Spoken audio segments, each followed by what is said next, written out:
It's media day here at World Series of Warzone. I'm Gojo, I'm going to be casting, but today I'm interviewing some folks. In this, though, we're going to be third-partying some players, catching them by surprise. So we're going to run around and see what they're doing and catch them in the act. Let's go.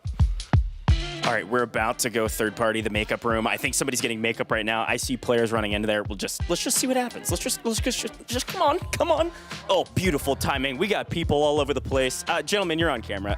Look, we're third partying you in the makeup room. Let's start right here. We've got the wonderful Scum. It's great to see you in person, by the way. Everyone. How you feeling? Good. How are you? I'm doing fantastic. How are you liking media day so far?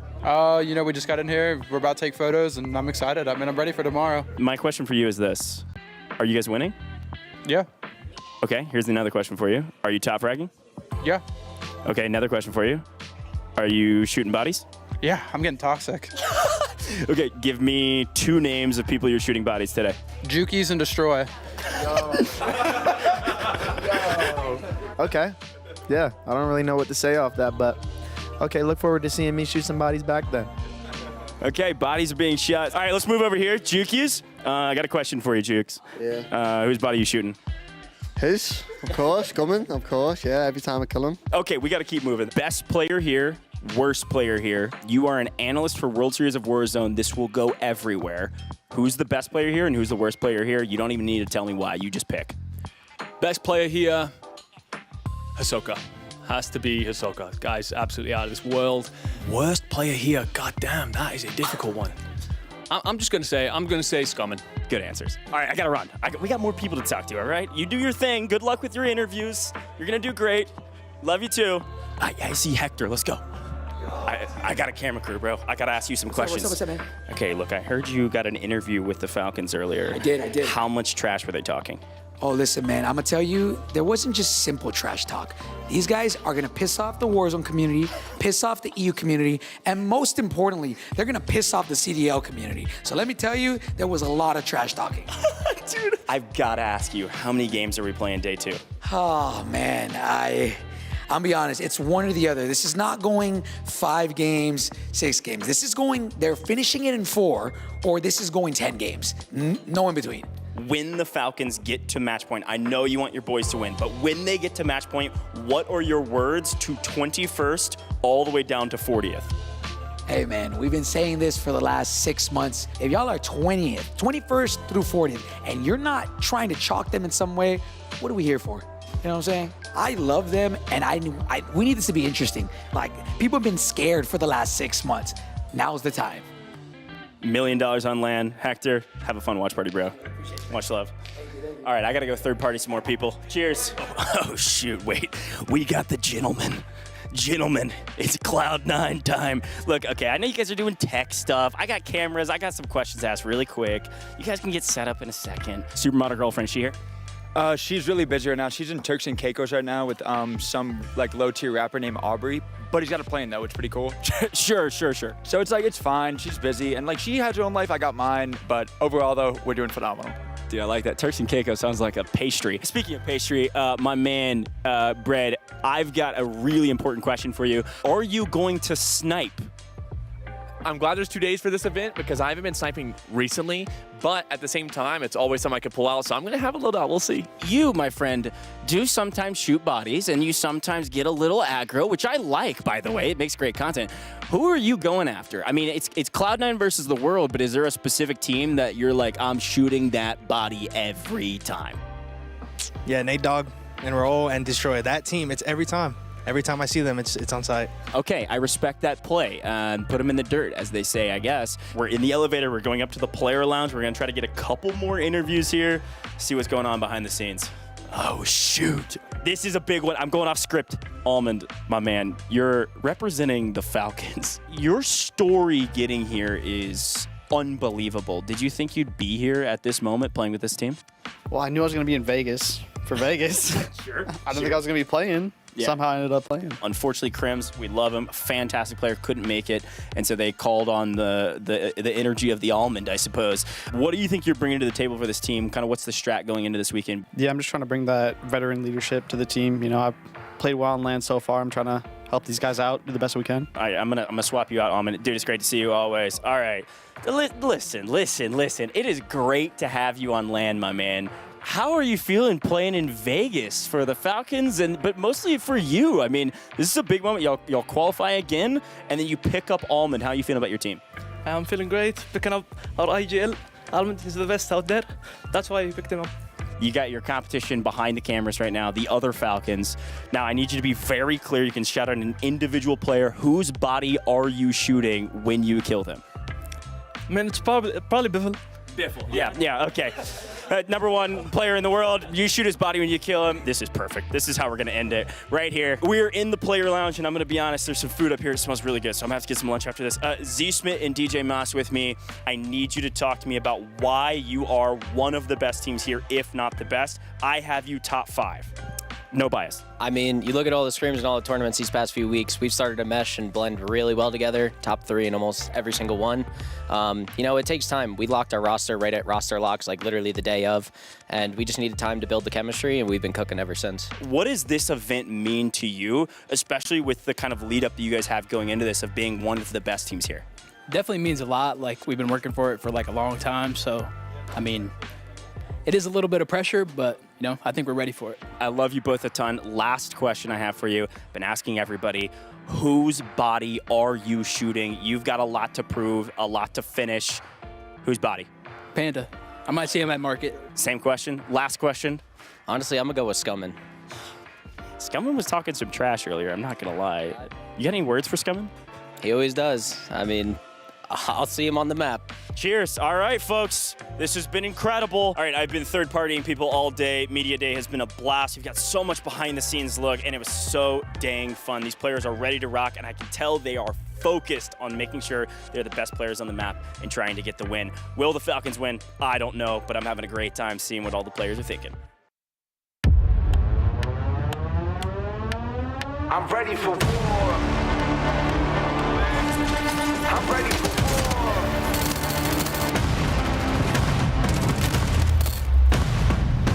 I'm lighting up that fire, yeah, I'm burning up. Look at me, feel the heat. Climbing so much higher, but it's not enough. Best believe, gonna see. Snowing on the ground to the earth breaks. Knocking down walls, making earthquakes. Never looking back, this is high stakes. Look at me, yeah. I'm ready for war. Look into my eyes, I'm ready for war. Never gonna stop me, I'm ready for war. Look into my eyes, I'm ready for war. Going up, going big, never gonna stop me. Pushing past the limit, I'm never gonna break. I know I'm gonna win it. Light it up, light it up. Going up.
Well, day one of the World Series of Warzone Global Finals come and gone.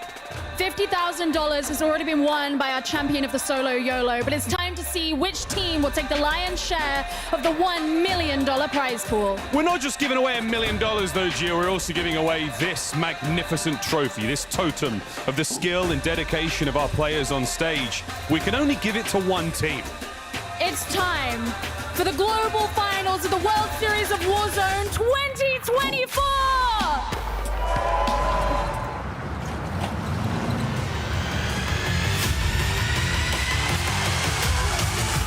We're back, baby. The World Series of Warzone Global Final, coming at you live from beautiful Las Vegas, where fortunes are made. Thousands of the grittiest, sweatiest, hardest hitting players have vied for a spot in this high-stakes showdown. Let's go! But only the top 120 competitors made the cut and will be dropping into Urzikstan. Get ready to witness all the mayhem, the carnage, the whoopsie-daisy, and the unforgettable clutch-ups. Who will be immortalized on the championship trophy and take home the biggest chunk of the $1 million prize pool? You know what? Enough talk. It's time to break necks and cash checks. It's the 2024 World Series of Warzone Global Final.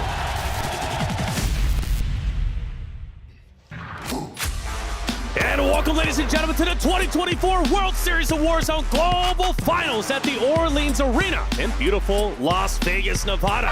Today, we crown our second ever World Series of Warzone Global Champion. This is the biggest stage Warzone has to offer. If the competitors on that stage want to cement their names in the history of Warzone, they must own this moment. They're the only ones who can truly carve their way into destiny. I'm your host, Taylor Reflections Noble. Yesterday was absolutely incredible. Today, well, like I said, we crown a champion, give away life-changing money, and well, get to enjoy with all of you in the chat as well as the stadium. Thank you for joining us today, and thank you to my crew, Dream Crazy, Enigma, and Dandro. Dream, yesterday was so good. Like we mentioned, last year was London. This year, it's Las Vegas. Good old North America. How you feeling about finals? Ready for war. Oh my goodness. Yesterday was so exciting with the Falcons winning 50% of their games. I'm excited to see if that legacy will continue, but the games have been exciting. Yeah. And you all, I'm so excited to get into it today with you. Without a doubt, Enigma EMEA actually did a really good job yesterday. There was a couple of heavy hitters at the top. I know you're pumped up for that. Yeah, we started off strong. I think it slowed a bit over the day. I was accused a little bit of yapping too much about certain teams. We'll get to that later on. And if you think I'm going to stop, not a chance in hell. We're coming for the trophy today, and I believe we can make things happen. But very excited and, of course, very honored to be alongside all of you up here. Without a doubt. Dandro, you're looking like Vegas, man. I'm loving this shirt. You always bring the shirts on Championship Sunday. How's everything going, brother? Hey, I'm feeling great. I'm feeling lucky. We're here in Vegas. The venue is abuzz with competition. Everybody is excited to see what is going on here today. I was taking a little bit of a walk around the concourse, the venue, some of the people up in the stands, and everybody was just so excited for what we are going to witness in finals today. We had 6 wonderful games yesterday, of course, earning those bonus points for today. But before we get into that, let's talk about that game number 7, solo YOLO, where teams put it all on the line, or I should say individuals. We start off with Aiden and Dream. Aiden was in the gulag 4 times. It blew me away, and each and every time he fought back, but it wasn't enough in the end. Yeah, not enough in the end, of course, but it was exciting to see him pop off. But I got excited seeing Nick win, you guys. I don't know, that just, the victory with Nick being under so much pressure and seeing our first mouse and keyboard, but Zeppa leading up into that. Oh my gosh, Dandro, like we were saying, flanked probably ruined the show. Yeah, I mean, Zeppa made this fantastic play of being able to sit on top of that roof, but it wasn't until he kind of flies down on in off of the roof that unfortunately he's just like a little bit too early, I feel like, right? We see him kind of be able to get a couple of kills while he's there, but it's unfortunately exactly what happens. But this was the sort of the tale of the solo YOLO. It was the heavy hitters who we watched just get taken out from a different angle, right? And here you see Zeppa, he comes on down, he's gonna find Hollow right here on the gas. He then finds Flame, flank, right on the edge, but it's these 2 kills that really give away his position. Let Nick Cool know exactly where to look. You got a thermal on a weapon. Hide in the smoke all you want, baby. It's not going to stop Nick Cool from bringing you down.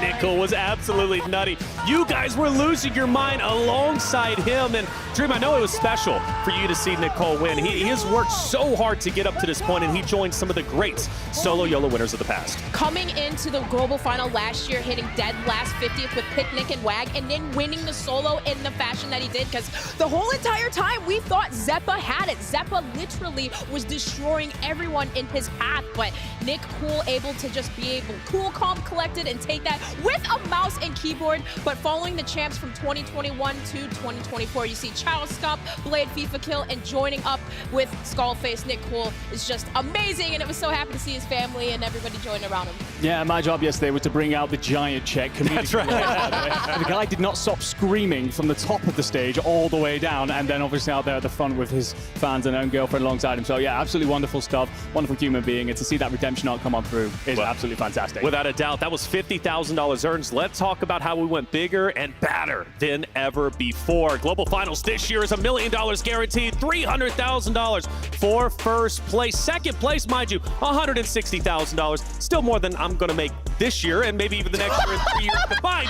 But regardless, that's a big difference between first and second place. But the big thing to take note of, ladies and gentlemen, only the top 20 out of the 40 teams on that very stage get paid out. So you need to make it top 20 or else that plane ride, well, those waters at the airport going to be a little bit expensive. But this year we also did things different for our format. Yesterday was the build-up to match point. Danjo, walk us through it. Yeah, so obviously if you missed yesterday, to kind of give you a little bit of a breakdown, we had 6 lobbies that our players dropped on in, and they battled it out. But where they landed after those 6 lobbies gave them advantage points for coming in here today. Now, if this is your first time kind of being able to watch Call of Duty Warzone match point, we are looking for a team to hit 150 total points, and then they have to win a game to win our tournaments. You're going to be getting 1 point for every elimination. You're going to have that sliding scale, of course, doubling your points for first, 1.8 for second through fifth, and so on. So you're going to have to come out hot and heavy, because what we kind of talked about yesterday, we had some heavy hitter squads are starting today with a lead on everyone else. Yeah, heavy hitters indeed, and they let the competition know exactly what they thought about us. Some spicy stuff coming from each and every one of their interviews. Of course, I'm talking about the Falcons. They've got a 40-point lead for today.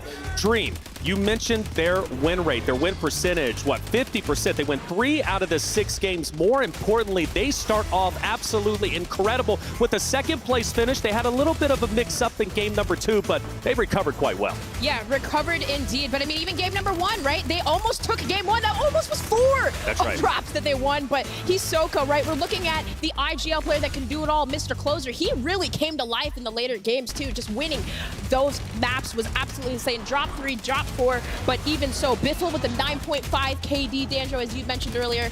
Insane from the young gun. No, absolutely wild. I mean, not to say that anybody was surprised here, but it's global finals, baby. These boys came to play. They are ready to slay out. 34.5 average points is just an insane stat line alongside that 50% win rate.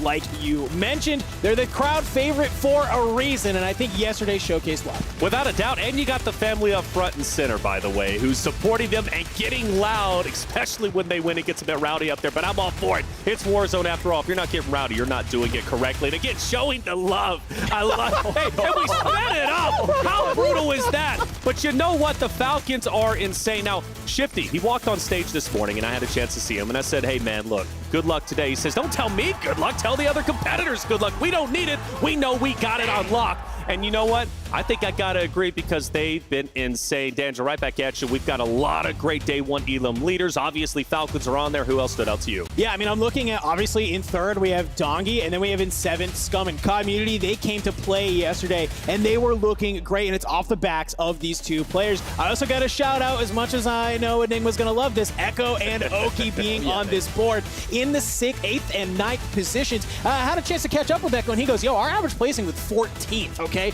So the fact that they are able to have that lower average placing, but they're still shooting, is absolutely incredible. Man, they were insane, all of them, all 10 of them. It blew me away how good EMEA was doing, how good Latin America was doing, and then obviously how good North America was ended up doing. That's just nutty, buddy. When you think about those stats, Dream, again, map number 1, second place. Map 2, we won't talk about it, but walk me through map 3 through 6. Yeah, that's absolutely insane. Hitting first on that third, fourth, and then sixth drop. But, you know, a lot of the times, too, we had saw, and I believe it was Omit NA, we saw youngsters, we saw Juju almost take them down. Yeah. It was Biffle that saved the day. I believe it was that map number 4 that kind of created this, or maybe it was map 3, it just created this, like, echelon of just wins. Sure. Once they win that third game, they just are, it's hard to stop. Hard to stop them. They're a momentum-based team, without a doubt, and it seems like they always have momentum. Let's dive a little bit deeper into who the Falcons are, and I actually like this part, cracking the code with Enigma. Enigma, what's going on with the Falcons? Well, I said yesterday that the Falcons must fly, and by God they did. A 50% win rate on the day is quite frankly terrifying, and we're going to talk about a little of what they're doing in order to be the best team in the world and set up their Dynasty claim. And it looks like we're going to start off initially with their landing spots and where it is that they want to be on the map. And of course, they're playing out around Pop-Off Power. Now, this is not a surprise to anyone, but what should be is that they are moving on average 93% of the time they're on the map, by far more than anyone else. And what they're doing is they're getting that loot, that resource together, and they're going on the hunt. And that is emphasized in particular when we look at the kind of numbers that they are putting up, averaging just 24 deaths across all 6 games. That is less than 4 per map, which is quite frankly outrageous when we saw them fall so much in that second map, basically barely dying throughout the rest of the afternoon. Let's talk about the slaying figures, the kind of numbers that they're putting up, the damage on the board. You're going to see exactly where they're getting those kills. No surprise to see quite a few up there by Popov, obviously towards the eastern side of the map where we saw them won a couple yesterday, but the numbers are terrifying. KD's Shifty 2.75, Soka 4.8, Biffle 9.5 is quite frankly disgusting. Nutty. The thing is though, the wide difference that they have in the KDs, the damage is almost identical. Every single player has 21,000 damage and a little bit of change. Basically, they're all on top of each other. They're set up in them crossfires, set up in triangles, making sure they're covering over each other and eliminating their competition. Who has the 9 KD? Biffle. Oh my God, like that's insane, bro, especially given his role as well. Like, but we go back, we talked about it, Falcons are setting up because they set up early, even though they have set roles, they're able to just slay out. And that, at the end of the day, that's what makes a great Warzone competitor, is being able to shoot your gun straight, something I haven't figured out just yet. Let's talk about another team, though, that was challenging the team of Falcons, especially throughout Game 5 and 6. They impressed all of us on the desk. Of course, we're talking about Team Aiden Dream. Yeah, Team Aiden, which, you know, had somewhat of a slow start, right? And unfortunate, I don't know what it is with Aiden and his luck on land. Had a teammate disconnected, I think it was Z-Smith game number 3, but they were able to pick up the pace and end super strong, earning 30 placement points here today. And that's really credits to that drop number 5, where they were able to take a crazy dub and all these rotations where it's like, how the heck did they get through and pull through these situations? But that man on your screen, Z-Smith, really absolutely went off. He's got that mentality like, I'm gonna slay out everyone, and also they were able to kind of flip-flop the standings. First place drop 5, then second place number 6, kind of flipping with the Falcons there. So seeing the Team Aiden and the Falcons in the top 2, the last drops, and you see Aiden's family just cheering him on and everybody just supporting the crew.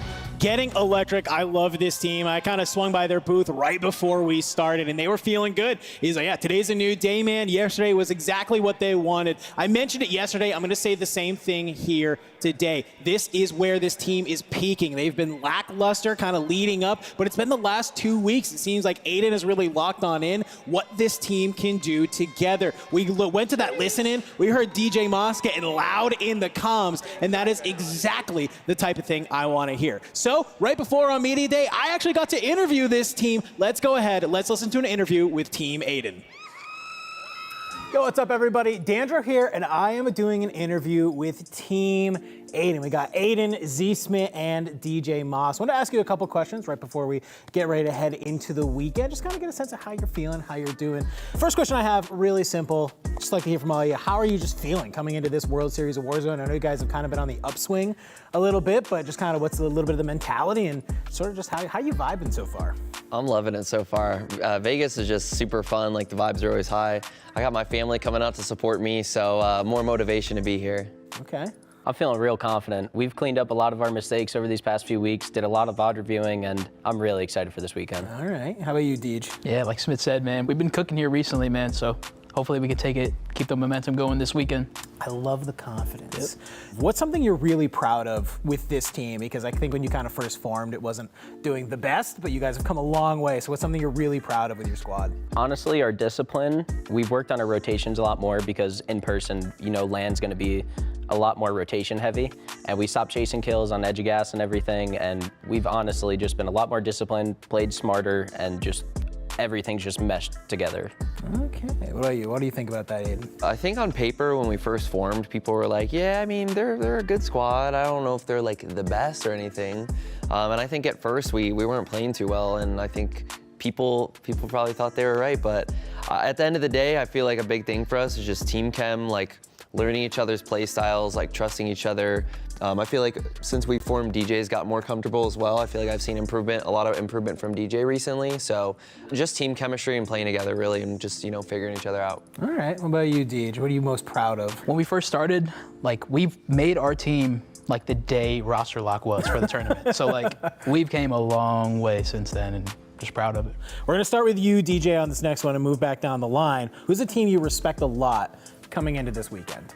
I mean, I think the obvious answer here is SSD, because they've just been dominant the past few months ever since they formed. But I mean, maybe another team, Destroy's team. I think Destroy's team's pretty solid. They're pretty solid. I like that answer. How about you?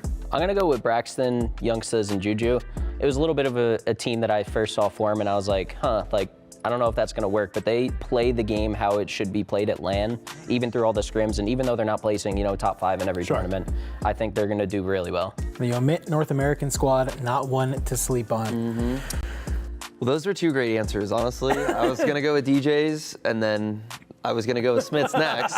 But I think a squad that's kind of underrated that we've been seeing a lot recently was FLS. Mm-hmm. Who's the other 2? Is it GUI? GUI, FLS, and Clapson. Clapson, yeah. It's cool to see a team just winning games. It's hard to do. I mean, you can, at the end of the day, you do need kills, but just seeing them come in and win games, I feel like it, kind of sets it up to where if they do hit match point, you really got to watch out for them. So I think just seeing it, like new fresh faces that can sit there and win games is cool. Well, thanks for the general questions here, guys. I definitely really appreciate it. It's been awesome being able to sit down with Team Aiden to get how they're feeling before this weekend. Loved being able to sit down with those lads. Huge. You're going to hear the crowd in the back. I know Aiden's family here. DJ's family is up top as well. They are ready to cheer these boys on. Fantastic day 1. Looking to do the same here day 2. Yeah, and that's absolutely crazy. With this team, with Aiden fighting against this adversity, I saw a tweet that he had lost his IEMs and controllers. Whoa. So potentially, I hope he found it, but if not, I'm sure he's all right. He's still fry today. Hey, he's still going to fry. Look, the guy knows how to play on LAN. The whole team does, right? So new controller doesn't matter. Might be a little off, at least off the start, but you better believe he's been warming up. He's been in the firing range, so that controller's going to already be broken in by the time he drops into game number 1. Let's take a look at our standings from yesterday. We had a lot of great teams compete. Obviously, the big story was Falcons, right? Up at the top, we just covered Aiden sitting there in 2nd place. A wonderful performance from them. We go down that list, Community, a lot of eyes on them. Obviously, Omit EU as well. Who else are we looking at? I mean, I think I'm looking at the team Echo. Echo had a lot of confidence talking to him last night, right? He actually said before the event, he's like, oh yeah, I'm not even IGLing anymore. And then after yesterday, he's like, oh wait, no, I IGL'd yesterday. He picked it up. So being able to have both him and Oki be able to kind of call the shots together, I think is really helping this team come online. I mentioned it earlier. They had awful average placements. If they can fix that here today, match it up with those eliminations, they're going to be at the top, baby. That's it. Well, Enigma, at the top of the show, you said people have been going at your throat about talking about one team too much. Well, I say let's continue to talk about them because they perform well. We won't talk about them unless they are performing well. Who is that team? And that has to be Omit EU, of course. And that's the Frenchmen of Heeds, Gromelok, and Enkyo. A lot of pressure on this team. This is a 19-year-old boy at the end of the day who's stepping up and delivering big. Their day 1 best, of course, is going to be that 1st place in game 2, but we saw a really good average placing from them. Something I was worried about coming into this. Through the year, they kind of seemingly had less placing focus,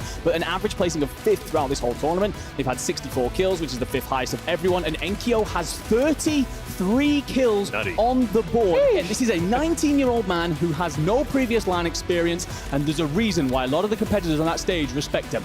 Enkyo, First land, 19 years old. You called him a boy. I'm now calling him a man. He's owning that stage like a man. He's doing an incredible job. And, you know, there's certain players who come onto that stage and it's their first time and they just drop the ball. And you can't blame them, right, to be on the biggest stage in Warzone, right, on the global finals. But Ikeo has done so much in stride, and he's gone above and beyond as far as I'm concerned. Incredibly proud of him. What a story that would be if he lifts that trophy up, Dream. Yeah, absolutely crazy too, because you had mentioned it, Enigma, like he's top 5 slaying power for his forced land. This is insane. And not to mention placements. You look at their average placements, right? Average finish of a 4.7, 10.7 average eliminations, but their points, 19.1. Their worst drop, the worst placement was 11th. Wow. Yeah, wild. Yeah, quite frankly, ridiculous. I mean, there's a stat that Goj likes to use, which is like the average placement multiplier, because obviously that's what we play a lot for here. And I think it's like a 1.78 or something. Not, you know, don't get me wrong, the Falcons are obviously slightly higher than that, but quite frankly, still a terrifying prospect. And I'm very excited to see what they do today. Yeah, whether it's Team Aiden or Team Omit EU, they showed that, well, they potentially could make the Falcons bleed today, clip those wings a little bit, and hoist that trophy. Who knows how today is going to end up unfolding. Let's take a look at page number 2 of our squad standings from yesterday. And, well, as you see down there at the on the right side, 11th through 20th, CT Red, Omit NA, right, trying to catch up to Omit EU. At least they win that global battle, at least for now. Who else are we looking at, right? Super Evan down there in 20th place, just edging it out. Yeah, a couple of names that I'm a little bit surprised to see on that right side there. FaZe Black, they started out the day hot and heavy, but really petered off as the day went on. Team Destroy, I know they're in 16th, but I think, you know, they've definitely been able to hit the regain. I saw Destroy this morning. He was all smiles, as he normally is. Yeah. He was hyped and ready to go. But it's this team that's in 13th, okay? Team Exiles that I really want to sort of focus on. I had a chance to catch up with Huskers. You and I did. We saw him after the event, and he's like, yeah, he's like, our day started awful, right? Yep. He's like, we've been able, those last back 3 games, figured out what works for our team. How do we need to play in this lobby? We know that this is an incredibly cerebral team. Huskers, he's the vet. You got Brawlic, who's one of the greatest minds in Warzone. I think he was very underrepresented. And you have the young gun Jackal, who's not afraid to get vocal with these 2 vets by his side. I like to think that they can be able to make something happen here today. They had a terrible performance at EWC. I love that here at the World Series of Warzone, they are finding their footing yet again. We asked Huskers during an interview, how do you feel, what does this 2024 World Series of Warzone, at least at that time, qualification mean? What does it mean to potentially make it to the global stage, which obviously he's made it here now, but at the time he said, I'm on my redemption arc. This is my redemption year. I am here to prove that I'm still the best in the world, right? 2021, he had a lot of success. He still had some success since then, but not the same success that he had in 2021, which put a lot of pressure on him and a lot of talks out there. So Huskers, he's got a large backpack that he's got to carry. Let's see if he can do so. Now, for CT Red, though, Latin America, okay? Latin America is a passionate group of individuals. They always get loud in the chat. Talk to me, Dream, about CT Red. Yeah, CT Red, and we saw the interview yesterday with Amir, and this is represented with Z-Dark and Castillo. We know that the LATAM community, they represented them so well, but we'd love to see more spots. But you'd love to see Amir talk about the community as a whole and just what they have done and improvements and just coming over here, right? They were able to, they started off a little bit slow, but their drop number 4 and 6, they were able to take up 15 placement points. So going into today, still feeling pretty comfortable, but definitely love the heart and passion from the LATAM community because, gosh, they just... Overall, seeing more communities as a whole come over to North America, Dandro will have more competition over the years to come. It's global finals for a reason, isn't it? Latin America is included in that global final discussion. Amir yesterday was on stage with Miles, and his interview was absolutely heartwarming. Let's hear what Amir had to say. Thank you very, very much, Reflections. I am joined by Amir. The crowd has loved you, man. I mean, it's been so exciting to have you here. How are you doing, man? How are you feeling? Yeah, I'm feeling great. I'm really excited. This is my 2nd year here with the same team, actually. So let's get it going. I'm excited. Now, you're one of the few teams that hasn't made a change. Yeah. Why is that? I mean, we hear about roster moves all the time. I mean, at the end of the day, competition is not like my priority. I am more a content creator, so if I compete, it has to be with someone that I love, with a good friend, and they are my best friends. I love them. I love that so much. That's absolutely beautiful. Give it up for bromance, folks. Give it up for bromance.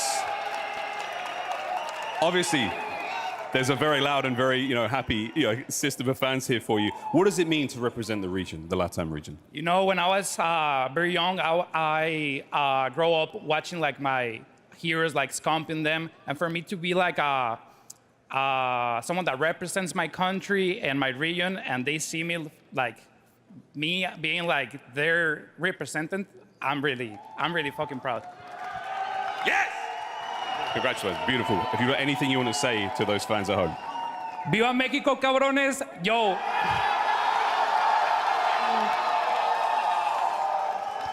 We need more spots to our region. We have a crazy fan base. We have crazy talent. Don't overlook us. We are good. All right, thank you. Vamos! Vamos Latin America, Amir. He said, look, I'm a content creator, but at the end of the day, I'm also a competitor. I'm playing with my friends, but more importantly, I'm representing a region, and so much pride right in that statement. Representing a region, not an easy task to do, but Amir and his team, they absolutely uphold that standard. Well done from them, and they're going to obviously be playing today, and I wish them the best of luck. Now, if you are just joining us for the World Series of Warzone, maybe you don't know too much about competitive Warzone and how it plays out. Well, let's take our deep dive with Dandro and give you the lowdown.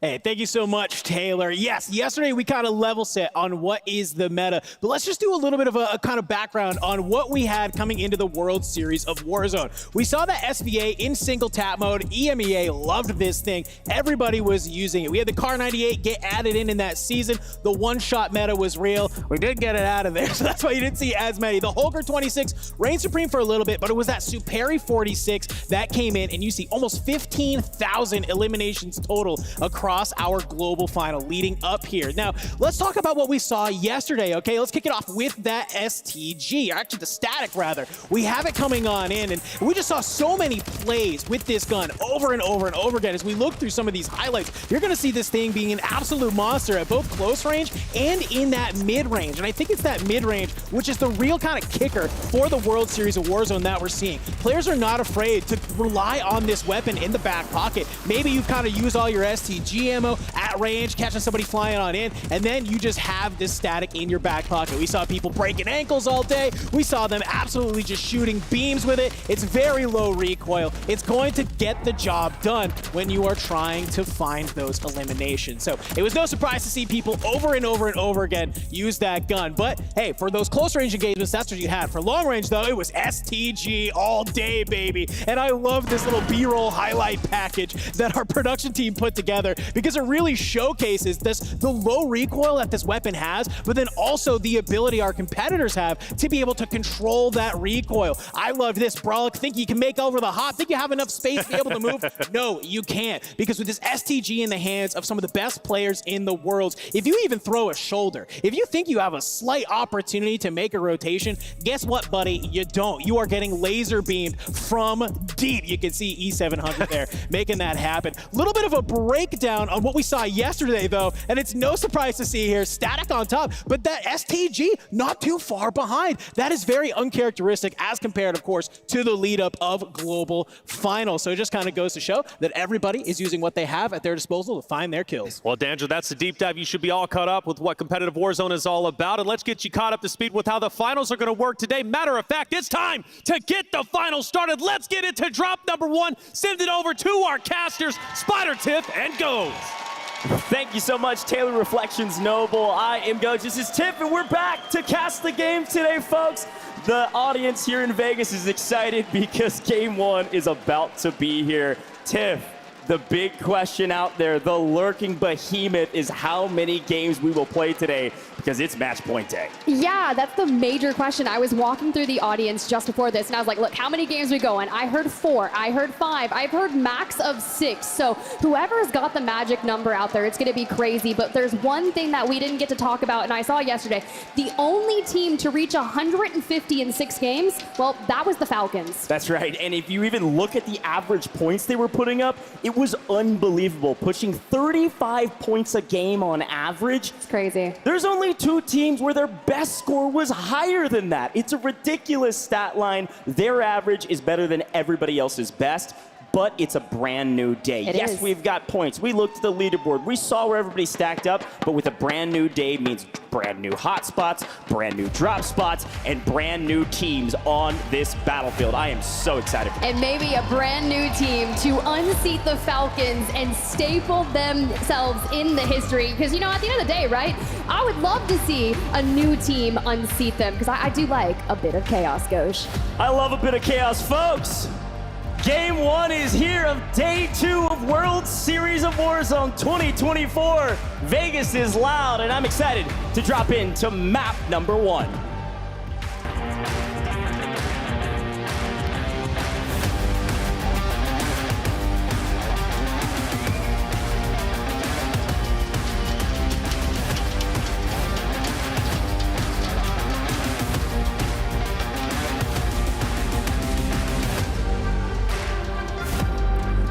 We are here, and look at that plane line. Nice, a central. We're not going to be diving off to the farms. Maybe potentially no open end games for our players today, but that's going to give the Falcons over towards Pop-Off one of the best starts. And honestly, we had a big question. We always try to incite riots at Pop-Off Power. Would someone chow them?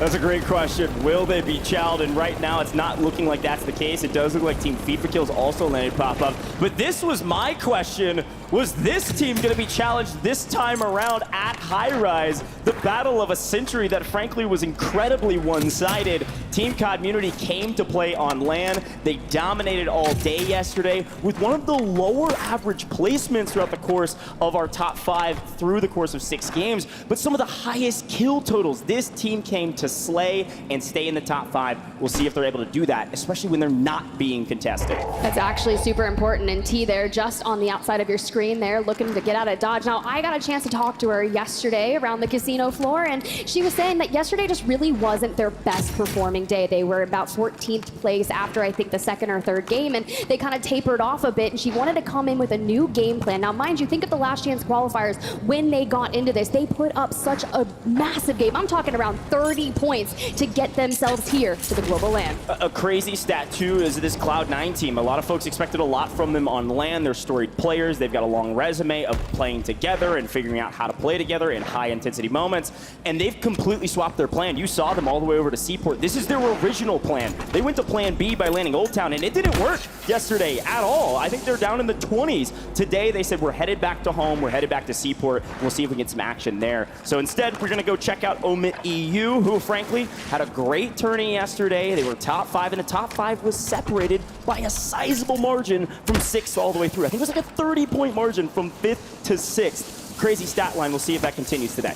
You know, they've been in positions where they've been able to excel at this format, but have never been able to, once again, hit that win condition, folks. And by the way, we're looking for 150. Yesterday's gameplay gave us those advanced starting points, is what you'll see on that upper right-hand side of your screen. Omit EU already has 30, so we're looking for 120 more. And once you hit that, you must secure a win. So grabbing your loadout and getting on the move, we're looking for aggressive plays. But based off what we saw from that roster yesterday, they let those eliminations come endgame, and I think we got to start it a bit sooner. Well, another fun moment here. Take a look at Team Aiden. We talked about them at the top of the show.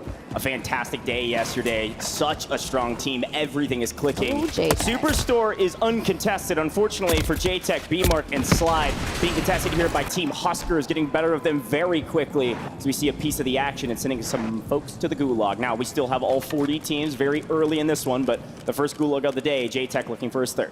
Oh, and now you can see that Husker squad is being proposed over there at Levin Resort, and JTech's got to get out of the Gulag if he wants to go and get some of those eliminations resolved on the other side. And I like that we're sending the nade right down the center line, but we are going to get a bit punished for it. The Free Fire comes through and unfortunately Resolve able to get back to Urzikstan. Free Fire does not pay off, but we're going to head back to Team Aiden. Now, they've left Superstore because, well, they looted it quickly, got their loadout, and are on their merry way. They're looking for kills. We know their play style. It's pretty aggressive, especially coming out of Superstore. They're looking for some early eliminations. This time, they have rotated down towards farms and have found another very strong team on the side of Robstar, Vortex, and Blade. Reminder, this Robstar team is a team that a lot of folks, Enigma was talking about in the EMEA as a really, really strong team. They ended up going to LCQs and then obliterating everybody in LCQs, saying, yeah, we shouldn't have been here.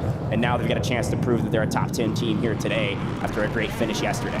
Yeah, great finish indeed, but they only averaged about just under 11 points per game. So if we're trying to get 150 and you didn't really have the best starting points, you have to get on the move. And Team Aiden, I love what they're already doing, trying to position themselves, but not necessarily overextend. So it's a conservative pinch that we're setting up. You have Aiden on the north, DJ from the other side, and Aiden just wants to open the damage up with the thermites, kind of finish them into maybe a room, so you can see that Z Smith wants to just capitalize on that.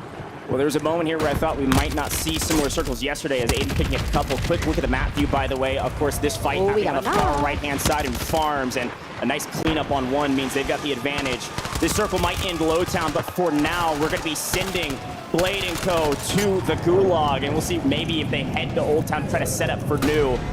All I know is you're getting cut down immediately and a ton of resources going to the side of Team Aiden, who are having another strong start. Well, this is what I want from Team Aiden, right? When you think about the average points per game that you need to get to that certain threshold, they had the second highest out of that 6-game series yesterday. It was about 20.5, but Cloud9, after their lackluster performance from day number one, you know they're not happy, so they want to get off to a fiery start. And Joe and Bredman, the dynamic duo, as we see, kind of just taking all the different angles around here. This is such an important moment, by the way. They moved to Seaport. Guess who followed them? Vegas Inferno. They also were over there in Old Town, and Vegas Inferno came over to Seaport with Cloud9 and said, we're not done chalking your tourney. This time around, Cloud9 said, get out of my lobby, get out of my way. We're not being third-partied by Sage. This time, it's E700 and Co. We'll see if it goes the same way as yesterday, or this time Cloud9 can come out on top and turn the tides of their tourney. And I'm so excited to see what E700, Funzy, and T can bring to the table. T can be incredibly vocal when it comes to trying to lead the team as well. Funzy already on 2, and at one point she was challenging for the tops of the elimination leaderboard, and I wouldn't be surprised if we see something similar if she can get off to a banger start. Currently on 0, but at least they have 2+ eliminations on their team, and we just got to keep an eye out for Foreign Jace because he can get in some crazy angles, but Funzy drops Joe, and we are actually deathballing together into the building. Yeah, talk about repeating history. This time, though, it's not Swag & Co. It's this squad on your screen. They have found 2, looking for the third, and Jace is on the rooftop. So this might take a while to hunt down Jace, but all I know is he is in trouble. In Seaport, this is the last couple teams in this area on the northern side. Off screen, you're seeing the Falcons rotate for free all the way into Cargo, but Funzy makes a huge play, gets up on top with T's help to clean this one up and make sure that Jace's teammates aren't back into the lobby. A brutal start yet again for Cloud9. We'll see if they can win their gulags. Oh, but Aiden on the prowl on 3 eliminations thus far. Has positioned himself in Lowtown, and there's about 4 squads in the neighboring vicinity. The biggest heavy hitter right there is going to be that 29 on your screen. That is FaZe Black, GabeKoon, Flanked, and Blastides, and that is going to be a formidable foe, right? We always tout GabeKoon as kind of the rookie of the year, but they really didn't have maybe the best performance yesterday, but that's okay. Like you said earlier, new day, and we'll keep on moving. Yeah, rookie of the year for online, I suppose. Let's see if you can prove it on land. Today is all that matters, folks. Our points are already in. Everything yesterday can go behind you. New drop spots, new teams. You can see an entire shift of this leaderboard on its head. Of course, the Falcons on top. But I'm not sure how many kills the Falcons have found. They have rotated all the way into the bottom of Old Town, and hardly have found a single person along the way. Finally, they're on our screen. Here we are on the edge of C-Town and Old Town. We'll see if Swag & Co. start fighting some friends, enemies, or former allies with former World Series Warzone winner here, Sage, looking to hunt down the opponents that dropped him. That's all right. XO Esports on the other side of FaZe here, and when you've got the Falcons that are starting to encroach on your territory, you have to be incredibly quick with this or you bunker down and don't take the fight. Then you run the risk of potentially having mortars dropped on you, bunker busters, because you know people are going to be walking out of pop-off power. I've seen the way Soka comes through. We have a backpack full of UAVs and all other equipment. So for now, you have to be precarious. You have to check all the angles and make sure that you can snag one of them before they find you. Yeah, Team 24 is XO Esports, by the way, with Yavix, Daga, and Cam. Certainly a strong team. See if maybe they can better their standings Grant, as let's well. open it up. High ground certainly pays off in that moment, but no cleanup. Ahsoka's by himself, by the way, on the right-hand side. If they're able to get a read on this, Sage could make a play here. And it's actually Adrian that's giving that comm, so Ahsoka's by himself. Maybe they can make a push. Adrian waiting on his teammates as Ahsoka tries to relocate to his. Right now, it's who makes the first mistake, and right now it's Adrian getting actually shot by somebody else across the way. There's a couple other teams in this area, but right now, all eyes on this matchup. This is one for the storybooks with a lot of action off screen. It is incredibly important to know who can win here. Even if it takes 5 minutes, I'm sure we can always come back, but this fight is huge for the success of the new zone. This is nearly centrally located and will basically take over the entire northern side of this map, pending a couple rotations. But Sage trying to connect on anything to get some info. Not a lot happening, not yet. Thermite's going down, just trying to find that opening damage, and sometimes you can get a good one and find that knock regardless. Let's go ahead and jump into a listen here with FaZe. You from the bottom. You're in that. Zip. Come out another one on the zip. I'm holding this outer door. Bunk it again. One is One's up up top. top. Yeah. Hold down this floor. Hold down this floor. They haven't advanced. I have no place. It's alright. Doesn't matter. Mini right here. On the door. On the door. Here now. I have no place, by the way. I'm hitting him. No place for there. You got armor box? Behind us. One shot. Triple this guy. Yeah, I'm coming. 20. Dead. I gotta play. They're pushing me. I'm plating. I have no place. I'm just corner over here. Come to me. Play here. Mini box on me. Here, not. Threw a trophy on us. No place for me. It's right there, bro. Where? Called it out. Where'd the other two go? They left. Yeah, you want to go back height? Yeah, the shot took a right. I'm with you. Put him down here. Fun listening with FaZe, and frankly, a great comms across the board. This team has kind of been criticized sometimes for their communication, their IGL calls, but today, seemingly things are working. They're able to pick up Shifty, and that's going to ward off the Falcons, send them flying around into another location, at least a little way off the map. So we'll always come back to the Falcons and see where they are. Of course, they're our top team today, but right now, not looking great for the Falcons in Game 1, and FaZe holding on to their position, ready for what's coming. All right, well, Juki's breaking free here, but still staying within distance, hunting down the fluffy aimer squad. You got Funzy just on the other side, but E700 looking to get a little shifty in terms of removing himself from the equation and maybe hitting a nice flank, but he's gonna actually crest the water over there, and Juki's catches him on out, and that's a not quite unfortunate because we're so open here, and then you can immediately see you got Vision, Showstopper just on that high ground outside of it, so trying to get out of this situation can be tough because we are actually running stuns. We don't have smokes. Well, a couple quick updates for you at home or here in the arena. Cloud9 has been fully eliminated in the first 8 teams to be cut down, as well as the Exiles, which is Husker's squad. I believe they are fully eliminated, so I will be very curious to see what happens from here. I think Omit EA just barely has regained and also in a bit of a blender.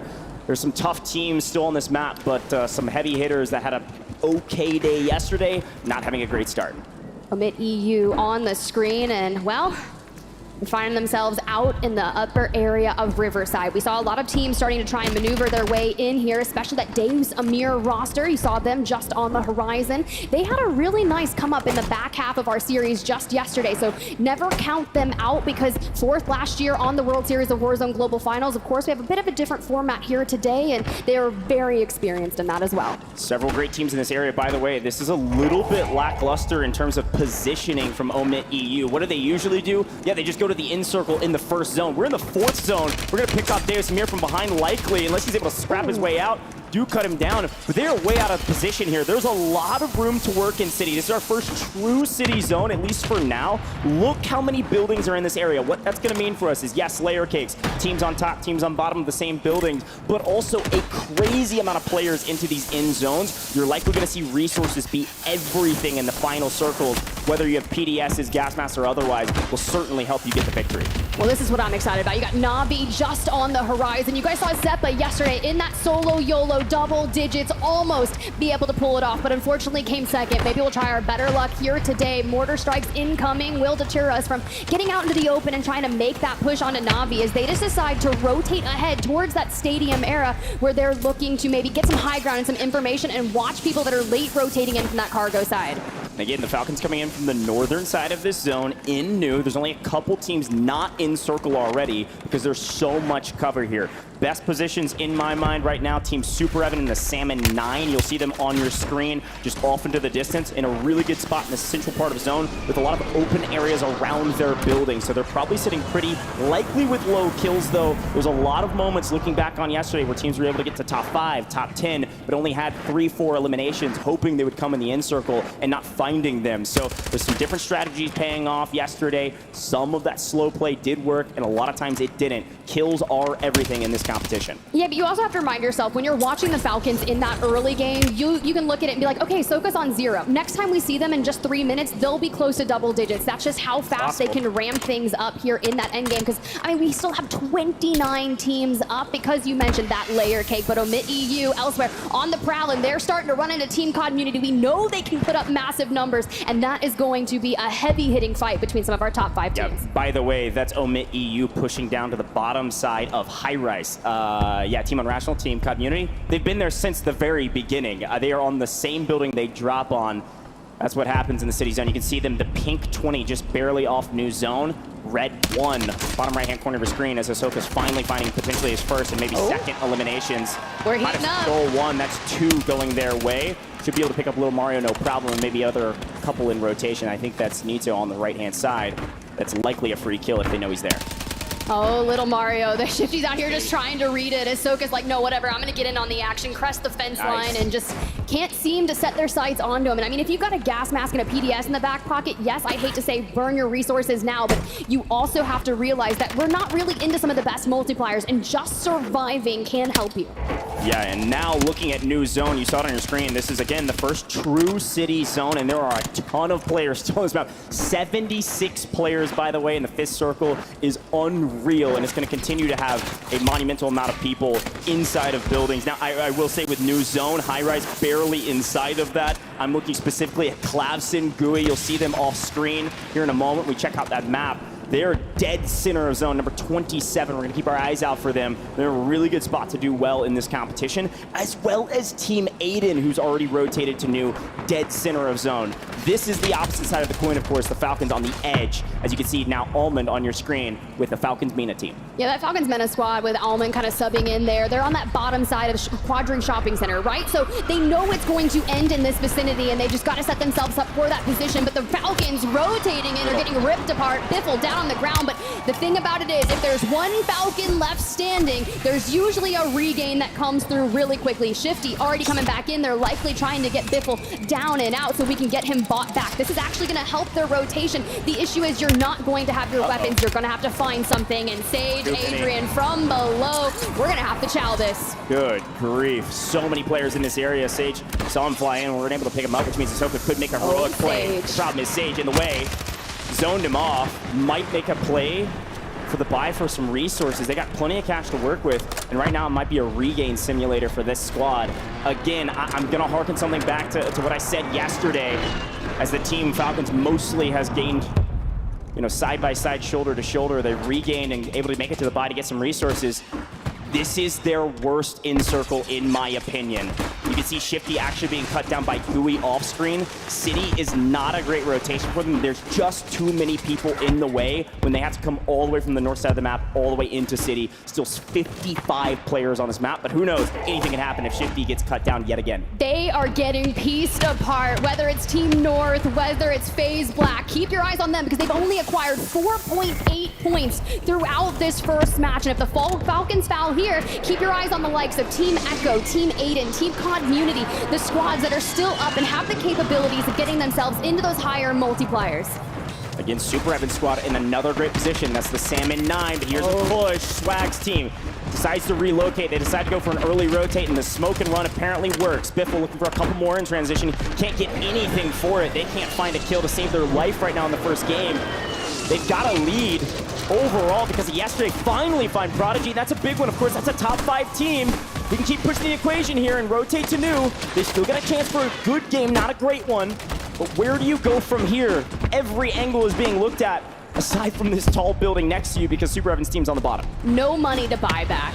we are going to be a duo. And I think I'm going to hear the sounds of smokes being popped in Warzone in my sleep at this rate. A buyback nearby, but this is going to be one heck of a rotation, and we kind of need to chow and clear out this Team Super Evan from the building, because if not, on our rotate, they're going to mirror us. We already are kind of hitting that peak, maybe wanting them to extend on out. This is brutal. The amount of angles they can get shot from right now is insane, and like you said, smoke and run are certainly the strategy. Super Evan's team is not going to bite on that, which is lucky for the Falcons, as they are able to rotate again back to a team that nearly wiped them before, a swag squad. So many angles means where do you go from here? Folks, we have 43 players in this lobby and dropping 16 teams as we're about to pop into the 8th circle here shortly. An unreal statistic. We'll see how many players can rat out underneath this bridge here in a moment. And Omit EU wiped another one just before coming on over this. We already have a bunker buster in our back pocket. We have recon drones for information. One of our players, a self-res dirt. We have gas masks. Like, this is how you set up. We rotated early. We got a powerful position. Team Super Evan, they fall. And honestly, so do the Falcons. It's just, this is a tough scene for the Falcons. It's not their circle. They're going to regain for new. We know it. But in this one, they fall in 12th. Not a great multiplier, not a lot of kills. This is going to open up this leaderboard. A 10-point lead is nice, but it's not good enough, not right now. And we head to the other Falcon squad, who does have a high ground position, but look at the zone pull. A god rotate there for guess who it is? Yet again, Team North. Clavson, Gooey, FLS, if they've got enough resources in the 27 pink, they've got a chance to have a great game. Team Community fully eliminated, just barely, I think, getting top 10, so a decent multiplier. But it's FaZe at the bottom of this building with a chance to do great work. They call in a bunker buster and just drop it straight on the center of everyone. There's even a squad that already preemptively rotated, that CT Black roster. Keep an eye on them, because FaZe has found themselves completely surrounded. And honestly, our wildcard team from North America still in the mix as well. Nick Cool, you know, he won $50,000 in the solo YOLO yesterday. Still not enough for them. Wants to bring it to the table today. Already picking apart that FIFA kill team. Fastball special doesn't quite connect, but Juki gets cut down from Omit EU, who's trying to make a play for some piece of cover, some semblance of reprieve in the chaos of this circle. Panda also trying to do the same, immediately cut down, because who has ultimate high? It's the other Falcons. Falcons Mena with a great chance here to take a banger map and leapfrog their way up this leaderboard. So much room to work right now with a lot of the top teams already being eliminated. You're not seeing nearly any of the top 5 still in the top 5 in this lobby. It's FaZe with a huge chance to jump into the top 4, top 3, or maybe beyond, depending on their kills. We've made it to the top multiplier besides first. The question is, can anybody take out the Falcons Mena squad on ultimate high? Well, you got FaZe here, and well, they've got a bit of space to work with, but you have to keep your eyes on that Team Colony 2K. A lot of teams are going to want to play for that space, and I'm a little nervous for it, but we're going to make this a big prominence burn in the building. Sage on 5, getting Mixie. Okay, FaZe, we see you. Job not done, though. We need the 2x multiplier. The problem is the Falcons being up on high ground yet again, raining terror from above. Sage being contested below, above, and everywhere in between. Nick will being cut down. Colony 2K leaving this lobby. Where is FaZe Swag? Can you find him? Hamoon trying to make a big play, goes down. Deep in the gas, 6, last alive for the team. No, it's Almond up on high. We've seen this circle before, and Almond has a chance to close this out. Clavson being cut down. No, Almond what? The gas. It's Gooey, FLS, Clavson. They keep winning. Colony 2K wins the 1v2. Colony 2K on top. Somehow, some way, we go from winning the solo YOLO as Nick Cool to instead Team Colony 2K keeping up the momentum and saying we're not done yet, we're just getting started. 6th place yesterday, winning map 1. Wow. Look, that's everything that you need, right? You got 20 advanced starting points coming into today. You get a 2x multiplier right off the rip. And to think that they were our North American wildcard team, right? They had to win it to be able to get to the World Series of Warzone Global LAN Finals. And man, they are coming out hot. What a chaotic end circle as expected. Ultimate high ground is nearly everything. The problem with it is in the final zone, when it just shrinks on itself and there's nowhere to run, the gas is punishing in the end, and low ground reigns supreme. It was that Colony 2K squad that was able to clean up at the end, likely because of resource management, and frankly, good gunning. Very well done from that team. I'm not sure how many kills they had, but it was a sizable margin. 2x multiplier. I think they're going to jump up these standings quite dramatically. And that's what we needed. And honestly, I was curious if we would see that slower start from the Falcons, from North America. And honestly, it kind of opens the door for the rest of the teams to jump ahead, potentially in points, race to that 150. And then it's like we have a story on our hands. There's certainly a story here. Again, this is unprecedented when it comes to World Series of Warzone. With the inclusion of the wildcard slot, this team didn't make it here, and they had one last chance in the LCQ to get here. They're able to get the win. Unreal what they've been able to do thus far. Let's take a quick look back on that one and take a look at that last stand, because yes, it was chaotic. I'd love to catch some things that maybe we didn't see on broadcast. And you can see, again, I've got to tip my hat to this Falcons Mena squad on bridge. They have consistently found the best position, the win condition in every zone. The problem with this one is that win condition only goes so far. When there's nothing but gas, you just have to adapt, and they weren't quite able to get the win. Yeah, it's quite interesting, because at this point when we started this, 17 teams were up, and then you just start seeing all the bunker busters. But when you've got the zip and you jump towards that ultimate high ground, of course there's a portable buy up here if you really needed it, but we're all up at this point in time. And this gives us the angles and the information to kind of get rid of all the threats that are on the neighboring buildings. But then you can like ultimately look down.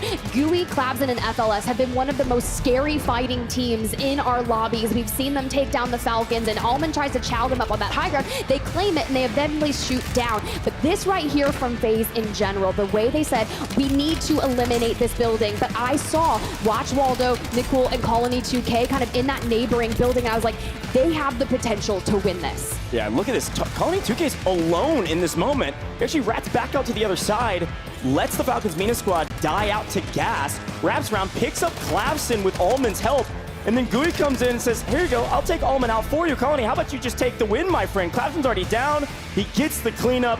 Perfect execution in the final moments. Talk about ice in the veins. Very well done from Team Colony 2K. That was very, very impressive. I'm sure they are ecstatic. So let's head down to the stage and see what Nick Cool and Miles have to say. Thank you very much, team. Nick, we meet again. Fought right off the solo YOLO into the first drop win. How you doing? Very good, man. Very good. Now, it's hard to describe what the hell just happened in those final moments, but can you do your best? What was going on? We kind of got blessed. We were hiding in a truck for zone pull, and we got the zone pull, and then Colony clutched up in the end. They were really good. I mean, what's the game plan from here on out? Obviously, you started the day great. Where do you go from here? Got to just keep on winning games so SSD can't win. Better wish you the best of luck, man. Any final things you want to say to the crowd before you get back in there and warm up? Are we ready, guys? That's just game one, baby. That's just game one. We got many more to go. Woo! Exciting stuff down here on the floor. But now, back to the desk. Thank you, Miles. A big win coming out for Team Echo. Nicole trying to even get the crowd pumped up, and they are pumped up after that win. $50,000 richer from yesterday's solo YOLO. This time around, looking to earn another $300,000 for first. Let's get right into it. Team Echo, a big, massive win. Dandro, how'd they get it done? Well, Team Echo, unfortunately, did get taken out a little bit early. That's A-okay. But, hey, the thing I wanted to say here, though, when we look at this zone pull, it pulls exactly right towards City, okay? Now, we talked to Echo yesterday. He says, hey, where we land, it's impossible for us to have a bad game. We just need to focus on having good games. And where the zone pulls to them, it allows them to have this huge monster game. And with Team Falcons going out so early, Echo is able to basically eliminate and nullify that lead that they worked so hard for yesterday. We are on an even playing field now with these top 5 teams who are able to have a great game. That's the one thing I kind of noticed here after game number 1.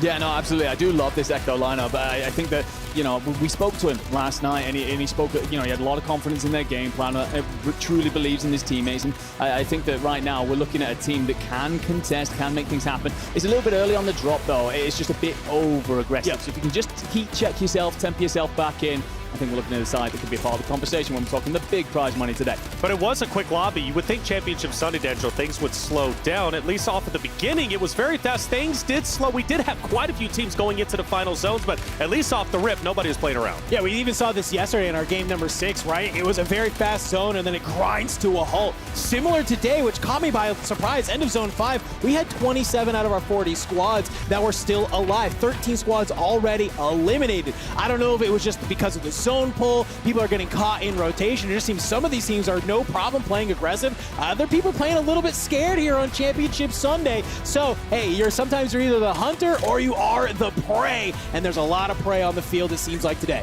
I like what Dandro said. A lot of teams getting caught in rotation. And one of those battles that I really loved to see was like C9, right? Switching up their strategies and going from plan B back to plan A at Seaport. But guess who they ran into? They ran into T, of course. But hey, for Nick Cool hiding in that truck and all those crazy rotations into City, hiding in the truck, deemed beneficial. Colony, Waldo, Nick Cool, taking 6th place and taking drop number 1. You have to feel confident with that. That has to be momentum that you carry throughout the tournament. Yeah, you know, Nick saying, look, we were hiding in a truck. We got blessed by zone. I think there was a little bit more than that. They slayed out the very end. Now, seriously, congratulations to them. For them to start off Championship Sunday like that is massive. It goes back to the narrative we set up yesterday about a team who maybe, you know, a little bit lower than they wanted to be. Granted, Colony 2K finished in 6th place. That was phenomenal. Just outside of top 5 for the 30 bonus points, but now they're going to even that up quite a bit after that game number 1. But clearly, winning Solo YOLO had to give them a ton of confidence. It did exactly that. Another team, though, that I was ecstatic to see up at least, I believe, 3rd place, if I'm not mistaken, Falcons Mena this time around.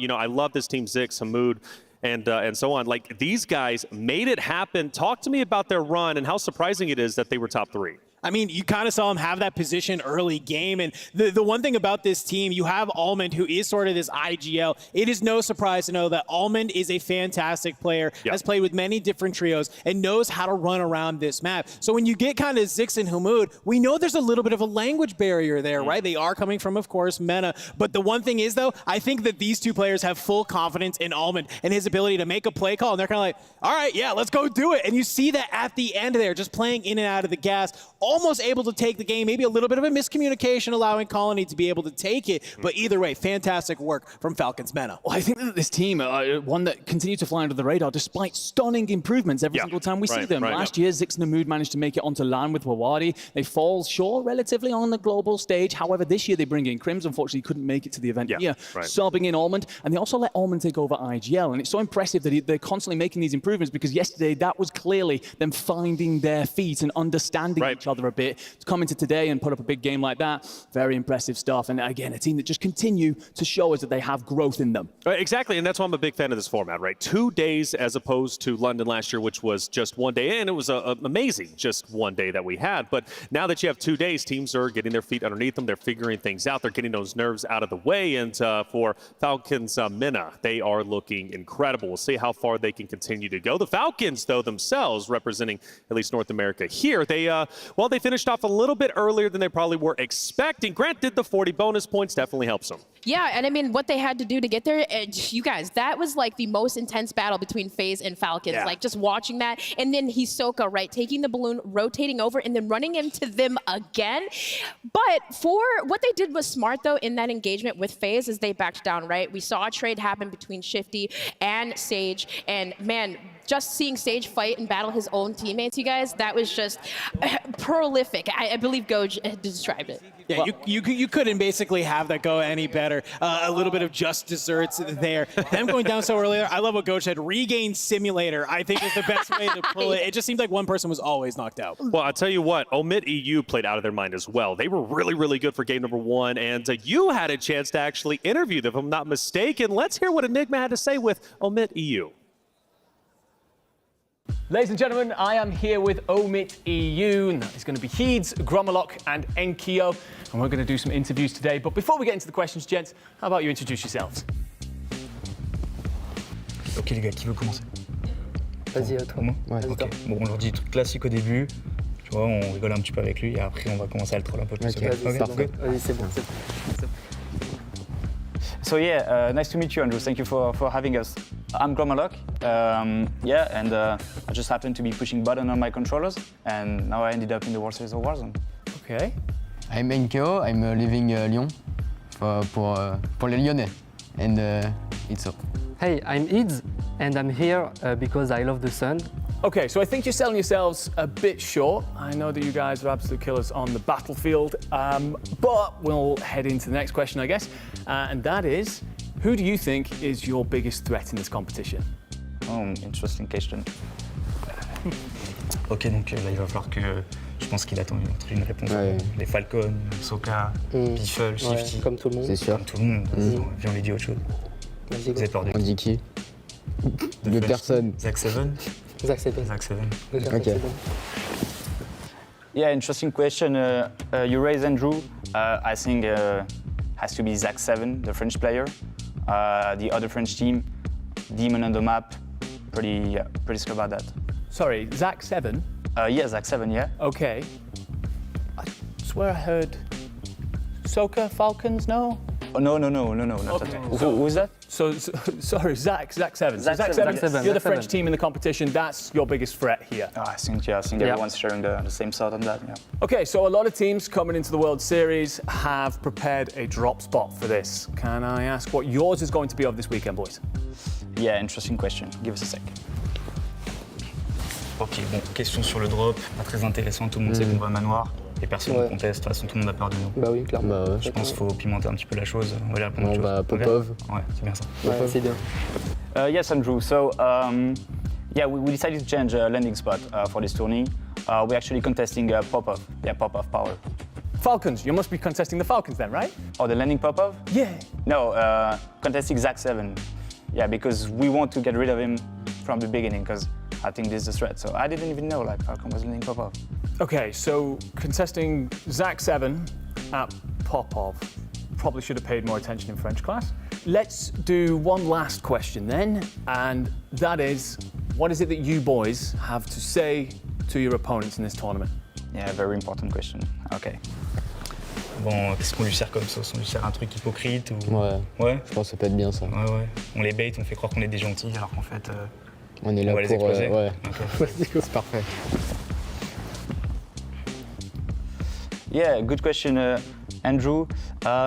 We are pushing good values. We're here to make good memories, good friends, with the competitors. Okay. Whatever the result is, we're just happy to be here. Okay, well, that was very wholesome and friendly. That's very nice of you guys. Usually people would take that opportunity to talk a bit of smack, but it's good. Wait. I'm gonna try the truth. We are all coming for you. No one is safe. I will show no mercy. Okay, so that was Omit EU here at the World Series of Warzone Global Finals in Las Vegas. And I can't wait to see what they do on the big stage. I don't know what the ending of that was, but I absolutely loved it. That's how they look like, though, playing in that game number one, Omit EU. I believe around 6th place. They absolutely tore it up. And, again, from yesterday's performance to today, I think they're doing just fine, Dandro. No, they're doing fantastic. It was one thing that Enigma highlighted yesterday that was sort of my considerable worry here today as well. Is will they be able to start off quick? Will they be able to start off hot? It's kind of all eyes on Enkyo, right? To be able to come online. Well, it seems like day one, he was acting a little bit like the end of that interview. And day number 2, they're off to a similar hot start. Being able to get 6th in that game number 1 is definitely a solid way. I know they have high expectations from themselves. So they would have loved to take the game. But either way, if you're able to get to that 6th place, you're able to get to that 1.6 times multiplier with some considerable eliminations, it's not a bad way to start your day. That's right.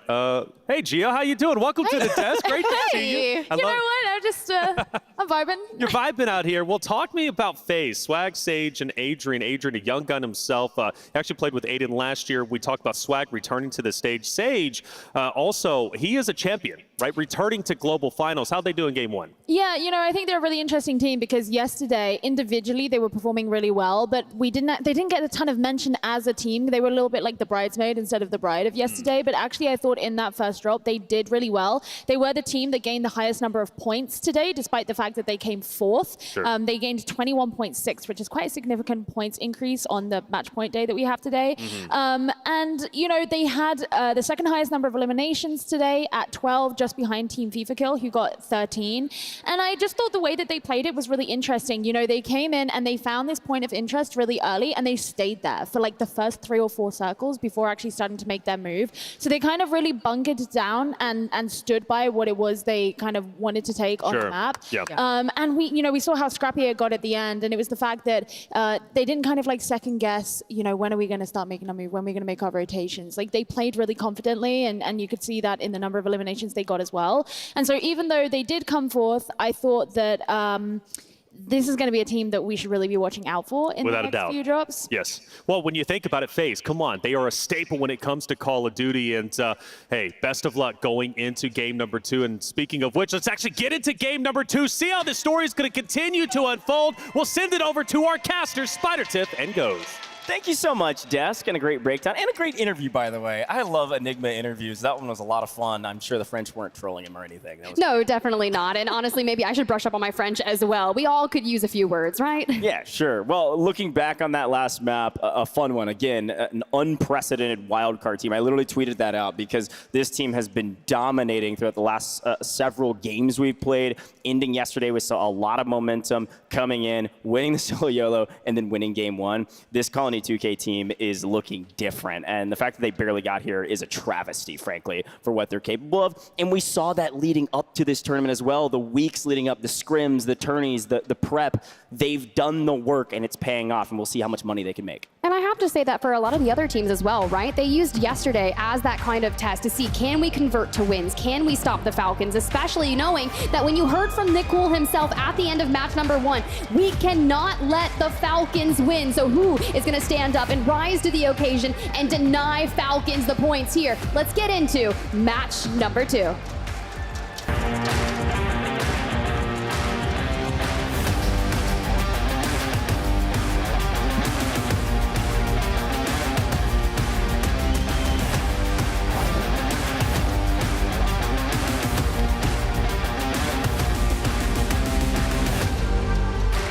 Well, 24 points was the score that Team Colony 2K was able to net home with 12 kills and a win. We'll see if they can better that, or maybe some of these other folks can have a better game this time around and close the gap on this leaderboard. Top 5 had a 30-point margin yesterday, but today things have evened out a little bit. Of course, 20, 30, 40 points, and maybe less being given to these teams depending on where they place. And based on the quick look at the zone, where these players are flying in from, we're going to be headed north this time around. No city for the second map of the day.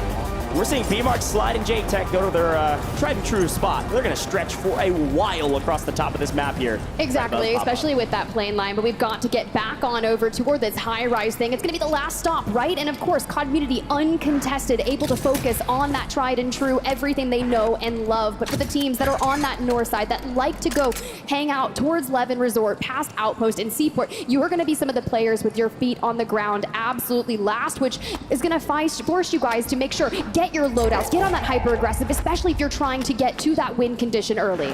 Well, back to Bazaar we go to check in on this fight. The fight for Bazaar has been one for the Asians. It's been Robstar's team that's won majority of the times. But instead, we're going to go check out another fight here in Condos as we see Nano on screen getting some crowd love. Savvy Ultras, the Italians, up above and already have a gun, so unfortunately, pistol not going to be enough as Savvy Ultras picks up a kill all by himself. Nano in the gulag we go here. Freddy on the side. Get the nade out, a swing, and Nano deleted there. SV Begsy, you can see Savvy Ultras down below. Couple teams still lurking nearby. But for now, I'm keeping my eyes on Tapulator across the way also. Yeah, this is an interesting fight here in Condos. This is one of those fights that's been happening quite a bit over the last several games. People deciding not to change up their drop spots around this fire station. Off to the left-hand side of the map, and the Savvy Ultras this time finally can't get the better of 2. The squad on your screen right now, frankly, has had a very brutal tournament thus far. I believe they were actually 37th, funny enough, matching their player number at the end of day 1. We'll see if they have a better tournament after a nice little start there, but we're going to check in on Cloud9 again. Again, I know they've got a lot of fans, a lot of folks cheering them on, and right now they've gone back to Seaport. They're actually not very far away from that Begsy team, a little bit off the way from that fire station as Funzy's trying to get out of dodge. This time Cloud9 seemingly on the hunt. I need to see him pull some moves out of the Matrix, but Jace finds the angle. Funzy down and out, and you see E700 is already fully eliminated. Everything will fall towards T if Funzy does not win the Gulag. And if I'm T, I'm disengaging because other squads are already starting to lurk amongst the Knicks. Team Vitality Hey, speaking of a team that needs a better day today, Team Vitality. Yeah, 100% do. Getting a free kill. And look, I don't know if it's the inclusion of noobs or the exclusion of Inxion, but yesterday did not go their way. They had a brutal day after getting bullied out of their drop spot by Community. And funny enough, they've actually elected to go back to where Noobs used to drop with his former team, over to the Seaport side, kind of near that fire station where you saw Begsy and everybody else. So, you know, could be a strategy, especially if Noobs is taking the lead here. BD Benza back in action. Vitality might run into them, but Destroy on your screen with Raul, Nate Dogg. This squad still trying to make some plays over by the gas station across the way. Mortar in the back pocket, which would be nice to see if we can find those angles. Bunker Buster, even better. Melvin, Pentagon, Fuzzin, you gotta watch out. Yeah, and again, we've jumped all the way over to LATAM, which is kind of the southeastern side of the current zone. DRN, aka Team Destroy here. Okay tourney yesterday, right in the middle of the pack. I think technically on our sheet, they're looking at like 17th tied. They got 15 points, as so did a lot of other folks. So fairly even playing field here. Only 5 points behind those folks we were talking about before that got 20. So plenty of room to work on this leaderboard. Day one was important, but today is everything. And all quiet in Lowtown for now means gonna go check out what we can do from here. The only frustration about DRN, frankly, is how many kills they're putting up. Decent placements when they can get them. Kills not going their way except for a very small amount of crucial moments. Yeah, it's going to be tough, right? That average multiplier yesterday for them, 1.42. So if we can get some of those eliminations and maybe bolster our points multiplier, could be really good for them. But I already like what we're doing. We're conservative, right? And now that you've got that third-party situation coming on in as Lawnard and Cloud start that push, I wouldn't imagine that they are going to be alone for long. DRN will push into that. Okay, big hitting teams here, of course. You've got Omit EU in the red one on the right-hand side of Farms. You've got, obviously, Falcons in the green in the northern side. Team 20 is that community team we've been talking about. Team 5 is going to be Aiden squad. I think you guys are figuring out the numbers. You got it. I don't have to keep reminding you. But when we take a look at that map view, you'll be able to see them on the map quickly and see maybe your favorite squad as well. Amir finding a couple kills in the kill feed as well. That's number 18. Look out for that squad. Had a decent day yesterday, and they always perform on land. I mean, DRN right now is just trying to find a way to open it up and get on over, but it's Destroy that's going on the Hail Mary flank here to get closer and closer to them. But as they start retreating, it's just getting to the point where if we overextend, if we take this, it's drawing out way too much time and not giving us the eliminations that we want. We've only lost out on 2 squads, and once we get to the top of the circle 3, a lot of teams will kick up that aggressive nature thanks to that fire sale and start pushing with advanced. But Echo, this is the squad that I have so much love for alongside Prodigy, Oki. Like, they have been playing incredibly well, and they said, look for us today. We want wins. We know we can convert this. They've done it before in some of the warm-up tournaments leading to the World Series of Warzone. Again, started today with 30 points. Didn't really shock the world because a lot of folks knew they were going to be good, but a lot of teams and a lot of people that were predicting top 5 didn't have them there. So picking up one in transition there, this is that Savvy Ultras team that's just been trying to regain all day. And a lot of times when you're trying to regain, they lost their Seaport fight. You either head to farms or you head to city. It's usually some wide open spaces, and frankly, apparently not open enough, as Zanks likely gets cut down here as well. Okay, we see that. Now we're just looking for Freddy. Can we get that? Now, I'm curious to see, do we center on up? Do we pull towards the north from here? Because we are still very far south in that Zaravan city, but they have committed towards this area, the POI, for their starting position for the past few months, and we're not changing up now. Well, a quick look, by the way. I was taking a look at our map feed, and Colony 2K's team is all the way down in Manor on the far southern side. That's that kind of purple, blue 35, bottom right-hand corner of the map. They're actually right next to Omit EU, so talk about some momentum. If you can take out a top team and carry yourself into another top 5 position, you can see Team Colony 2K have a great day today. So a quick look at them. They're actually able to pick up one of those Omit EU players in transition. It's actually going to be Ankyo hitting the quick buy, and now on the ropes. Talk about a little bit of foretelling. These guys are not stopping.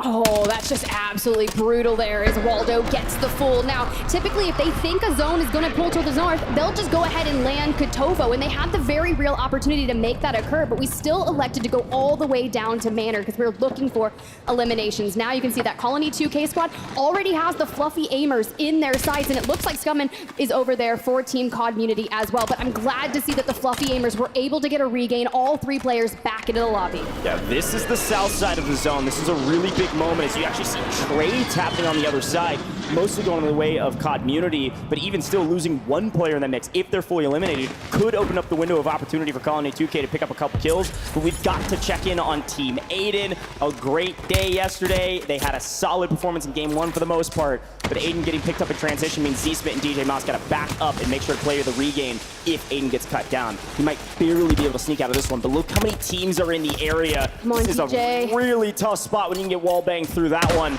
Look at the new zone as DJ Moss goes down. Maybe self-revive. They are dead center. That cyan blue 4 you're seeing on your screen right now, middle of new zone.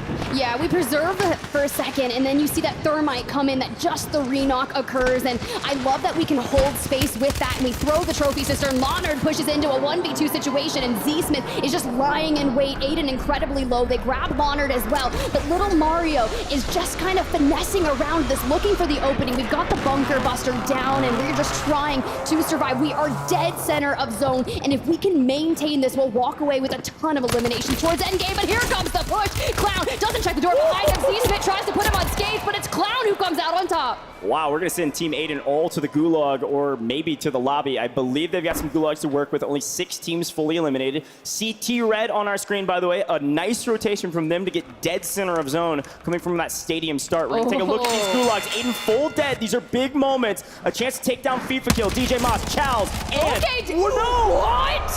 FIFA? Unreal heading from FIFA on the prone and made DJ miss. This is a must-win scenario, Tiff. Z-Smith has to win here or Team Aiden is sent back to the lobby in 34th on this one.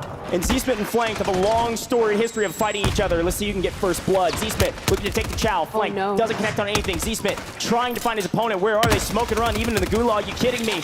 Still no connection. Reload. The zip is down. Z-Smith takes it. He gets out. Z-Smith gets out. Z-Smith, you are insane. The fact that you made that happen, I can hear the desk literally screaming behind me in my ears, but now we turn our attention straight on over to the Falcons, taking on Team Super Evan. Hisoka, 5 HP, still trying to make that happen, but the replay... While this replay is happening, look how close this zip was off screen.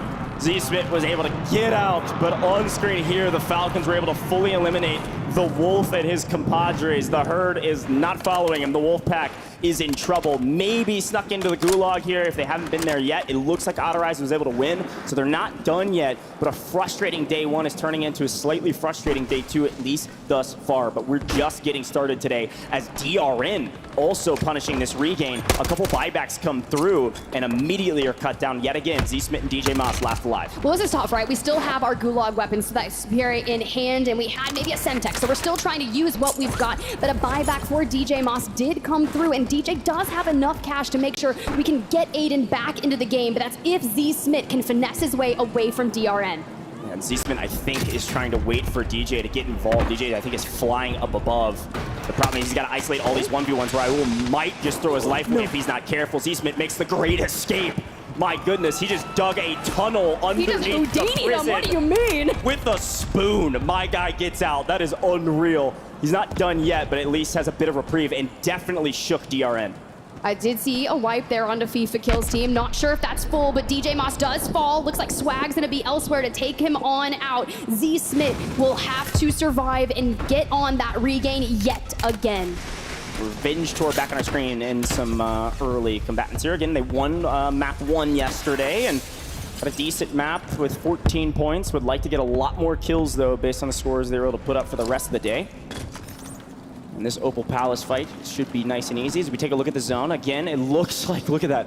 Number 4, Team Aiden has somehow fully restabilized, and DRM has left them after the shake from Z-Smith. You also see the Falcons up on the far north side of this, above cargo. Gonna have to come over the bridge or through the water to grandmother's house. We also have, it looks like COD Munity, the pink 20, still in this as well. They've made their way to new. So willing to gatekeep a lot of our top teams still in this. It's going to be another heavy-hitting end game, right? We had that first match go to Zaravan City. A lot of teams able to find habitable space towards that end game, and it's likely going to happen again. But COD Immunity, anytime Unrational starts to break out the Morris Sniper, it just allows him to put the pressure on so many teams and get that information. But Falcons, after that less than average performance, I would say, from them, considering it was 11.2 points last game, and their average is about 35 points per game. That is how you're going to allow to open the door for the rest of the team. Soka chows Juju here on the roof and gets it.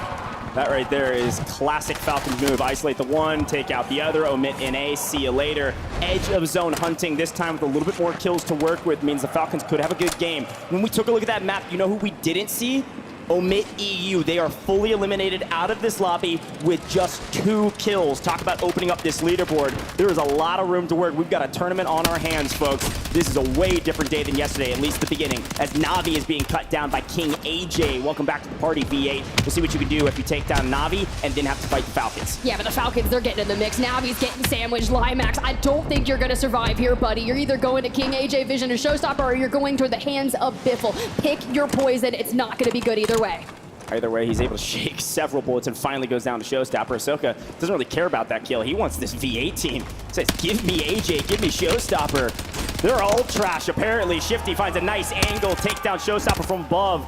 Where are the others as they get the cleanup? It's going to be a 3v2. The problem is you don't want to spend too long here. Yes, you have new zone. Yes, you can play for win condition, likely on high ground here. There's nobody else in the area if they take down King AJ. The only team even close is Periwinkle 35, which is going to be Team Colony 2K coming across the bridge. The Falcons get the wipe. They're set up on the northern side of that zone. I'm sure we'll see them in the end game. Okay, Team Echo, let's see what you got. C9 had that regain. Joe down and out from Prodigy and Bredman looking for the angles, but Oki is doing the best to cut him off of it. Foreign Jace gets into the mix early, but you cannot stop the ability of Echo staying together and getting those trades. Already finding a nice amount of eliminations. Cloud9 down and out, outside the top 20.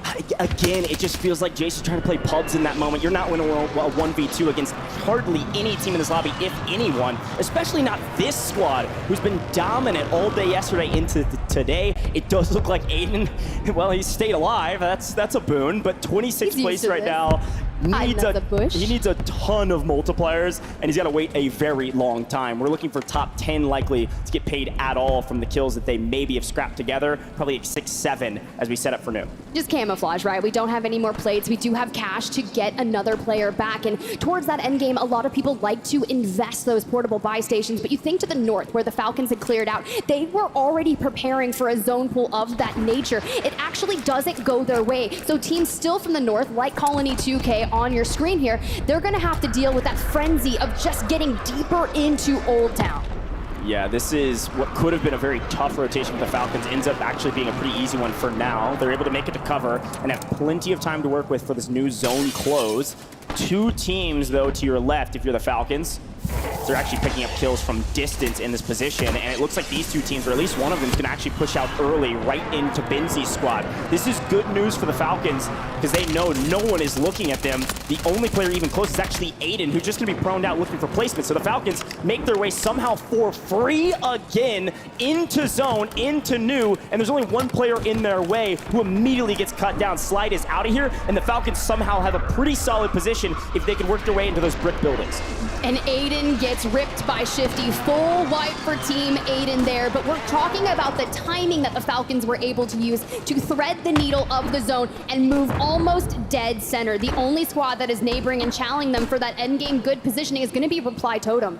That's right, Reply Totem in the area. And again, these buildings aren't sturdy, but they're buildings, so it works for now. We're looking for top 10. We still have 23 teams remaining in the 5th and closing into 6 circles. We're gonna swing over and see Team Echo get cut down. Somehow, some way, the Wolf and his pack has made the better of what was a frustrating start to this map. Unfortunately, right as I say that, the transition, they get cut down. I don't know how many kills they have. A decent game on their hands if they can stay alive, but right now it looks like Empathy is the only one that's healthy and has a very difficult rotation. This team is a really good squad. They just can't get anything going in the last couple maps. And it's not like we have resources to try and help that. I can't throw a smoke on you, cross, and hit the res. I'm just trying to live at this point underneath the bridge and keep your eyes there. I saw Amir in the distance looking to clean up some eliminations. They're on a pretty powerful hitter here, and Empathy falls. Yeah, I'm sorry. I just screamed wow because look at the zone pull the Falcons just got. Yes, not in a perfect position, but they're dead center and they have a ton of cover to play around with should they want it. This is wild. It could have very easily pulled to the southern side down where actually Community is. And the Pink Salmon, who's now being looked at by the Falcons. Now Community has a very difficult rotation wide out in the open to get to some pieces of cover as Shifty is going to ward off any address. If it pulls to the Falcons again on new zone, this will be theirs for the win. Moment of reprieve, but Sage once again on 5 here. They've got a lot of power here. One smoke in the back pocket, but we've got to clear out the southwestern side of things as Team Community is starting to get onto the move here. There's going to be a big collapse there on that, and look who's got angles. It is Shifty. He is trying to cut people down on rotates, but what he doesn't do, he doesn't get the full-on unrational, and they get him back up on his feet. And Sage, FaZe trying to play aggressive and trying not to get cut down from behind. The Italians are here to play spoiler, somehow regain, taking down 1, maybe 2. If Swag is able to get out of this, could be a boon for Adrian. There's actually a portable buy way down here deep in the gutters. Should be able to get the buy off, and that means all 3 of FaZe are alive, at least floating, looking for that multiplier, looking for top 10. We're on 12 right now. These are key moments as Warzone squad is cut down. CT Red still in this, looking for top 10.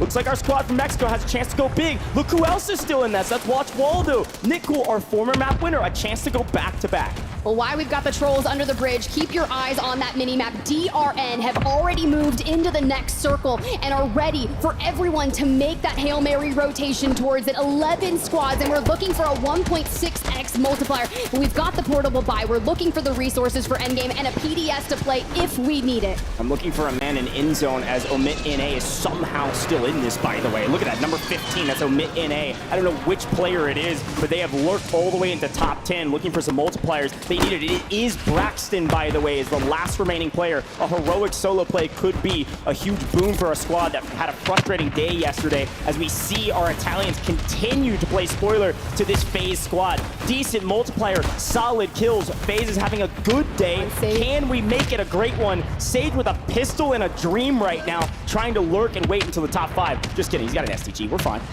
I mean, look, they had 12 eliminations in match number 1. Sage is on 5. We're looking for that 1.8x multiplier if we can get it, and maybe pick up a couple more while our teams are looking to rotate out of the gas. Even the Falcons on the other side, still outplaying the PDS if they can, going straight up against Colony 2K. Omit NA down, and, well, Savvy Ultras, you gotta be wary or you're gonna be in there right there with them. All right, Sage, what can you do, my man? I was touting your ability, and off screen, we're actually seeing a lot of the Falcons being cut down. It's actually Ahsoka last alive in the gas by himself, doing Ahsoka things, trying to stay alive. Dongi gets cut down. Sage picking up some kills and transitions. Actually a cleanup for some opponents, but even still, it's a boon for him. Community in trouble. Community out from Ahsoka off screen. Sage, heroic play, a splatter. The problem is DRN has all 3 alive, but they're not in zone. Sage has an opportunity.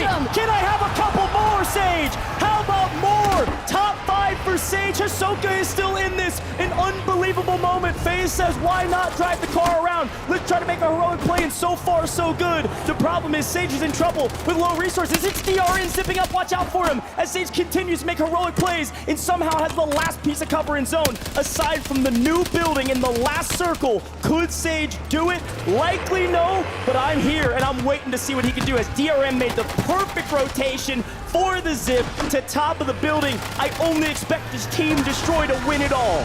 They do. They take out the Falcons, and now still DRN from the high ground, but Sage still putting on the works, does get taken out. Regardless, a valiant effort, 1.8x multi, and it's Quality 2K in the end game as well with DRN as the great hunt begins. They just have to find the last one. Unbelievable consistency from Top Colony 2K.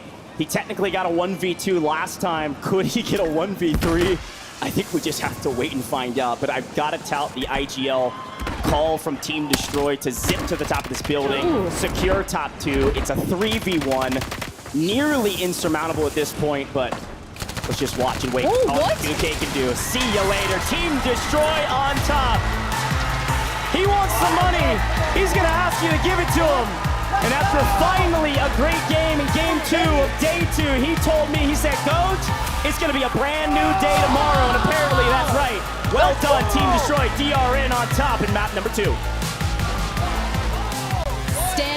celebrate. That 2x multi plus whatever eliminations you had is going to be a massive game for you. Mind you, they averaged 9.47 points per game yesterday, and we are already off to a better start. That new day you mentioned, man, that's gotta feel good. One thing I love about Destroy is that every time I see him, he goes, Dodge? That's what he calls me. He goes, Dodge?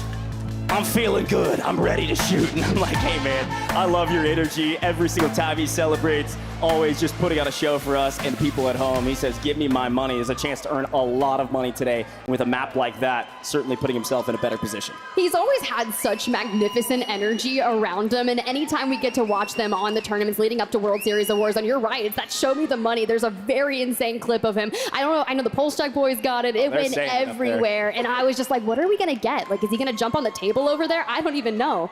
If they win again, you might see Destroy run laps around this place, Probably. all right? I love this team for a lot of reasons, and one of the main ones is they had some adversity leading up to today, right? Leading up into today. Yesterday had a struggle, but also all of the tournaments leading up to this week, aside from some early events, they've had some struggles. They haven't been able to piece it together. They haven't gotten the kills they needed. Finally, they put together a win. Big question is, how many kills did they end up with? They got here early, they secured a win, but was it enough to really leapfrog that leaderboard? Let's take a look at that last stand and see how it all happened. Yet again, I'm gonna tip my hat, as per the usual with our last stand.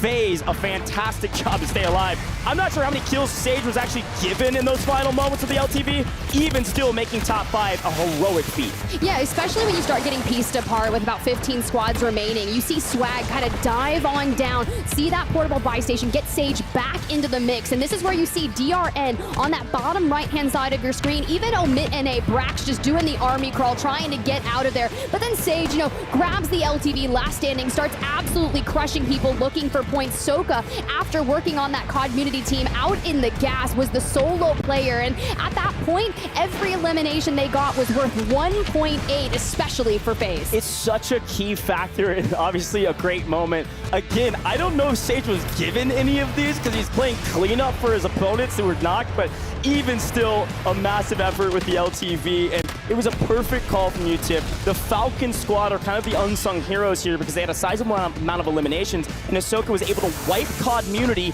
to get top 5. But of course, the final moment with the heroes of this map, DRN able to grab the victory, taking down yet again a very consistent squad with Team Colony 2K first, and then second on day 2. Come on. Come on. That's consistent. That's exactly want to see. So hear me out, though. I hear we got someone on stage, and I want to hear from Miles and Destroy. Thanks very much, Tiff. Right, Destroy. Congratulations, man. A big win right up there in the standings after that. Crazy finish. Who made the call to take that top building? My boy Nate Dogg, man. He just said, yo, we threw a zip. We had 2 PDSs. Best IGL in the game, Nate Dogg. Threw the zip down. We got hype for free. Free-ass W. That's what I'm talking about. Sorely needed, man. Well done. Again, how's it been so far in the tournament for you? I mean, what's the environment been like? I know there's some fans out here. There's some loud Destroy fans. Let's go, baby. They're real loud. How you doing? Yeah, man, I got my whole family out here. Thank you guys for supporting us. I appreciate you guys. Yesterday, we weren't able to get a W, but I promised today that we were getting 2+ Ws. That's one right there. Not the most kills, but nonetheless, we got the zone pool. Nate made the great call. Me and Raul are on all cylinders shooting, and it's just kind of flow for the squad right now. Dude, love that for you, man. Congratulations once again. We'll let you get back up there and stay warm. Just back to the desk. All right, Miles, thank you, man. Destroy, always a ball of energy, bringing the hype, and a massive win coming out for them. I love our stage, by the way. Shout out to everybody in the production crew for that. And shout out to Jay, Destroy's brother. Make sure I get that right this time around. His whole family out there supporting. Thank you so much, man. Look, that's a big win, Dream. The fact that they get this, right? Maybe not the most eliminations, though. That's another talking point, but let's at least celebrate one more time, right? That massive W. Yeah, absolutely. And of course, calls from Nate Dogg. And, kind of a fun fact, I had Tia tell me that Nate Dogg actually helped her out, too. So he's overall a really smart player. Destroy meant that. But you saw them, I believe, when we were watching Sage during that, crazy action with the vehicle, which is insane, they were lurking around the warehouse, right? They waited for their moment, their opportunity, and they played the zone, and they got the dub.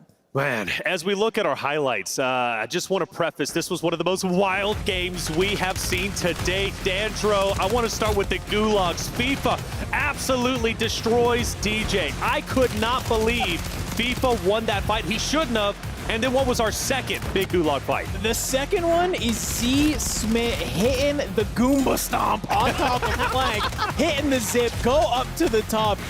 Look at that! Dude, that's what is this? That is just embarrassing. Oh my goodness. I know Flank is absolutely, I've seen him put his head in his hands too many times in the Warzone space, and I know he's feeling bad about that one, but it really just kind of set us up for the rest of this lobby, right? It was just moment after moment after moment. Same pace as sort of game number 1, zone number 5. We still only had 26 teams left, 14 teams already eliminated. Yet again, seems like some teams, like Destroy said, firing on all cylinders and finding their kills. Yeah, and finding their kills here too. Falcons, right?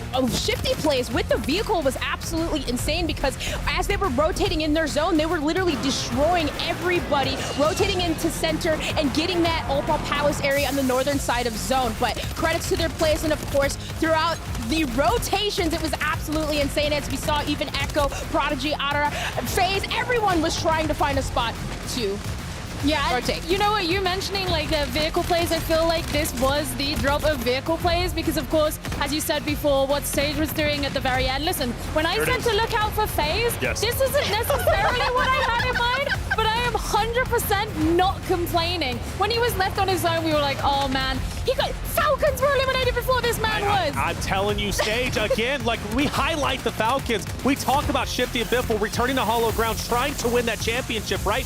Back-to-back years. Sage is trying to do the same thing. He's on a wonderful organization of FaZe, and he's playing with the greats of Swag and Adrian. The fact that he stayed alive as long as he did with the vehicle plays, and even before that, getting hit from every angle, it was absolutely crazy.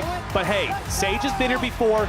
Cool, calm, and collected. He's a wonderful player, and he wants a championship just as much as the Falcons roster does. Now, from one Falcons roster to another, Falcons Mena, also an early exit from game number 1 to game 2, polar opposite. Then we had Omit EU, also out in 33rd. Inconsistencies, Dandro. Yeah, a little bit of inconsistencies. I kind of hyped them up. Game number 1, Omit EU, saying, hey, this is exactly what they have to do. You know, they have to come out firing on all cylinders. They need to keep up and be consistent. Unfortunately, game number 2, they make an exit at 33rd. But hey, we have Destroy winning that game, and I didn't hear really anybody give it to him. So while I got the full cam, can we just get a little give him his money? Let's go, baby. Team Destroy taking game number 2. Right. I love it. I always love that guy's energy. You know, and I think in drop 1, they were in 12th place. So, you know, maybe not a lot of eliminations, but getting that placement, I think Raul had at least 5. Right. That's still pretty good. And for Colony, man, I can't believe that they got second. Well, let's talk about that. I was about to bring it up. Colony, right, Gio? Game number 1 was absolutely incredible. I mean, it couldn't have been any better. They got first place after all. This time around, they get second. So yesterday, Falcons were the teams going first and second nonstop. Colony 2K, they've kind of flipped the script. Now it's them. Well, this is the thing that I actually find really interesting about today so far. You know, we talk about these teams like Omit, who came in 33rd today, right. and Falcons still, yet, look, they haven't been playing badly, but they haven't won, so it's kind of, you know, listen, it's relative. But my point is that, you know, these teams that necessarily didn't make a huge name for themselves yesterday, you can tell that they have gone back to their hotels, they have gone and they have grinded through these VOD reviews. They've come in with really solid plans. And not just that, but it's like the mental shift, you know, that the others on the stage right now, they're known quantities. They know what they're working against, and they've come in with really, really great plans. And that's why I wonder, like, there are pressure on these teams like Omit, like Falcons, who did really well yesterday. Is that pressure a bit much? Are they resting on their laurels a little bit? Do they just come in and expect that they're going to be the best again? Yeah, who knows, right? It's early to tell. It's game number 2. I do say inconsistencies because I like to be dramatic on the desk for the most part. But it's only 2 games. We'll start talking more about that when we get to game 4, game 5, and really start to see maybe, okay, some rosters have really slowed down. And I felt this lobby was pretty quick at the start, but it definitely had its moments of lulls. And I want to talk about that northern zone because Falcons, give them the respect. You know, they had a decent game number 1. Game number 2 was, I think, a lot better, if I'm not mistaken. Top 5 for sure before Sage ended up trying to run him over. Talk to me about Falcons and how well they did. Yeah, I mean, in sort of that game number 2, when I saw that sort of zone come immediately out and knew that it was going to kind of pull a little bit more towards that northern side, I knew that the Falcons were going to have probably a really decent game, okay? So I think that here in game number 3, I'm hoping they're kind of hoping for those zone pulls, right? To continue to have these sort of banger games after banger games. Well, game number 3 is about to get ready. Let's take a look at our standings heading in, and it's Falcons leading the way. That 40-point lead speed is doing them justice. 2 games, not doing bad at all. They've managed to secure 41.8 points, and, well, Colony just below them at 62. I'll tell you what, that gap isn't as big as you would think it would be from Falcons to Colony, and second on down, it is close. Hey, it's only going to continue to heat up from here. Let's see how well the teams are going to play moving forward. And, well, speaking of which, let's start moving forward. We've got game number 3 ready to go, so let's send it to continue to tell the story of the 2024 World Series of Warzone Global Final. Spider Tip goes, take it away. Thank you so much, Taylor Reflections Noble. I gotta say, Tiff, it feels crazy to say that Falcons, yes, they're on top by not that big of a margin, but also Team Colony 2K is in 2nd place overall. That, by the way, if they finish, is like $52,000 a piece if they can keep up this pace. I mean, that's a good weekend if I'm Nickel, if I'm being honest. Because, like, I mean, 50K from the solo YOLO yesterday. We're still getting crazy here because, man, that's after 2 games. We're flying through this already. I thought yesterday that I would see a max of 6 games, and we are starting to be around that halfway point. If we're north of 80 points, that means for 2 games, we're at 41.8 points for the Falcons, especially after you drop an 11-point game in match number 1. All we have up is here. Yeah, and no, what's interesting, too, is if you look at their averages from yesterday, if they dropped 2 average games from yesterday, that would be 35 points apiece. That's insane. That's their average. But if they drop both of those, that's 70 points. Guess what? That's a total of 151. They would be past our threshold, so we could get to our first match point in 2. That's kind of our metric right now. They also dropped a 60-point game yesterday, so you never know what could happen, but I'm very impressed with the rest of our squads as well. Very tight margins, 2nd, 3rd, 4th, 5th, all within, what, 4 points total? A lot of room to leapfrog up this leaderboard, and I'm excited to see what happens in map number 3, folks. This new zone, new map, we're moving quick, and Tiff, I'm just excited to say that I believe map number 3, it's here, folks. You don't have to wait any longer. Crowd in Vegas, I know we're excited about this one. It's time for map number 3 of the World Series of Warzone, Day 2.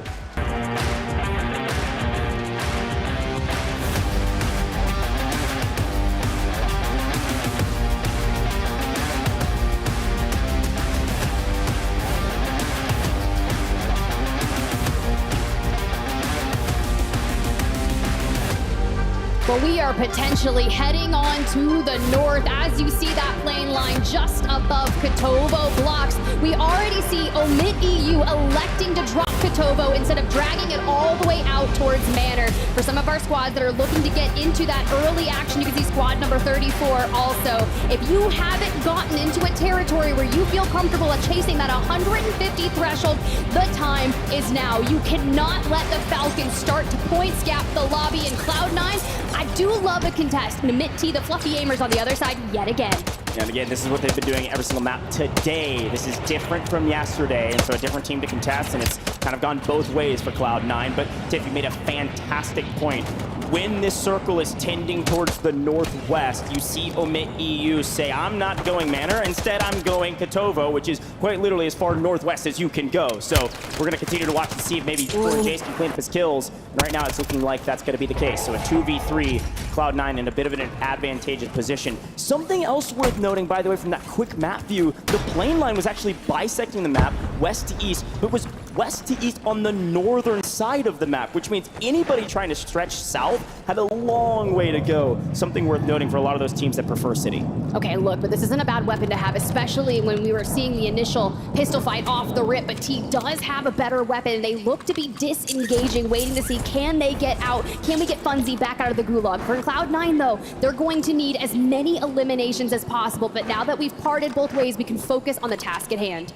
And taking a look at our map and overhead views, you're seeing it looks like Community again getting into the mix. I will say Team Community did not go all the way to high rise. They could not stretch that far and instead elected to land near Stadium, which is right where CT Red is. So we'll keep our eyes out for that as we also head over here to condos and see the other teams in the area kind of near where Cloud9 is. This is that same contested fire station from before from some of the teams lower on the leaderboard.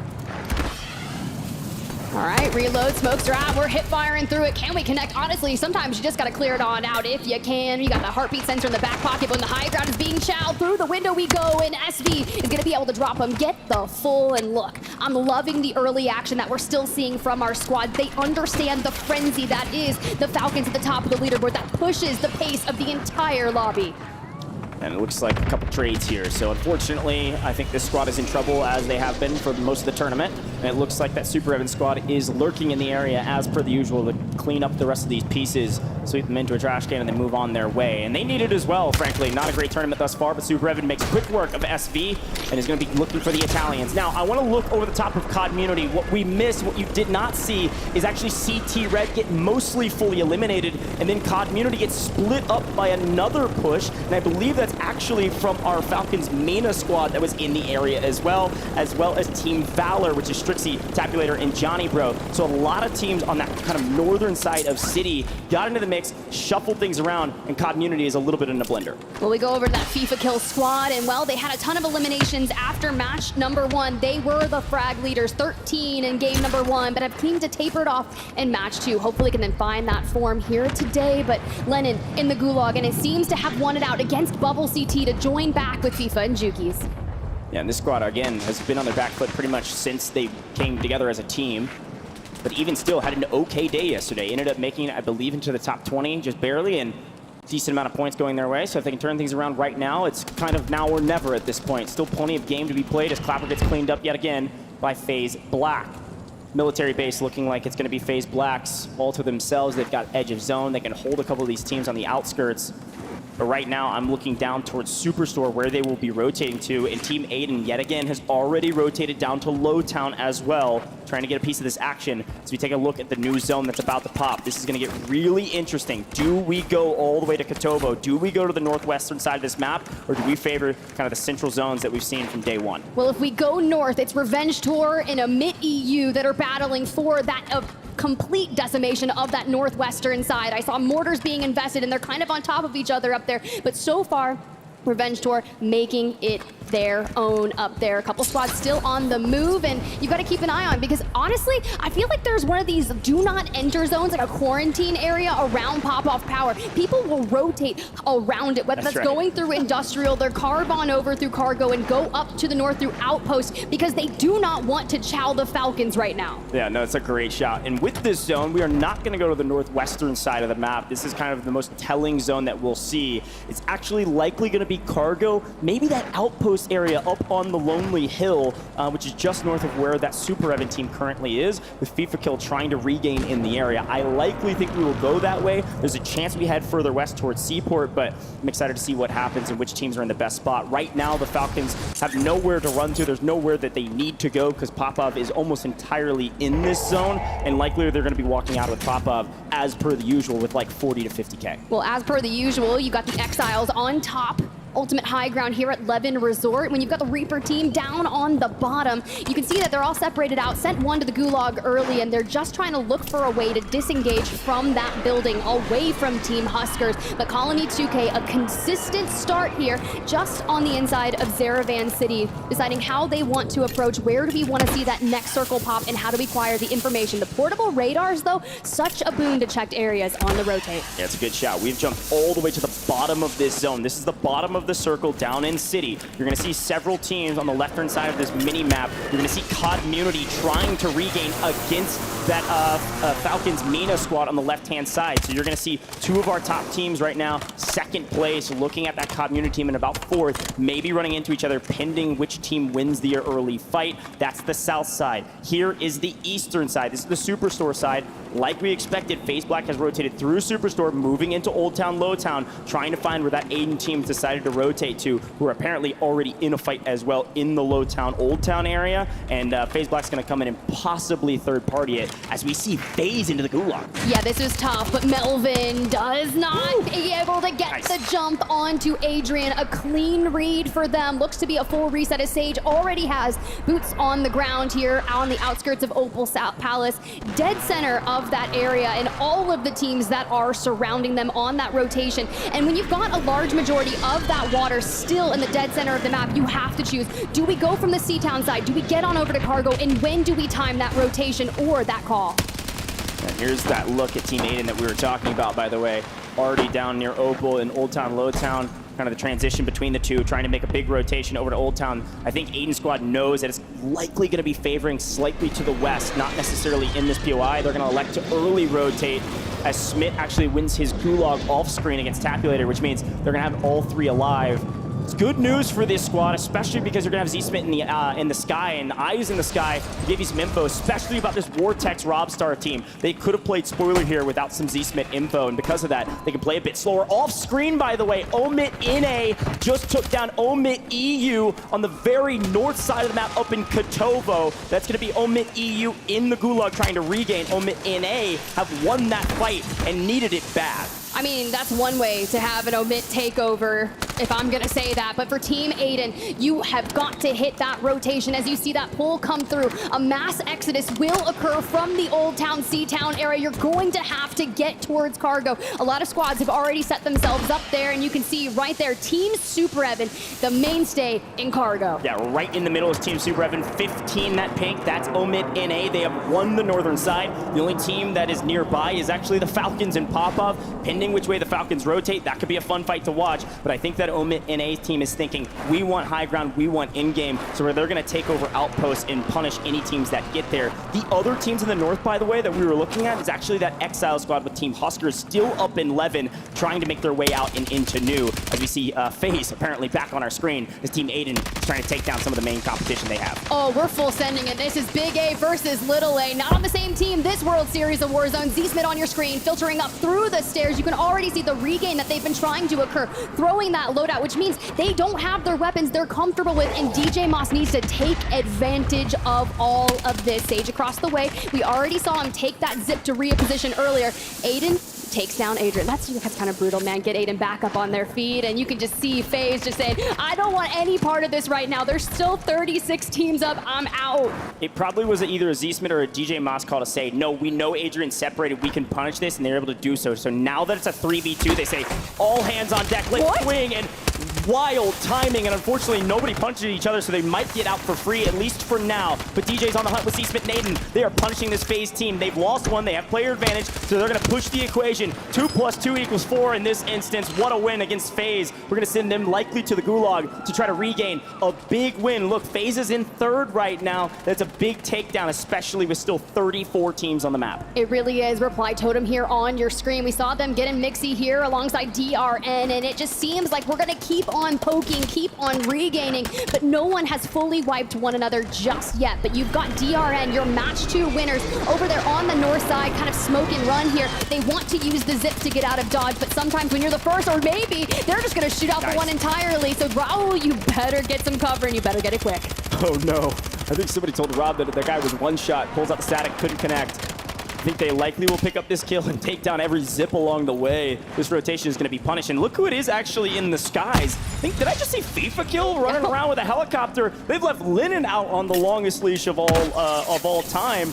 Who's likely going to get punished. This is actually a 1v1, by the way, Nate Dogg and Linen. But to the action we go, because Team Aiden's in trouble, or maybe they're the ones causing the trouble. One goes down, nice trade. This team is moving with a V12 engine right now. Everything working near flawlessly as they punish Hollow's team and take them to the bank. Oh, they understood the assignment. They know that they have to play at a very quick pace of play to make sure that they can track down the Falcons and eliminate them in their own format that they're so good at converting on. Even Super Evan's team, we called it out earlier, they were already on the cargo side of things, and they're starting to separate out, but it's the Falcons that are going to be hailing from pop-off power. They've moved just on the outskirts of Outpost, and you'll have to keep an eye on them, because Soka just went down on the ground. Into the gulag we go.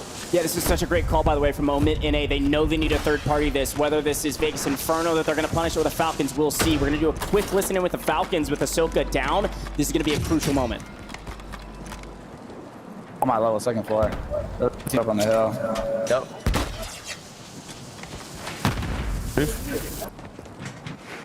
I'll pop in advance, okay. That van. Here. I'm gonna throw portable by behind us. I'm gonna wait for the scan, bro. I don't know if these have an advance though. Oh, portable down? I did. Did none of you guys hop out right there? On the hill? No, because the Braxton them were just shooting us the whole time. Gotta go back there for that buy.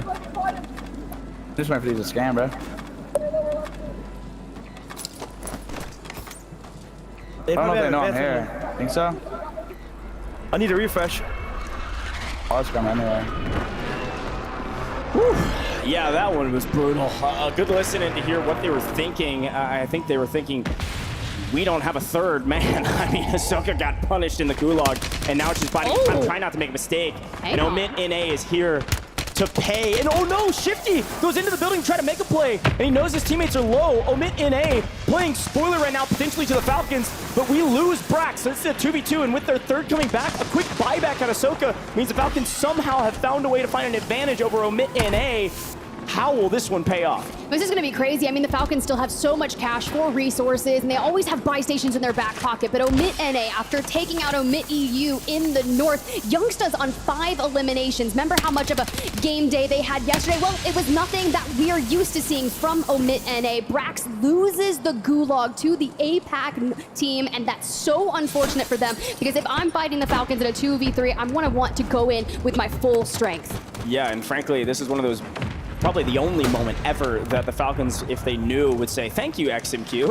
I think that's a huge boon. Like you said, player advantage now on the side of the Falcons. I don't think they know that. There's a chance they've got some UAVs in the sky, and maybe they're picking up on some reads, but right now, they're looking with this smoke and run. They know someone's out here, and it looks like they've actually grabbed maybe an LTV and are getting out of dodge. So Omit NA playing their life well. We're going to swing back to a team that's been doing that all map, this map, and are slowly creeping up the leaderboard. Team Aiden trying to return to form into the top 5 as they've secured a nice spot in cargo right now if this zone pulls south. Well, I love this rotation, right? Especially when you're getting ahead of it, because we knew crossing the water was going to be incredibly difficult, and you've got other squads still trying to get in from that south side. That's Reply Totem here, looking for a bridge to cross. But with Team Aiden, Z-Smith already on 6, we got LTVs to play around. You have to see where is this pull going to occur, and are they going to be able to take down the Team Falcons Mena with haste? Looks like Z-Smith's going to jump out just to make sure they don't get full team wiped. Luckily, it looks like a couple bullets went the other direction, which means they have a free rotate. They're still good. Still here in condos. They really don't need to go anywhere right now. There's still 30 teams alive, by the way, as the Gulag's about to close in 5 seconds. And as such, this is going to be a race to the finish line for any semblance of a multiplier. You see the Falcons Mena, like you said, trying to push the equation here. Couple little ticks with the thermite will at least give them the info that they're there. But right now, it's just a matter of who makes the first mistake and if a third party happens. These are one of those fights that you're going to look back on and say, could we have cleaned that up faster if they decide to push? You actually see Team Aiden push, and Team Panda says, yeah, I'm out on that, my man. They are gone into new zone. Panda is not taking any chances, and now on edge of zone with the new zone. This is dead center on that fire station here in Seaport that we've been talking about. We've showed it in the early drop spots. This is where Cloud9 used to go. Cloud9 is still in it, and I think Cloud9's actually holding out Community, who is rotating in from the sea. DRN just got wiped, but we still need to get the Team Falcons Mena squad into the next circle, so you have to get through Team Aiden. We jump on over to the other side here. Team Community scumming full wipe, Dongy on your screen, as well as Unrational. And when you've got Cloud9 lurking below you, things can be detrimental towards your regain. We do have a bunker buster in the back pocket. We just got to set our sights straight onto Jowo. Can we rip him out of it? Because if you think about it, it's always going to be Jowo and Bredman right next to each other, with 4NJs kind of lurking from a cross angle. Now, unsurprisingly, by the way, that I called it Periwinkle. That is definitely a blue. 35 with that Watch Waldo team, Colony 2K. They're still alive. They're fighting right now. We're losing Nick Cool, but this team went first, second, and they're trying to better it again in this next one, as they're losing one off screen or a little bit further down the line. You do see Omit NA has regained fully and are moved into the new zone as well. You see Exiles were able to make their way out of Resort and have crept down to new, but right now, Dongy and Unrational are just lying in wait and looking for somebody to make a mistake and maybe somebody's head to get popped. Well, 4NJs picks up XMQ, and that's a full squad wipe, so we don't have to worry about them looking for a regain over here. But Exiles, man, they are just hunting, waiting to use that Car 98 and find a down. Biffle down below, you can see them just on that screen, but Omit NA, and of course, Team Aiden in the distance. We got Pentagon, Melvin, Fuzzin as well. With 26 teams here, you have to make sure these circles can be fickle, right? Depending on those end game pools, whether you have to cross that road, that will cost you so many placement points. But for Team Aiden, who took the early rotation, with Team Falcons Mena kind of mirroring them, right? They're constantly staying just a step ahead, and it's only a matter of time before they start to pick them apart. Crazy, and it's a great call. The early rotation is going to pay in kind, but again, the zone pool is further north, and now we're, of course, still in Seaport, but right where it looks like that Watch Waldo team was, and then Team 30, which is the Team Clapper team that I think had 7 kills throughout the entirety of yesterday combined in all 6 games, have a chance to have a good one if they can hold that position in the middle of zone as they're getting pushed. Everybody wants their spot. It's going to be difficult to do so. That darker blue 30, that's the best spot right now, especially on this south side, and there's a lot of teams that are going to be gunning for it. Oh, and we're starting to move. The Falcons have already found themselves a home, but it's not a good one as Soka gets ripped from the ultimate high ground. Launard, little Mario gonna do the work on them. Biffle only on 3 eliminations, and you're gonna have to fight off everyone hailing from the north on that. It's gonna be Aiden, Hollow, the next biggest threats to them. Huskers team, the Exile squad, has made their rotation in and actually have a nice position on the northern side. So a couple gatekeepers right now as everybody's trying to get a piece of the pie, a piece of some cover, and a place somewhere. We need some multipliers. Still 23 teams up as we're moving into the 7th. This is unreal, nearly unprecedented on this side of the map. This reminds me of City, everybody playing slow. There is $1 million on the line, and off screen, it does look like our Watch Waldo, Colony 2K, Nick Cool squad finally eliminated their worst game of the day in 22nd. Likely still going to be top 5 with a decent game, but that is a frustrating one after a fantastic momentum. Look at this layer cake action all across these condos. No, this is going to be brutal. We are pulling to the open ground outside of the condos, and sometimes you just got to find yourself a balcony, go prone. You don't have any plates there for Scummin to kind of reconvene with. Dongy on 3 eliminations. We want to get ahead of that, bro. We have no resources. We are in shambles. Did you see how many buybacks? But turn to the north. We got Exiles on your screen here. All 3 up. Moore's in the back pocket, and a precision airstrike to just absolutely wreak havoc on the lobby. Okay. Yeah, that's right, Huskers. FNK sniping for the win. My bad, Husk. I knew I was familiar with the game. Apparently not. Good grief through the body, but we go to Aiden squad. PDS is for days. It's Omit EU versus Team Aiden, and it's a brutal one. Blood trading hands, but no one will falter. Not yet. Sharing a wall like a townhome. This time it's in condos. Juju, little fastball special. You gonna get paid in kind? Aiden gonna get the rip. No, doesn't get the cleanup. This squad's still in trouble, but Omit EU is out of here. We are deep in the gas, but we got a buy station for some gas masks. Hey, that's how you make a replay of that. And a PDS in the back pocket. Elsewhere, the Team Falcons Mena have fallen. Team Community still struggling, but we still have to get into that next circle. Knowing that it pulls out into the open, we want to take our time. Smoke and run here, and look what we see just ahead of us. Cloud9 being wiped by Amir's squad. Good grief. CT Red getting into the mix and cutting down one of the top teams today. CT Red still in the mix, finding more team wipes, finally losing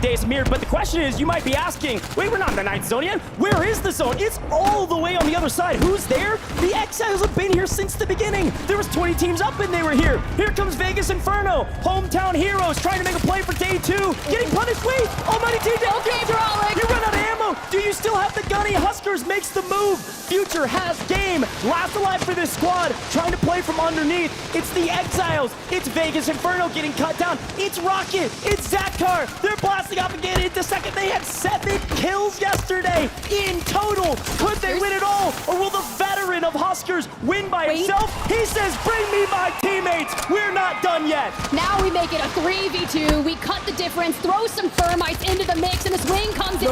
We get Rocket. Now we're looking for Zaktar. Brolic from the high ground. He drops down, cleans it up, and the Huskers return to form is what we need on land. He's been doing it for years, folks. He told me it would be a different day. A solid performance yesterday, but a fantastic performance in map 3 of day 2. The Exiles on top, and not only because of the gunny, but because of the high IQ, big brain plays from Huskers. He says, I don't need to be the hero. I want my team to win. The double buyback, the chow, the win, the blood. His teammates get the victory with him. And I'm trying to look at Huskers' screen right now. I'm like, show me the eliminations. Huskers had about 5 potential potentially 6, and it only goes to show, what did the other squad mates have, right? Did we get double digits? Let that 2x multiplier do the most for you, and look, I do see 6, so at minimum of 12. That's right. I think it was a very solid game. Across the board, they shared kills when we saw them. I think it was at least double digits, a 20-plus point game. They needed that to get back into the mix. Of course, every position you're leapfrogging, I don't need to remind you at home, there is $1 million on the line. So if you jump from 20th up into the top 5, this is quite literally thousands upon thousands of dollars that could go your way. But we're just into map 3, and it is match point day, which means we still got to get to 150 points from somebody. And guess who got cut down a bit early? The Falcons. I know, I'm like, they're starting to encroach on that triple-digit territory, and I get nervous because once they get there, I'm like, they can put up a north of 40-point game and completely change it. But a lot of our squads, they understand what they needed to do here, especially on day number 2. Prevent them from getting a 2x multiplier. Deny them 1.8 if you can. Let's go ahead and take a look at that last stand and kind of see the culmination of happened outside the gas, because before we blinked, we were down to the final 2. But this is insane. 18 squads, different side of condos, and Team Aiden fighting like hell to get out of here. Again, this is a fantastic game from Team Aiden, but I want to draw our attention to that Exile squad. They have the perfect zone pull. They gifted it, but then they're able to reap it. Look at where New is. You can see where Team 7 in yellow are already in position, lying in wait. Vegas Inferno almost played spoiler, especially with Brolic running out of ammo, but Future also running out of ammo, had to relocate, replay, and wasn't able to get the better of his opponents. Brolic gets cut down here from Zakar. And again, what a monumental effort from Team Rocket, having an abysmal day yesterday to getting second in map 3. But Husker's getting the buyback here, Tiff. Huskers is able to get one. It's exactly what he needed for his teammates to come in, shoot him in the back, say, see you later. Jackal, Brolic, very well done. A holistic team effort, but on the back of a high IQ play from Huskers. That was sick. It was sick. All he had to do was put down so much damage to allow Brolic and Co to come back on in and finish the deal for them. I believe it was a 10 elimination win, so 20 points for the Exiles. And honestly, if you already show that you can convert those wins, because mind you, at the beginning of the map, they always lurk around that Levin resort, so a nice rotation is quite easy for them. But I hear we've got the man himself, Huskers, down with Miles. Let's hear from y'all. Thanks, Tiff. Huskers, how are you doing? Because I was nervous after that one, man. Feeling better after that win for sure. We had a rough first couple games, but hopefully this will be a huge momentum shift and we can keep carrying that forward. What was it like in the final moments there? Who made the play call? I mean, did you know it was all going to work out once the bye was in play? I think just both me and Jackal were making great comms there, great calls at the very end to, go back to that little building because we saw we had the shift. And yeah, the last minute, I was so locked in, I didn't realize that there was like a portable buy there. But Jackal made that comm to get the double buy back, so I was able to buy enough time to get them both back. It was awesome, man. There was such a great reaction in the crowd when we saw those shoots coming in. It was like, oh my God, it felt like someone out of a movie. Yeah. Well, congrats, man. Obviously, a big win helps out a lot. The regain is potentially there. You've still got a few more games to play. What changes from here? Just keeping that aggression up and just getting aggro on teams, not being afraid to fight a team and playing confident is really the key. Love it, man. Well, good luck. Keep up the confidence. We'll see you on the other side. Desk, back to you. Huge wins coming out for Huskers and his crew of Exile. Hey, we talked about him at the start of the show, right? When we highlighted them yesterday, that redemption arc. He said it himself throughout the qualifiers during an interview. It feels nice to see him up on that podium with the first place finish. 10 eliminations, he walks away with 20. It's not the most, but it's a great start, and he said, hey, we need to keep up that aggression. Yesterday when we talked to him afterwards, Dandro covered it, it was more like, hey, we know day one wasn't the best, but we're coming into day two with some adjustments, and, well, clearly it's paying off. Shout out to them. That is a massive win, to say the least. But an early exit, though, for one of the rosters who's been performing very well from game 1 to game 2. That's Colony 2K. They were finished off in 22nd place. It's the worst of 3 games. I'm not sounding the alarms just yet, but Colony, they needed a good game 3, and they didn't get it. Yeah, no, it's unfortunate, but for this game too, for drop 3, it seems like a lot of those teams sped up the teams 21st through 40th. Like you see the Falcons, right? They started off 81.8 is the top, the first place spot, and Colony was in 62. So for those bottom half teams, you do see them speed up a little bit. Speeding up a little bit. This game definitely felt slower than the other two, but I feel there's intense moments. Aiden is a great example of that. Geo, Aiden was flying and frying, and the big thing is all their fights they took were super clean. Yeah, I was thinking the same thing. I mean, we've seen that in all of the games that they've played so far today, where it's just felt like, even yesterday, to be quite honest with you, like everything that they've done has just looked very intentional, very calculated, and yeah, I wouldn't be surprised to continue to see them performing really well in the coming games. Without a doubt, I would love to see them continue to rise up the ranks. Yesterday, they were absolutely lights out. This today, kind of slow starts, but they're starting to pick it up. Hisoka dropping off a little bit earlier, Aiden coming back into the mix. And this is where I started to really feel what Aiden was about. This is the Aiden that I know. Pushing fights, getting aggressive, getting the buybacks, and while just getting mixy. These are the final moments. I think we'll walk you through it. Well, the thing is about this play that happens here at the end, I have to tip my hat to that man, Huskers, because the buy that he pulls off here, he's genius about it. What he decides to do is tuck himself in behind the fence line, which gives him enough time to get the teammates back in, because you see Team Rocket, they explode out when they hear that buy go off, and they're thinking, oh, we can capitalize on this, not just drag Huskers down, but his two teammates out the sky. Because he spends so long tucked into that fence line, they don't get that opportunity and they get overwhelmed. Huge win coming out for them, and shout out to Team Exiled, taking the win. Huskers looking confident on stage, cool, calm, and collected. Again, trying to rise back up to the top of the ranks. He's already won World Series of Warzone in 2021. He's looking to do the same here. Huskers, Brolic, and Jackal. I can't wait to see where they stand on the standings, where they end up landing. Great game number 3. I think, honestly, we're going to get around 8 games or so today, maybe even 10 at the rate that we're going at. And wasn't it? Didn't you have a $50 bet on that? hey, I might have, depending. I have to talk to Goj and see what's going on with that one. Geo, when we talk about certain players being targeted, there might be a real reason why that's happening. Do you think over the 3 games you've noticed any players maybe having a target on their back? Honestly, the player who I've really noticed kind of had this struggle seems to be Hisoka. And it's definitely not a case that I think Hisoka's playing badly. That's not what I'm saying. It's that I think that we're seeing all the other players are like, hey, we should get that guy. You know, he finished the day yesterday being the player with the highest number of eliminations. In that last game, he only got 2. Now, look, that happens, but we saw him get eliminated in the Gulag, and then we saw him get downed in circle number 6. And these are like relatively early moments in the game for these teams to be having these struggles. And even when we had the listen-in today, you know, after what happened in the Gulag, it just seemed quiet. It was very subdued. Now, this is a team that usually has quite clean comms. They're not usually talking all over each other, but there's a difference between being clean and being like down. Yeah, no, I absolutely love this point that you're bringing up, because that's exactly what we heard, right? You lose Hisoka, that is your IGL, that is the person that you are constantly referring to and listening to and hoping is going to guide you where you want to go. We talk quite often about how Biffle shifted. They like to just switch off. They want to L1R1 sometimes, and you lose your main man. That is a very difficult thing to do.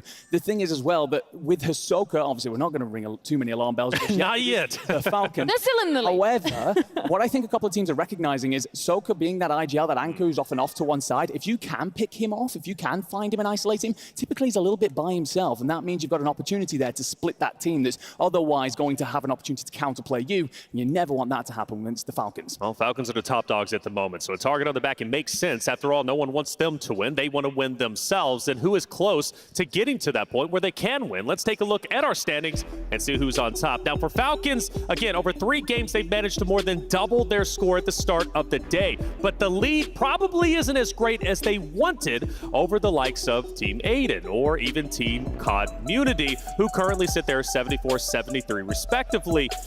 Dream, the score line is relatively close going down. I think a lot closer than people were expecting off of day 1. Yeah, I mean, to be expected a little bit, but I mean, for the top 5 teams, just a little bit of switch around between Team Colony and Team Aiden. Of course, Community still kind of holding that 3rd place spot. But for Omit NA, that's actually a jump up for them, because I believe before this, and I was actually going to give them their flowers, they really, I feel like stepped it up, and I'm looking at Juju too in terms of like slaying power. It seems like this is the team that actually is always kind of fighting with the Falcons, right? We saw them at Outpost set up. This was the team that was a team of 3, but somehow Falcons did recover and dismantled them. So gotta give them their flowers because Omit EU, a team definitely coming alive. I noticed they're in 10th place DRN. They were in 6th after their win. They do fall down a little bit, and that comes off the back of them not getting as many elims off of their placement points. So two things have to go together if you want to be the global champion. We take a look at our second page. Geo, any team standing out to you? It obviously has to be Omit EU. You know, this was a team who,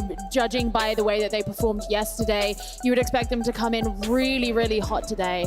And for whatever reason, they just haven't. I don't know. I feel like Enkyo just hasn't been that player that we saw him be yesterday. I'm not going to ring alarm bells just yet. I think that they've been heavily contested when they've gone for their alternate landing strategy of Kotovo in particular. But the one thing I will say, EMEA boys, can we stop shooting each other? What is this? Like, I'm sitting here trying to come up with all these like ways in which the boys are playing. And I'm just seeing EMEA team against EMEA team right now. Please go and find someone else to shoot at. I've been talking you up on the desk. Go out and make it happen out there, please. But seeing this whole thing where it's like, you know, Totem, then we'll drag Omit EU down and so on.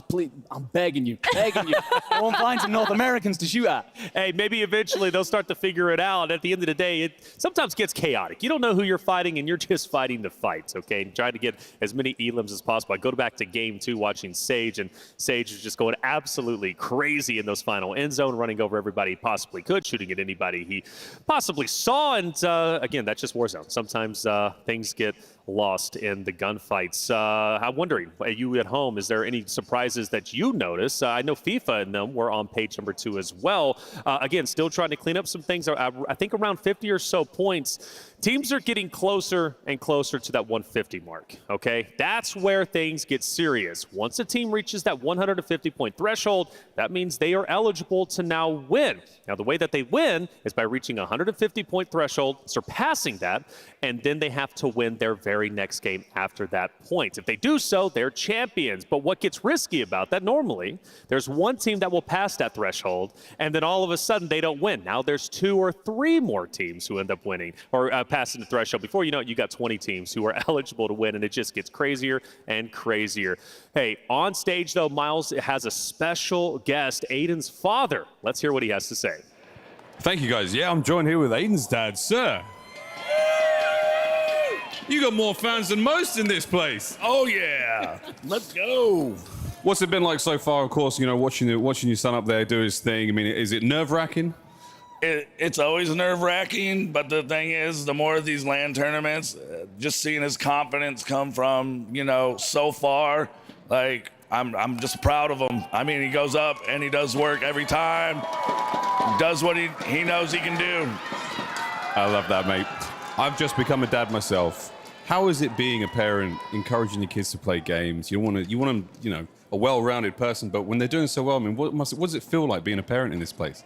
Well, I knew way back in the day when he was 11 and he won a Call of Duty. We used to go to those watch parties, and they had a Call of Duty tournaments there. And he's always been good on the controller, you know. He's been. I knew this would happen. I had no doubt. Well, no doubt about it. He's right there, watching now. That is what it's all about, man. That's my boy. So best of luck in the rest of the competition. Thank you. They won't need too much of it. No, Thank you don't. again. Yep, thanks. Have a good day. Let's go, Aiden. What a great interview. Thank you, Miles. Aiden's dad, obviously proud of the success his son has had, his biggest supporter. I know. It's so incredible. And there's so many families here, by the way, I want to say. And shout out to all the families that are in the venue watching their son or their daughter compete on that very stage. It's a special moment for you. And I know, you know, your kids out there, they just love it. Esports is a special thing. There's a lot of pride, and the support system that a family brings is just invaluable. And shout out to Regiment, by the way, all the veterans out there. I see that he's rocking that jersey. So like that community over there. Dandro actually had a chance during the media day to talk to Aiden, and apparently they had some fun. Let's see what they got up to.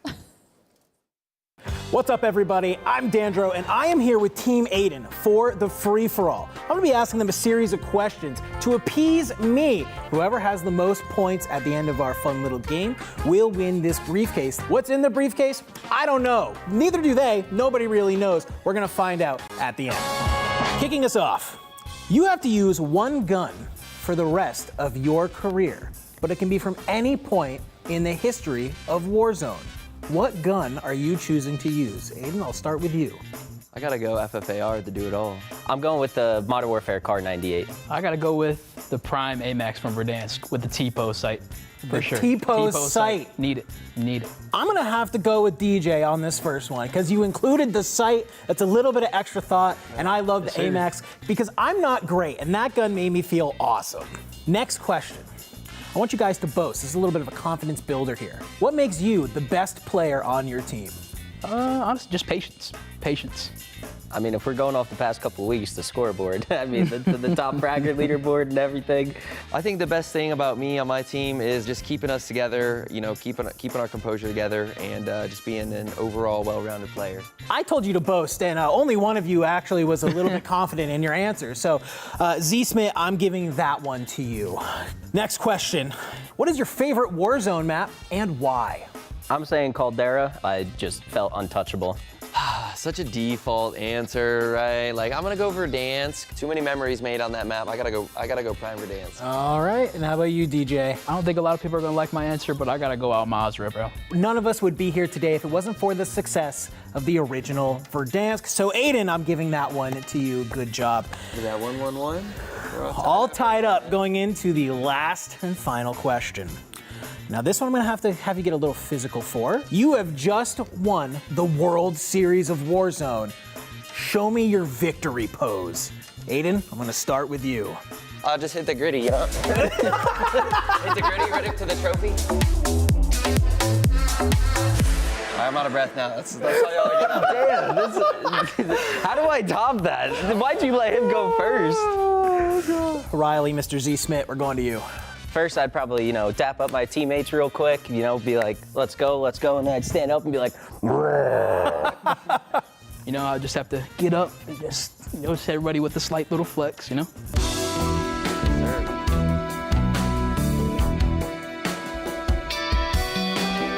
I always have to give it to the most, fluid here, and it was just honestly a work of art to watch. Aiden, I'm gonna give you the victory pose. You are the winner of the free-for-all. Congratulations. Let's see what's in this briefcase. oh my gosh. I got racks in here. Is this solo YOLO money? What's going on? What the heck? It doesn't stop. We got chips. We're going to the table tonight. Come on, I'm going crazy. Boys want some? Come here. Let me get some. We got some money. Oh, yeah, let me get a... Hold on. Yeah, dig in.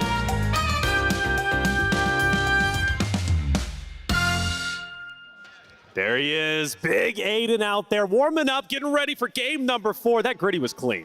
It was very clean. What you didn't see here is that he had to do that like 5 times. So when he said he was out of breath, he actually legit meant it. But I love being able to watch him do it. Always a fun time being able to watch that team and be able to talk to them. It was a great little segment. I had a blast. Hey, absolutely. It was a fun segment, man. You should host your own game show in the future. Some have said that. Doubt. So. I could see it. I could. And his outfits would just go absolutely perfect with all of it out there. Hey, check it out. We've had 3 incredible games. Let's do a little bit of a recap throughout those 3 games as we get ready to hop into game number 4. Game 1 was great. Colony 2K started to rise up to the occasion. That roster took the victory and was the first time we really got to see that solo YOLO kind of buff, Daniel. Yeah, I mean, Nick Cool comes on in, wins a solo YOLO, and they're feeling great coming on in. Let's reminder, folks, this team in the regional finals for North America came in 4th. Everyone was like, wow, who is this team that's come together at such a last second? However, when it came to that finals, they were not doing great, right? They had to drop down to that LCQ, and then I was like, okay, this team drops the LCQ, it's A-okay. Yeah. They'll make it on through. They have to make it in through the wild card map, the last second possible to be able to get here to the global finals. And well, after a rough day number 1, they kickstarted day number 2 with some flame. Yeah, big wins coming out from them. Falcons Mena as well, showing up 3rd place. They looked just absolutely stunning. They've kind of slowed down since, but hey, it was good. Now, this was my favorite map without shootout question, Geo. The vehicle from Sage. Shout out, by the way, to DRN for getting the victory, but Sage was just on a rampage. Yeah, I mean, drop 2, definitely the most exciting of the day. This vehicle situation in the final circle was insane, but let's not forget how the drop even started with some insane gulag play. Coming out of Team Aiden, in fact, a couple of instances of that. Sage at the end, Omit EU going out so early, being the 33rd team to be, or to come in 33rd, which was just completely out of nowhere. Right. Every single moment of this drop just seemed to smack you around the face. And there it is, DRA getting the victory, Destroy getting hyped up with his boys out there. We had a wonderful interview from his perspective, shouting out his family and to all the supporters. And, well, he believes in himself, and I believe in him as well. Game number 3, that just ended. Enigma, Aiden wakes up from his slumber. This was an incredible game, flying and frying, but also the bow on top was Exile with Huskers and Co. taking the win. Yeah, I mean, it's very impressive to see Aiden and Co. in free flow, it feels. Sometimes it is confidence and seeing exactly how these boys are playing out there. It's impressive to watch, and long may it continue. All right, well, hey, there it is. Exile taking that victory. The standings are getting close. We've noticed a bit of a race at the top, right? Falcons, they still got a lead, but not as much as people were expecting by game number 3, heading in to game 4. 150 points is that threshold. Who will be the first team to win it, and who will be the first team eligible for their match point game? Well, of course, they have to answer that question, and I do have some others who are ready to at least tell the story even more for game number 4. Let's get it started. We're heading into game 4. Going to our casters, Spider, Tiff, and Goj. Thank you, Taylor Reflections Noble. As per the usual, Desk, great breakdown, but it's time to get into the nitty-gritty because we've had 3 games thus far, and the Falcons are still roughly 60 points away from our 150-point threshold. They have to win a game after that. I gotta say, this is going a little bit different than I thought it would be, but they are still on top, and it's wild to say that this is a little bit of a weird tournament when they're still up by 16 points on their competition. Nah, they just haven't hit their flow state yet. You gotta think yesterday, they were averaging about 35 points per game. So if you need 58.4 points to eclipse 150, that's potentially 2 good games for them. Or who knows, maybe they have a banger and drop 60 on this one. That would be a 30 elimination win, which would be, I mean, way insane. I mean, it is possible. We've seen it done before, but not really from the likes of them. We've seen things like that out of the squads like Team COD Munity. And what they need to eclipse 150, well, that's 76.8 points. Aiden, they need 75.6 more. We're still just about halfway there for some of these rosters. That's right. And again, a big shout here to FaZe, right? They're in 6th place overall right now. Still a lot of points needed to be tallied up. There's a lot of money on the line, even if you're not in the conversation for that 150 points, not yet. But all it takes is one really good game, then you're in the conversation. You butt in and are able to take home a ton of cash. We're about to drop into this one, and I think the big notes right now are CT Red has made it into the top 10. They're in 7th overall. But that FaZe team, Sage is the top fragger right now, tied with Robstar with 14 eliminations apiece, with several players in the 13s. Well, a team that's flying under the radar right now is Omit NA, 31 eliminations, 2nd to Falcons, and they said they wanted to come into day 2 a little bit better, but let's see how they do. Let's get into match number 4, Vegas.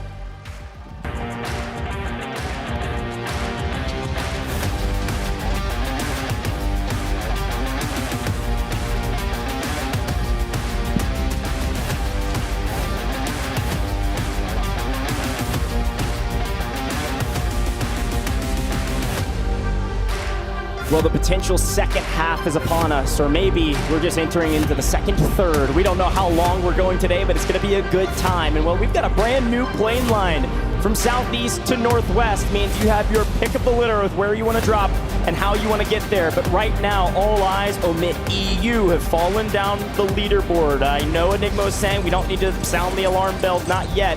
But not into the top 10 as a top 5 team dominating yesterday, not making it into the in circles. We'll see if they can perform on land in back-to-back days, but they need a big one here to get back into the conversation. Looks like the Fluffy Aimers had a bit of a different contest go wrong, but Freddy on the other side here at the fire station, getting knocks, getting fools, and multiple squads over here. But this is that, we talked about it, the frenzy that occurs, that we are not backing down from this. We will fight until the dawn of the time over fire. And I'm like, hey, let's just go away from this. Nano gets cracked there. Freddy, though, if you want to go ahead and get that moving quicker, close the gap. Get in there.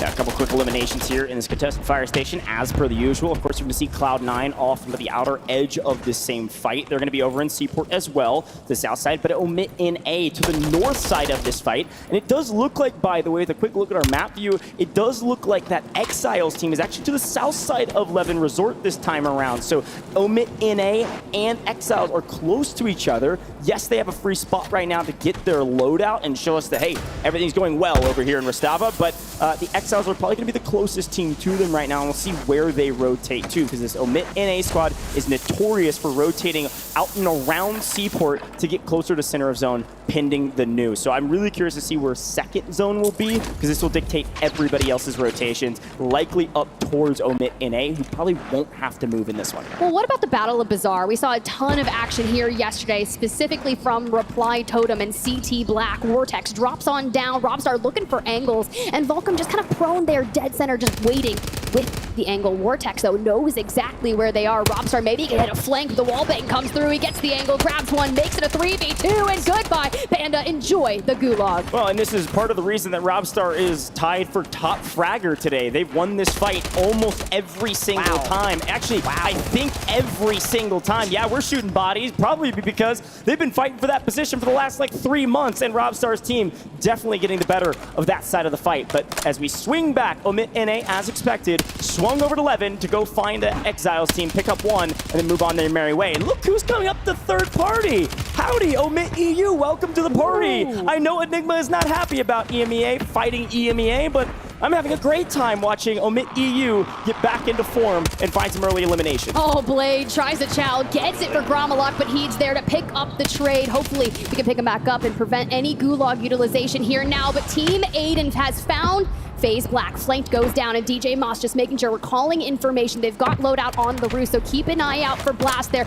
Good thing here, Zeppa from afar actually is going to help out Team Aiden here. This is a very interesting play, actually, from this Aiden squad. This is probably the first time we've actually seen them rotate up towards military from Super. Usually they're heading into Low Town, Old Town, to fight teams like DRN, some of those other squads that dropped there. That FaZe team that's in there, also Old Town, Low Town. But instead, they head up to military, wipe FaZe Black, and then decide where they want to go from here. So back to Omit EU, because again in a bit of trouble. They've rotated up from Shaheen up to Bazaar, like we said, and the third party this time against them, nobody else here, so a true 3v3 means FLS, Gooey, and Clavson. They looked at this fight and then said, never mind, I don't like it at all, we're gonna go somewhere else. Yeah, Team North is currently going north, away from the Omit EU roster, especially once this squad starts warming up and trying to keep on the move. From the distance we go, and well, Bazaar all alone. In comes all the free loadouts to help anyone who may be on the regrind. Team Community here scumming on that ultimate high ground and dives on down here to Zaravan City. Panda, that regain we saw from earlier on the ground, it's not doing too well for him, because Unrational's looking for more. Yeah, again, where do people go when they want to regain? It's either farms or city. Apparently city is not working out for them. Technically shopping center here on the south side of city. It looks like our Community squad looking very good in the early part of this game. However, the zone does pull back to the zones that we're used to from day one. We are headed back to the eastern side of the map, back towards likely somewhere between Superstore, Lowtown, and Farms, looking like mostly that Superstore area potentially for the end game, and Omit NA knows it, so they're going to clean out everyone from behind them, including this FIFA kill squad, as Juki's either is out on a leash or maybe he's the last one alive. It looks like he's maybe got a teammate in Popov. But Omit NA says, well, we don't want to get third parties as the Exiles come flying in on an LTV to try to get a piece of that action. I mean, look, Omit NA already took down the Exiles once, and they're going to want to do so again. But back on over towards that Superstore side of things, I think staying here for the time being, considering that circle keeps creeping towards that northeastern side, a lot of open distance as we go ahead and pull it on up. You can still see FLS over there in Farms after retreating away from Omit EU, that red one on the bottom right of your screen. Very isolated down there, but for teams like Omit NA, the direct opposite of them in that north, you still have FIFA kill, you have the Falcons, and the push is here. Yeah, the Falcons are swinging on their opponents on the northern side because the Falcons also don't want to get flanked. We have to check back into a team that's been shocking the world with their performances in the last couple days. this Colony 2K squad didn't have a great last map, but still a strong team in the top 5 right now. And FaZe Black has regained back into military on the northern side, and it looks like this Colony 2K team is going to punish them for it. Especially if Colony got in the gunny like that, he's able to get both weak. Where his teammates help? It looks like Nickpool's got an angle, but not a good enough one. Gets caught out by Gabe. Uh-oh, the tides have turned. Now we've got Colony 2K in trouble, and now they're on the run. At least Nickpool has the gulag, and we'll see if he'll be able to fare. But for Colony 2K, and you find yourself in a 3v2 on Urzikstan, we are still isolated in the northeast over in military base as teams are flocking towards this side of the map. Can we find an angle? And if I'm FaZe Black right now, I don't want to give up any legroom. I don't care if I'm investing these precision airstrikes. I'm throwing down the smokes. We're cutting off the lines of sight, but we have to wait to see the results of that gulag from Nickpool.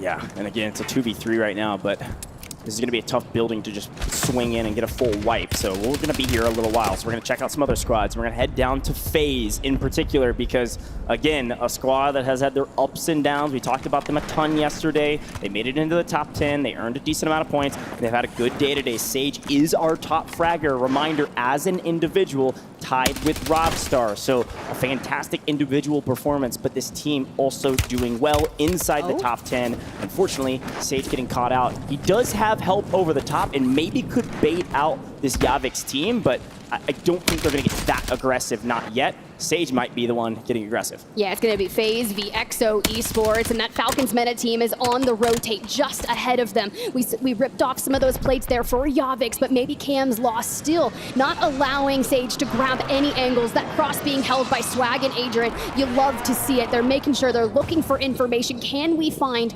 any bit of that opening knock to allow Sage to just jump on him like a wild dog? Okay, well, I'm really excited to see where this new zone goes, because yes, we've lost 3 teams, but we technically don't know. Will it actually be the eastern side, as I suspect it will be? Will it be South Military Base, Superstore? No, it goes to Old Town, Low Town. Wow. Likely going to end in low. This is very familiar from yesterday. A lot of these teams are very comfortable with this end zone, specifically that team Aiden that is dead center. Look, I love this, right? We saw them lurking back into Superstore where FIFA killing them now are, and we've already moved into Low Town. You've got your eyes set onto Reply Totem, but we're pretty separated throughout the buildings in Low Town. Smoke to cover the retreat, and we want to get back to the teammates and reunite, find the plan for the end game. We've got mortars, we've got plate boxes, we are set up for success. The only one without a self-res is DJ Moss, but they have a good bit of cash for the end game. Yeah, and quick notes from that map, by the way, as well. Omit NA is obviously going to be coming in from the western side. On the cargo side, they're going to be running into Cloud9 likely over there here shortly. Old Town, you're going to see that Sage and Swag team FaZe holding down the Old Town area, while Aiden's team's holding down Low Town. So those are the heavy hitting squads here. But DRN is here to continue to show that they're one of the best teams here. They've still got a lot to prove with that 20-point victory or whatever it was close to it. They need more kills, Tiff, and this is a moment where they could do that. We've got to be careful here. You got Nate Dogg on the roof. You heard it. Destroy said best IGL in the game, but DJ Moss does not have a self-res, out by his lonesome here, and looks like a couple teams still trying to make their way. Z-Smith, Aiden just ahead of them, but be cautious. Smokes to cover. Can we get an angle on Nate Dogg? And if we can't, make sure we join up with the forces to isolate. Looks like Raul for Z-Smith and Aiden. They are on the prowl. Yeah, and again, another fantastic showcase of a great team that recognizes they have an advantage because the team is split. They're trying to push the equation. Unfortunately, it does look like Raul was able to make the great escape. He's able to get back over to Destroy, and they left DJ Moss in the dirt, which means DJ Moss gets cut down, and now it's turned back the other way, and Destroy's team can get aggressive if they want. Still has Gulag, though, but it makes it a 3v2. Look at Aiden behind the billboard over here, looking for angles as DRN starts to close the distance, but DJ Moss on 2 has faced up against Swag here on the other side. You get that information on the left. We swing through the center. We hit fire, but Swag puts DJ down there now. A regain here for Aiden. Can we deal with this DRN roster and get DJ Mouse back into Urzikstan? Swag hit some headshots on that one. My goodness, he went down quick. And because of it, like you mentioned, this team Aiden squad has to get out of Dodge, and they're going to run right into the open arms of the Germans here with Pentagon, Fuzz, and Melvin. They're right around the corner, and we're dropping cash to our teammates as they come flying back in. and rotate in. We'll see how that one goes. But to Omit NA we go because, well, they've made a big rotation. They actually came all the way over from the northern side of the map, northwestern side, Levin area. They were fighting Exiles, and they've rotated in across Cargo, across the river, and have made it to Old Town. The Exiles team went actually on the other side, have crossed the river over by Military. So these two teams likely won't be fighting for a little while, and right now it's about holding position for in-game. Where do we go from here as Aiden's team's in trouble yet again? Well, Z-Smith in the gulag. Aiden still on it, still looking for cash, looking for resources, needing a buy station, but we are getting poked, we are getting prodded, and DRN taking down some FaZe. Can Aiden finesse himself out of this one? Back to gas station we go, looking for the closest buy station. Does have the cash, but we've got to withstand the pressure. Oh no. Oh, Z-Smith goes down. Aiden is last alive for his team. He's gonna get no help right now as a solo. Gonna go for a quick buyback because he's got just enough for it. He's gonna drop some cash on the buy, and look how much cash Z-Smith have. They have enough to get DJ, but they are still on their back foot. They're not done yet, but on their back foot, and here comes COD Immunity. They had one of the longest rotations from the southwestern side of the map, deep in city. They went very deep for a couple kills and have come out better for it. Scumming on 6 right now. Team likely closing in on double digits, if not past it, as they try to address the south side of the zone. Team Echo, Omit NA in a bit of trouble there per the kill feed, but it's the Falcons here getting their portable buy station on in, making sure that they can get the resources needed to take on potentially Zach Paolo, Aiden on the other side, Youngstas in the gulag, FLS on the other side. Smokes to cover, but we are prone, we are patient. Can we find them? One thing I know about Youngstas is that he is a very patient player, and it looks like FLS is going to wait as well. First one to make a move, FLS, the snap! FLS wins it! There was likely life in the game. Omit NA not done in the gulag. It's just Brax, last alive, the only player remaining from Omit NA after a very strong start to day 2. All of a sudden, back against the wall, maybe falling here. If we lose this gulag, we go out in the first 8-9 teams. This is not good. Omit NA, Brax on 4. Nice, and on the other side, must-win situation to keep this moving for them. The up and up, lackluster day 1, a different day today. Hello. The push in, the cracks there, and we are coming back. Omit NA stays in the game. When all else fails, barrel stuff your opponents at the gulag. We take those. Omit NA still in it, but a long way to go. The Falcons, speaking of a long way to go, playing edge of zone yet again and having to make a very treacherous cross. Luckily, their opponents, Team 40, just lost their teammate. So with only 2, they can't play quite as aggressive, and it's actually XMQ on the other side. It's going to be the first team that the Falcons could look at. It's also the Exiles. You're not seeing them on the minimap. They're on the high ground outside of Old Town. Team 7, watch out for them. They could have an angle on the Falcons and more. Well, a regain still needed here for Team Aiden. They can't catch a break in a blender here in game number 4. I love that you called out the Exiles, though. That is the exact spot on this type of circle pool that the Falcons are going to look to play. Once they get through XTH, they're going to set their strikes straight onto Exiles, so keep an eye on that for now. But if you're on the south side for Team Aiden looking for a regain, hopefully you can get it done, because there are still squads like that Uno Gaming X West Esports squad nearby. Yeah, and quick update, by the way, if you're watching the kill feed, and I know you all are, the Falcons did wipe XMQ and his team. APAC is down and out, and the Falcons have taken that position in zone. It's not a great one, but it is in zone, so they've got a second to breathe and think about where they go. FaZe in trouble, likely on their last leg, so the back of Sage, their top fragger, on the train, riding it to, I don't know, I guess the lobby. This is brutal for Sage, and somebody's going to clean him up. It's just a question of who. As Sage is on 0, this is not FaZe's game. Look, this is going to be the greatest distraction if I've ever seen it. We're going to stop the train right on here. It's Colony 2K. You just hear the Moors trying to connect through the walls of the train. But for now, we'll get back moving to the north. We go. Yeah, this is a distraction if I've ever seen one, because we've got to go back up just high ground, meet up with the squad mates who are already in the next circle.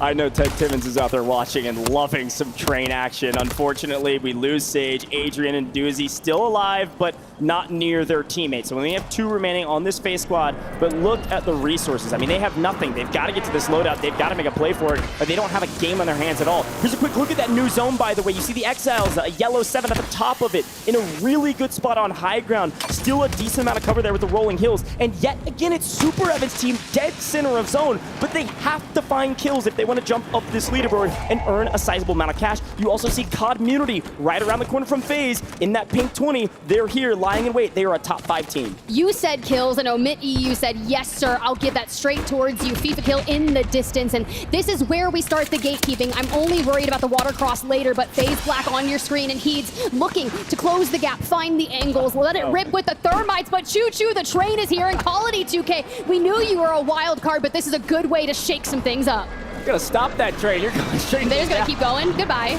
Stop that train. There's a John Mayer song in there somewhere, but Gromelok's looking for a couple eliminations on the edge. And like you said, they were holding edge of zone. And frankly, it does look like as the train, we're gonna get a replay of the train. Wait, no! Not like this, What? not on main stage. Thank you, production, for the replay, but man, that one hurts. Can we get him back in? I saw the portable buy trying to come on in. You've got cash. We need Heeds back in the fray.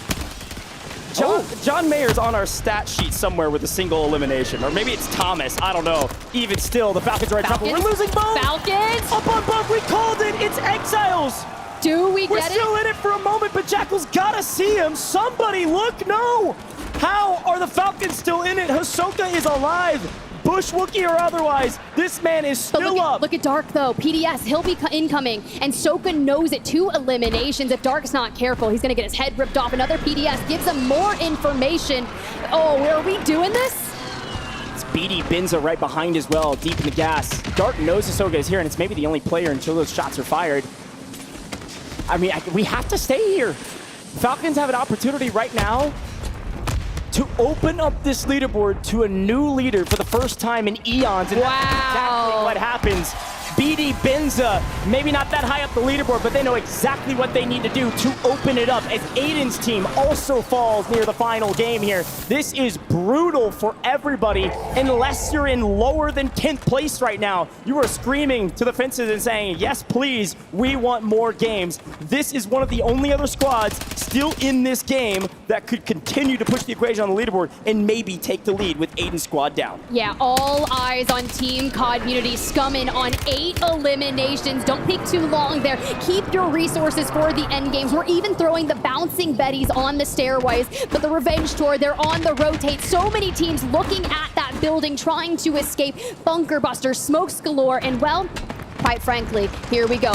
Down goes the mine, and we're already shooting to make sure we can do as much damage as quickly as possible. Take one down, rip it apart. This new zone is going to be everything. It's so cheesy, man, but I love it. This new zone, whatever this poll is everything. And look at where it goes.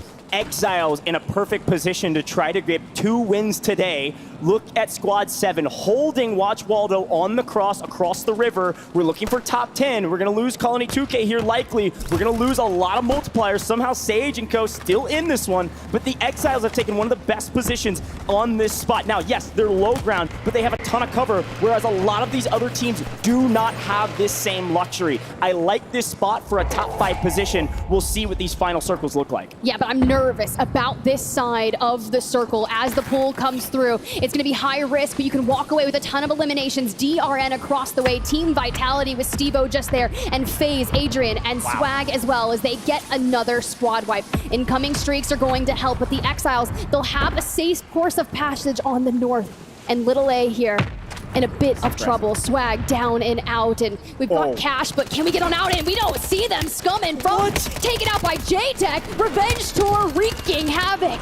Dongi last alive for his team. They get cut down. Top 10, a good game, but not the game they were hoping for. Revenge Tour enacts revenge and then moves on their merry way. Vitality's still in this potentially, but again, it's the Exiles on the low ground in one of the best positions right now. Where does the zone pull? It doesn't go to the Exiles this time. It's Team 29. It's FaZe Black still in this somehow. They've got an opportunity for a massive game because they get zone rotation. Top 5, DRN cut down just out of the 1.8. They needed it bad. Now the question is who's going to get the 2x? And Jackal's saying we've got to make a play for down low. Noob still up, but the Wolf goes down, and they set their sights straight onto him, clearing out the rotations. We get ripped from the left. Frolic down as well. Huskers last standing. We saw the clutch just in that prior map, but we have to keep on moving. We are caught between so many players here on top of the bridge. It's not going to be enough. We will fall with a 1.8x multi. But look at the rotate coming in from EXO Esports. It's Cams, it's Loss. It's Yavix. We've been waiting on you this entire tournament. FaZe Black gonna try to play spoiler. Gabe Kuhn, he shoots straight. And when you have all of your teammates alive, an opportunity knocks. Will FaZe Black take it, or will Cams play spoiler? 2 down. It is all up to Gabe. Win the 1v1 game. FaZe Black are your winners. Unbelievable. Well done. Amazing rotation from Military, the regain, and the win. Finally, we can scream FaZe Black's name. Welcome to the party, gentlemen. The question is, how many eliminations did they have, and was it worth it? Was it enough to earn an extra set of cash? Do you remember just a few games ago when you were asking for Gabe Kuhn in general to prove that he could be Rookie of the Year status on LAN? I've been asking. You watch the same game I did? I've been asking for, I think everybody's been asking, all right? There's been a lot of chatter, and look, online tourneys are different, LAN is different. This is stressful. True. Teams play different. You got to figure it out along the way, but when you have player advantage, you have all of your teammates, and you just tell Gabe, go fry and shoot straight. I know he can do that, and he can do that very, very well. Very well done from this team to come out on top in this one. And again, there's just this lurking question. How many kills did they actually have? I don't know how many teams they ran into that they were able to eliminate to have a decent game out of that one. The 2x, when you get it, it comes so rarely, you've got to make it count. And I don't know how many they had. Well, knowing what the point sponge at the top of the leaderboard has already looked like, this allows for that good game to completely shake up the middle and allow FaZe Black to leapfrog over a ton of people and keep on that trajectory of trying to hit 150. We saw Falcons fall early in that game, and hear me out though, Team Community had a ton of eliminations, maybe a higher multiplier. I'm really curious though what FaZe Black was able to use with that 2x multi. Yeah, and again, this is the same community we've seen time and time again. They can't close out victories, but they always have a crazy amount of eliminations. So I think you're right. We likely see Community actually the highest scoring team from that game. But it depends on that 2x multi. There's a chance that the 2x, they jump to the top, and maybe we see them leapfrog up this leaderboard and earn a crazy amount more cash, potentially. Let's take a look at the last stand and see how it all broke down. Because again, it all came down to zone pulls. And again, Exiles were in a great spot, but it was FaZe Black on the rotation. Look at where they were. They were bridge trolls through and through. They were underneath that banner. And this swag team, FaZe, the other FaZe, they were against all odds into the top 10, so they salvaged what could have been an absolute bozo of a game, made it into an okay one, and when you're in a top 10 position already, that's exactly what you need to do. See, that rotation right here from Community was so tough. There were so many teams over on this side, EXO Esports being one of them, but you jump on over Exiles, I told you, a free rotation. You just have to worry about Team Super Evan on that other side. Even Vitality that's just on that kind of coastline, just trying to use whatever rock cover we can find. But I like that we take that preemptive rotation, because while all eyes were on Exiles, you get a heck of a flank right there. And I'm not talking about flanked in general. It's Blast on 5 eliminations, which means they've probably broken double digits, which is going to be such a boon for them. Yeah, decent game. And again, we knew it when we saw, I think it was the 5th, 6th zone, I was like, this is all going to come down to zone pull to see who has the advantage. And then finally, a true 3v3. No actual player advantage, but it is FaZe Black that shoots first. They trade out, and Cams has to go low. Gabe makes the play. Gabe gets the kill. That's at least 9 showing between 2, so a decent game for sure. Flank. Representing FaZe Black. I know they're excited about that one. I'm sure we're going to be hearing from them shortly. Get excited, gentlemen, but you can tell from their faces, job is not done. We are just getting started. We've got to do it again. We really do. And honestly, hear me out. Gabe Kuhn, right? A lot of tweets on the timeline touting that he will one day be the best that Warzone has to offer. That is his goal. And I've got to hear from him, right? We got Miles down there with Gabe himself. Gabe Kuhn himself. Mate, firstly, congratulations. A big win. You needed it. How you feeling? Honestly, it's a blessing to be here, man, and I have the best IGL in the game. Freaking blasted. He's freaking CDL Pro, man. He's the best IGL that I can ask for. They make sure that I'm disciplined and I'm always listening, and if I just shoot my gun, we can easily get top 3. I love that, man. That sounds like a good plan.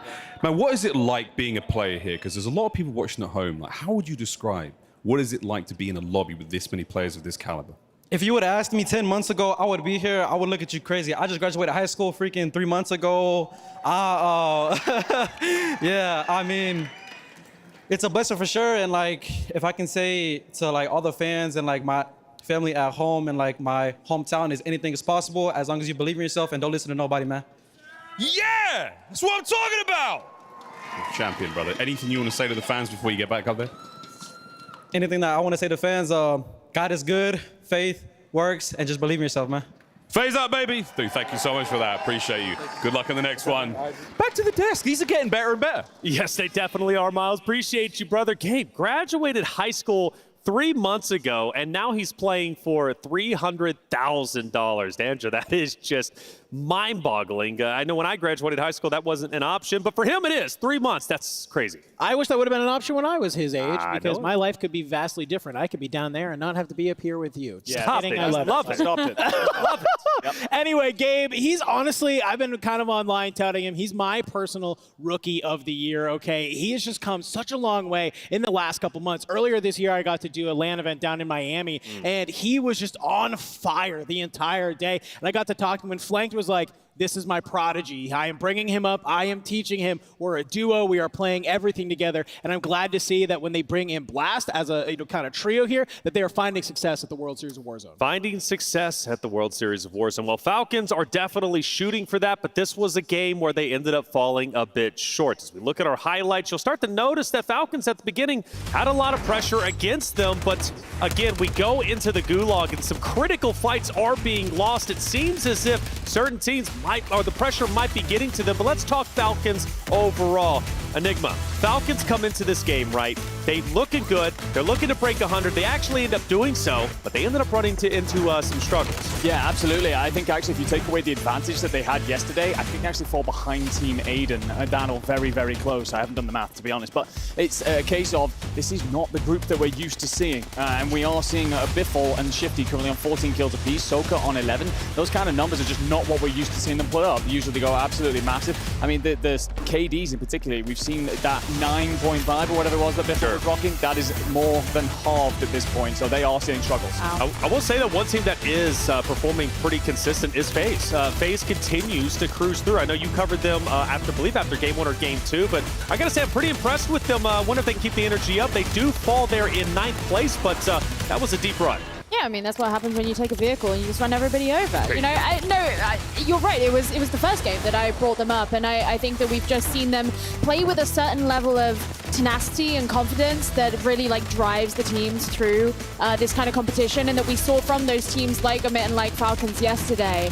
And they've also been really creative. I feel like a number of the positions that they've taken up, and the fact they've been using water a lot as well. We actually just saw it in this clip here, but it wasn't even just in this game. Right. To kind of use as a conceal themselves and be able to spring out on their enemies at the right moment. It's just been incredibly creative and not something that necessarily their enemies have been able to read into as easily. That was a great final play, Gabe. The hero for FaZe Black, making it happen. Graduated high school 3 months ago, and his team keeping him honest, keeping him disciplined. And of course, he's talking about Flanked and Blast. FaZe Black, congratulations. They finally rise up to the occasion. The first time we're really seeing them highlighted, right, when it comes to the World Series of Warzone Global Finals. How's the EU doing over there, Enigma?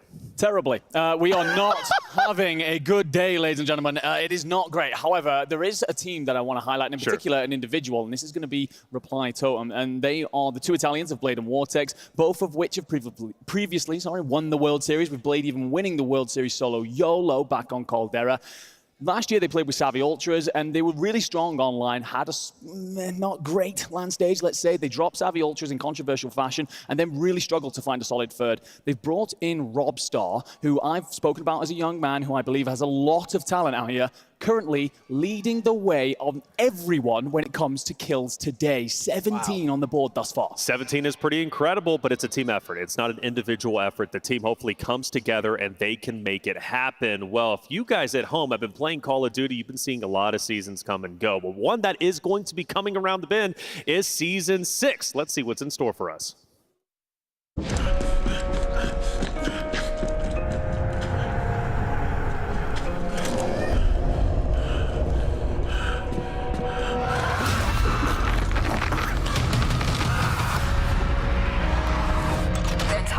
Gone dark. We'll split up. There may still be survivors. Let's move.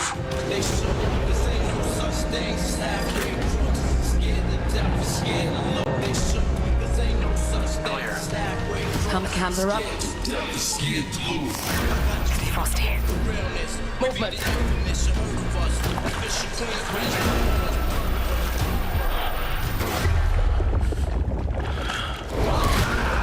Rocket, come in. Enemy movement. Hostile spotted. Does anyone have eyes on it? Report.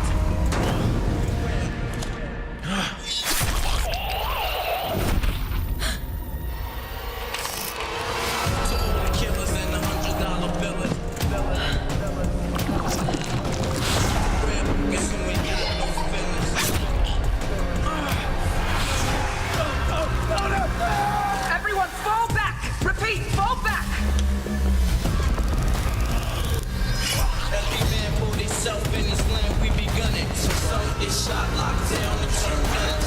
Calvary halls and straight up showrooms.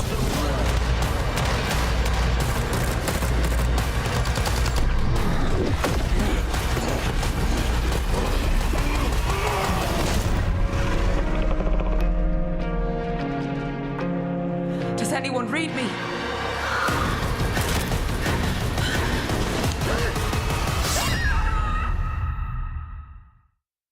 Warner, I can't wait for it, and I can't wait to see how the next game is going to go, which we're loading into it, and it's going to be starting very shortly. Before we go there, though, let's get you caught up to speed with the standings. Enigma, what do we got going on? Well, as the EMEA analyst, I'm going to talk a quick second about Team Echo leading the line, doing a great job at fighting around City. However, what I do want to obviously point towards is that the Team Falcons gap has diminished to 1.2 points. Team Community are all over them and also leading the way when it comes to eliminations. Ladies and gentlemen, we have a series on our hands here for the final day. Yes, we do. Falcons falling early gave an opportunity for Community to catch up. Aiden as well. Nobody was expecting the points to be this close, leading into at least game number 5. And speaking of which, game number 5 is ready to go. Let's continue the World Series of Warzone Global Finals, game number 5. Hey, casters, are you ready? Spider Tiff goes. Let's kick it off. Thank you, Taylor. Reflections, Noble. I'm going to be honest. I'm surprised you didn't tout yourself thinking that this would be the case. He said it was going to be 8 games no matter what, at least. And somehow, some way, Taylor might be right for once in his life. It's crazy, Tiff, that this tournament is so incredibly close. Like you said, Community had a great game. It could have been better. They needed higher placements, but even still, Scummin is actually our individual kill leader now. That Community team came to slay, and because of that, they are right there, right behind Falcons. Look, I was like, I don't want to get between you and Reflections. I know I'm up here standing between them, and now I've got, you know, Enigma here to my right. I think yesterday in your content piece, didn't you say that Scummin was actually the worst player out there? That's right. Man, the desk is just all Wow, wrong or just EU biased? I don't know, but regardless, I did say that I would see a max of 6 games here today, and quite frankly, I'm wrong. Yeah, production, can I go back over there and just like give a poke? Be like, yo, here, I'm doing it. That's what you just throw the L up. I'm sorry. We're having a great time. Folks, I think a big note also, we've got to tip our hat to FaZe Black. I was so unsure about their total kill tally that I was kind of like, oh, was it enough? They jumped up to 4th place. FaZe Black dropped a 38-point game in that one. Flank dropped 10 kills. That is a monster effort. We knew they had it in them. We've just been waiting to see. And this is exactly what we wanted to see. If you're a fan of competition, yesterday we walked out of the venue. You and I were talking. We said, what do the other teams have to do? The teams that struggled, because it was an absolute domination. And well, frankly, our big thought was change up your strategy. But for FaZe Black, they've been landing in the same place over and over again. This time, things are just going their way. Maybe it's skill, maybe it's luck, probably a little bit of the combination. It's Warzone, and it is time for map number 5. Folks, we might be going the distance. We might be going to double digits, but for now, let's see what this map has to offer.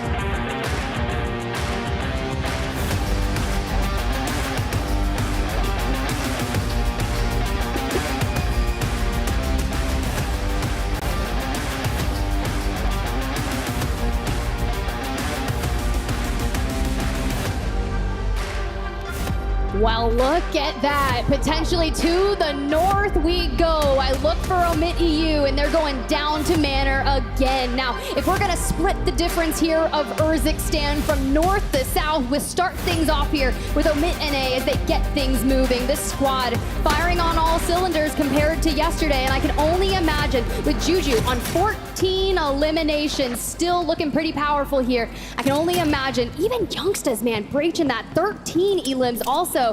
This squad, keep an eye on them, I'm telling you. Very consistent, very strong team. I literally sat next to Brax on the plane ride over here. He was giving me all the tips and tricks. He said, we never get contested.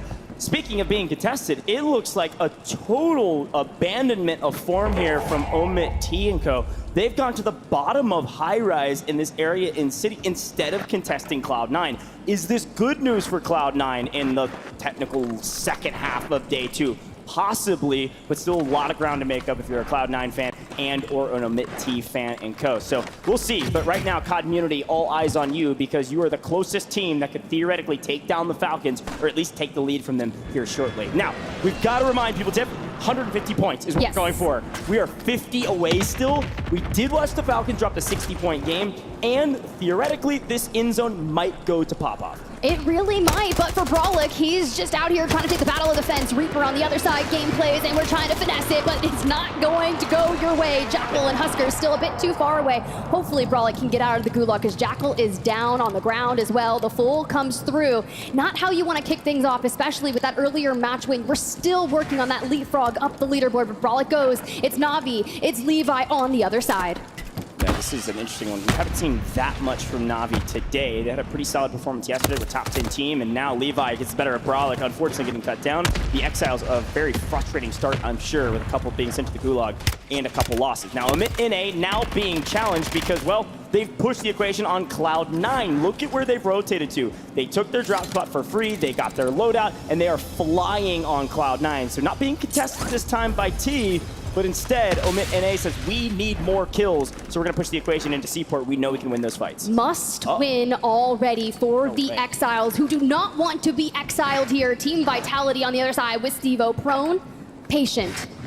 We already have one elimination, but that stun, oh boy, here we go. The angles, Huskers reads it, puts a lot of damage down, but unfortunately doesn't get the full crack. Long sight line. Definitely goes to the side of Huskers. Here's the push through the smoke. Huskers connects. That's a broken plate, but job's not done. Zip is up. He's going to go for it. No, wait, it's a bait and switch. Going to go for the kill, and he gets it with 1 HP in a dream. Huskers keeps his dream alive in map number 5. That was undeniably ballsy, and he was able to pull it out and get right back into this map. He could have been the first team fully eliminated. I don't know how you stay sane in a moment like that, because you have to be locked in. I'm over here like, I can't breathe, I can't. And Team Echo, well, hello to COD Community we go. Prodigy last standing, Oki in the gulag. Echo fully eliminated, and who knows if Prodigy has burned theirs, but here comes Dongi. A shooter in the O right, but Prodigy puts him down. Jeez. That's one of those moments you're going to look back on and say, dang, do we really have to spend money on that? I mean, that's brutal, right? It's a 3v1. Just hold your horse for just a moment. Maybe a little bit of some weakness from this team, but Donkey said, don't worry, I'm just going to go get my kill in the gulag. My bad. Let me get some revenge. Oki on the other side. These two teams are fighting on the map now into the gulag together. Oki and Dongi, both fantastic, young, good customs player. Barrel stop. Dongi gets the win this time around. And Prodigy's going to try to keep their dreams alive. This could be a strong team being eliminated first if Prodigy loses this. I mean, we are sitting in the top 10, in 7th place. You cannot lose any bit here. And, well, it was shaky, but it doesn't have to be perfect. We get back to go. The regain is here. Sorry, Nida. All right, collective deep breath. That was wild. Oh, no, this is a quick, this is a quick look back at Huskers. I just had a panic there for a moment, but this crazy play from Huskers. Ballsy gets the kill, pushes the equation. Look at his health. I love you, production. That right there is the definition of an IOTA.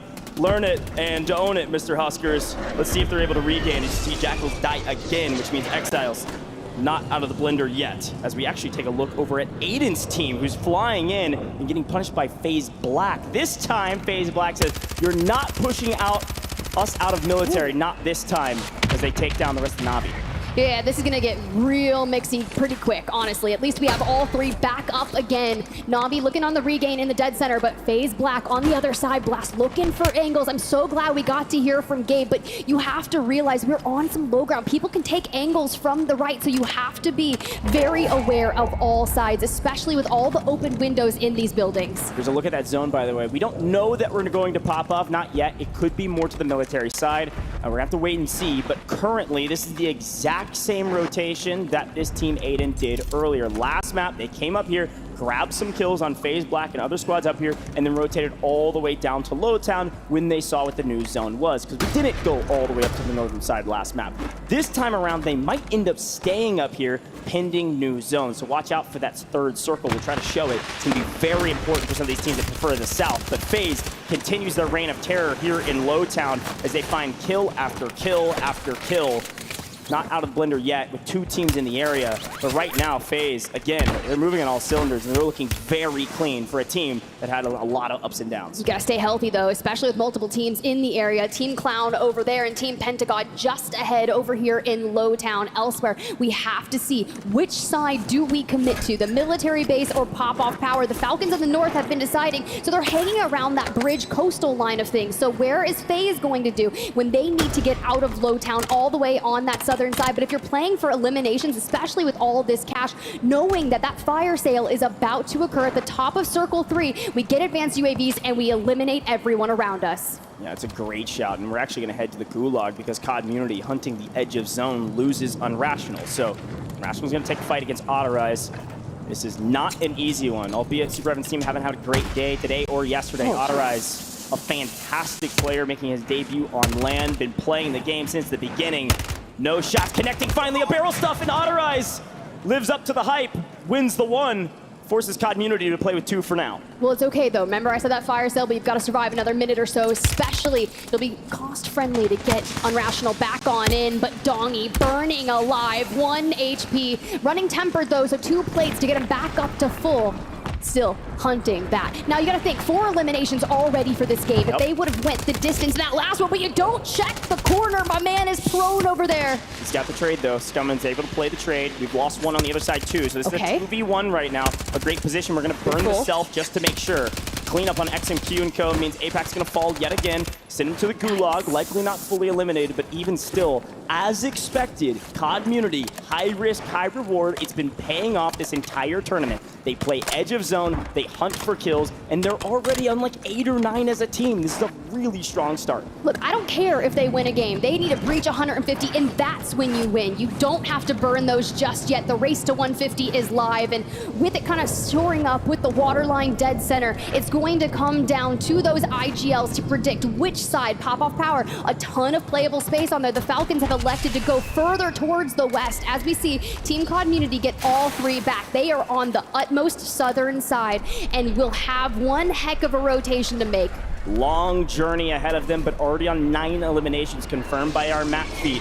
Also lighting up the kill feed, you see Omit EU. Where are they? Oh, they're way up on the northern side of military already. So they made a huge wrap up there a while ago, playing for what they believe to be in-game. Historically, they've been nearly right every time, so I'm expecting a military base ending. If I'm an Omit EU fan, that's definitely the better position. And right now, when we looked at that map, there is no one in a country mile from the Falcons if they're able to clean up that final player. And Omit EU, they've got some competition. And Gramalok down, he's quite low. Enkyo, though, still looking for this player. A little ring around the rosy. Zakar just trying to get on out. I'd imagine he's looking for a pace to just turn around, but looks lost, quite frankly, and Enkyo cleans it up. Just too many, right? When you have player advantage, you're going to win that 9 times out of 10. And they do a good job of not losing a player, right? Unlike what Community experienced before, they played slow, they played together, they got the kill and didn't lose a life. Nice job. Now, again, our zone shoring up either military or pop-off, and teams are kind of split, picking a side and hoping it goes their way. You're going to be seeing, of course, the Falcons on pop-off side, but you also see Omit NA, of course, rotating up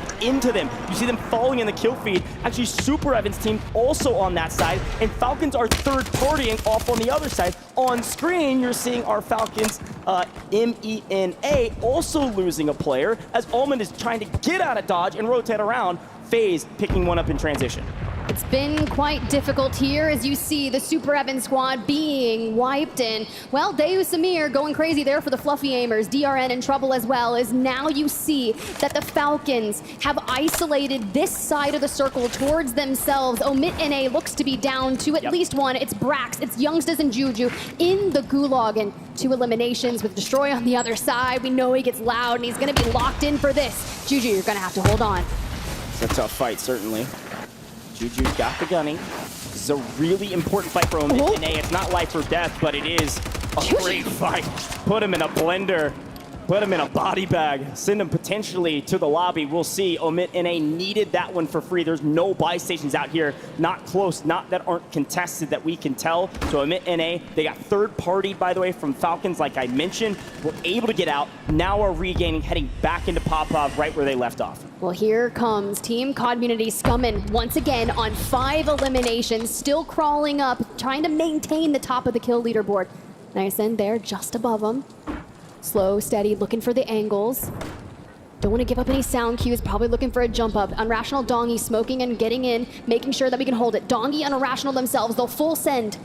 Honestly, I think Scummin's looking for the jump off. Yeah, this kill is technically free. The problem is you get another team lurking and waiting. It's a matter of time when you get this kill, and you're just hoping you don't get shot in the back while you're trying to do it, or lose Dongi, who gets over-aggressive sometimes. And luckily, that's a freebie. There it is, and Team 32, they don't shoot right now. So, yeah, we're chilling. Community somehow able to make their way through the lower part of the zone, and guess what? Our new zone has just popped, and it's still dead center, the river, bisecting new zone, showing both military and Popov, slightly favoring military. Omit EU, free and clear on the northeastern side of the map. I really love their positioning, right? If I would choose to regain, I would want to clear out the northern side. We've seen a lot of circles try to end on the coast, just on that military base side, and they are brutal. And Omit NA still trying to fight from the west. When you've got this squad, Team Begsy, trying to hold you on out, we need all the eliminations we can get. We still carved to the underground, trophy systems down here, destroy them. We don't want them to intercept anything, but honestly, the choice of running whatever you can find at this point, the smokes, the thermites, the throwing knives, you just gotta be quick with it. Yeah, and frankly, if you're Omit NA, you actually want this fight as long as you have an opening. You want to fight this team. You feel and you know. I mean, Brax said it straight up. He said, if this team, because this team does land near them, if they contest us, they fight us, we win 10 times out of 10. They want this fight, especially because it'll free up this side of the map for them to take a nice rotation in from the western side into the western side of the new zone. They're going to be just south of the Falcons in a really good position, but they've got to run through this squad and get to new as fast as possible. Looks like Community wiped DRN, and well, still finding Navi here. Zeppa looks to be pushing here. Youngsters, Juju, okay, reuniting inside the room, smoking, get on out. Dongi on 7, more cleanups this time. Davis Mir Castillo, Z-Dark, the Fragger trying to hold on, but can't do it. Right now, this squad is just inevitable. They're going to find eliminations. This is an unreal amount of kills already. They need this multiplier, and unfortunately in a 3v1, they will fall yet again. They cannot get the placement, but they still find the kills. They had 16 kills, by the way, falling in 27th place. Still a good game somehow, even though they fell in not even, you know, I guess the first half of this lobby. Yeah, that's a little tough. What is that, a 1.2x multiplier? We were looking for potentially 1.4 exiles on your screen. How many times do they run into the Falcons on the west side? But you've got Begsy, Reload, Omit NA just above them. We are going to collapse on one another, and this is going to be an opportunity for Omit NA, still looking to get their full trio back in to potentially seek to third party this. But honestly, Soka is going to make quick work of Begsy. There's not going to be any time to third party. And it does look like CT Black is actually Team 10 that is lurking and waiting, trying to hold. This Panda squad has been incredibly quiet because of their losses at Bazaar. They do have a good position to hold, especially now that the Falcons are down to 2. It becomes a bit easier if they're able to root out where Hisoka and Ko are. Now, Husker staring at you means, well, I can only just shoot back at him and tell him to stop so I can get into this building and then regain with my team. They've got not a ton of cash because Shifty died with the majority of it. they're gonna have to loot up. This is gonna be a tough one for the Falcons. They're going to have to slow down so they can still play for in-game. Slow? What do you mean? This is the Falcons we're talking about. They're currently sitting on 13 eliminations. They resupply here up on the plates, and we're gonna have to find some cash, which means we have to eliminate our enemies around us. That means Omit NA, CT Black. You've got to watch on out, but keep an eye on the Exiles as the team looks to take their position. Yeah, and frankly, this is actually a massive opportunity for the Falcons to gap their main competition. Reminder, they're only up by, what, 2 points on COD Munity? COD Munity dropped 16, a good game, but not a great one, and they're already out of it. So anything that the Falcons get right now is a massive boon for them. Sure, there's other teams in contention, but not that close, so they're trying to make a play here. This is a 3v2. Now Shifty flying back in. Omit NA, not knowing that, didn't push the equation. They should have swung on Ahsoka and Biffle, and because they didn't, Shifty's in the equation, and now Omit NA are on the run. Come on, CT Black needs to look at this as well. You can't just stay over there and be a third-party innocent bystander. Brax down and out. Juju falling low in health, and Youngsters as well to join them. But now CT Black joins the equation, like you said, and this could be different. They are going to sandwich the Falcons inside this building. This fight's taking too long for both teams. That Panda squad's lying in wait and ready to take the rest. Shifty down. Shifty down from Panda. It's the perfect third party. Panda getting involved finally in this leaderboard, potentially taking out one of the top teams. As we've lost Shifty, Biffle and Ahsoka again, like you said, a nice kill tally, but they need these multipliers. Folks, we still got 23 teams in this lobby as Ahsoka says, okay, you want placement, Goj? Fine, I'll fly to high ground and lurk and lie in wait. We've got enough kills. We need the multi to pay off, so I'm gonna let my teammates die and just do my thing. We're still on the cargo side. We have $70. The self-res comes through, but now when you've got other teams still looking to gatekeep you, it's EXO Esports, the end game. We saw them just that fast map, and they were looking to work on cleaning up these squads. Juju just down in front of Youngsters. We don't have a gas mask, no PDS, but the time is right, and we don't even have a smoke. We are just going for it. If we don't see them, we don't look at them, no one knows we're here. But Exiles in the building ahead, Soka in the tower. It's got to be trigger discipline. Ahsoka just has to sit there and wait. He cannot make a move. If he starts shooting his gun, people are going to know they're going to shoot at him. He needs top 10. This is a great map for them with the multipliers. It's going to stretch the equation. We lose Omit NA in 18th place, so they also don't achieve a massive multi, as Exiles have a decent position, but they lose one and get bunker busted, and Ahsoka is just still playing that high ground position. Who's still alive? It's Team Aiden trying to play spoiler. Could potentially have a really strong game right now to close this gap on the Falcons and COD Munity, having a pretty decent game in their belt and still plenty of multipliers to play for. Well, you got Insight Gaming owning the train, working on getting to the circle. FaZe Black just ahead of DJ Moss, and this is going to be so epic for them. Now think of a brilliant game if they can just get double-digit eliminations and then maybe a 2x multiplier. They can call the top of the leaderboard after this, depending on what Soka is able to do. But now we go, we get the train, we get the replenish on the ammo. We look forward. FaZe to the right. FaZe Black to the right as well. We need to claim the train. Oh, the battle for the train is currently a brutal one, as Ahsoka is trying to make a huge play here. Has to move to zone, so he goes into the water. Hello, Robstar. What? Top kill leader. Sorry, buddy. See you later. Ahsoka now on 5. We got more plates. We're creeping up to top 10. Ahsoka knows where he needs to get to. Just make sure he doesn't drown as he's getting shot at. Everybody's looking at him. Everybody's looking at the water. Quite literally fish in a barrel. So let's smoke and run for cover, or rather swim for it. As Exiles the entire team in the water. Revenge Tour in the water. And Ahsoka has a moment to breathe, literally, to replate back up and try to make a play. He's one of the best players in the game for a reason. This is a massive moment to very easily 3 teams could die in the next 15 seconds. That could be all he needs to make it to top 10 and get a nice multiplier to move on his merry way to further up this leaderboard. They don't know there's a shark in the water. Wiz. The fact that no one has found out yet. A stun connects. We're still peeking. Here comes the damage. Not a lot. We're moving straight on over, but back to swag we go. We talked about the battle for the train, and well, we're working on it. He's done it. Hisoka is out, but he got 10th. He got his multiplier. An unreal effort. A great game, but we're just now into the end game, and the battle for the train is deep in the gas. This train will not stop not right now. So Sequence that kills, picks up Stukex in transition, and Adrian's able to make it to zone. Makes it into the top 8, looking for top 5. Aiden and C-Smith, a duo, off to the edge of the map. Hunting kills in gas as well. Omit EU still in this, way deep in the gas, probably PDSing, hoping for the zone pull. Team Aiden just wiped. Down to the final 5 we go. Little A, a solo here on your screen. 1 elimination, no money to buy the teammates back. And look at the pool for him. Every elimination here will be worth 1.8 if we can get them. The static HV, all we have, thanks to the base mag of 50, could do the work. But FLS down. Gooey last standing, and well, you've got the Exiles. They've already won 1, and they're looking to go back to full form. But not. They get wiped. Gooey clutches. FLS is up. This is crazy. Exiles are fully eliminated. Gooey's on 11 eliminations. Omit EU so deep in the gas with so many PDSs. Inkyo a solo. It's a 2v1v1 with Adrian on one side, Inkyo on the other. They're pushing Inkyo. Adrian has a third-party possibility, but he's low ground. He can't make the play. Omit EU goes down. It's the final 2 teams, and it's Adrian as a solo. He's got to win 1v2 with the PDS. Adrian, this is going to be a brutal fight, my man. I'm not sure you can do it. It's going to be Gooey. FLS on top. They did fantastic yesterday. Fantastic consistency. Welcome back to the podium. Welcome back to the main stage. That was a gigantic game from a trio not a lot of folks expected a ton from. Well, the North are looking pretty good in the North as they clear that on out, get that 2x multiplier. We saw the moments of brilliance throughout day number 1. Every time they were the ones that were putting detriment down towards the Falcons, and well, they keep on doing it. That 2x multiplier, hoping to shoot them up the leaderboard.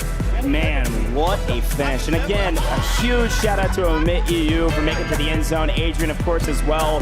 But this squad, unreal amount of eliminations, at least from the side of Gooey with 11.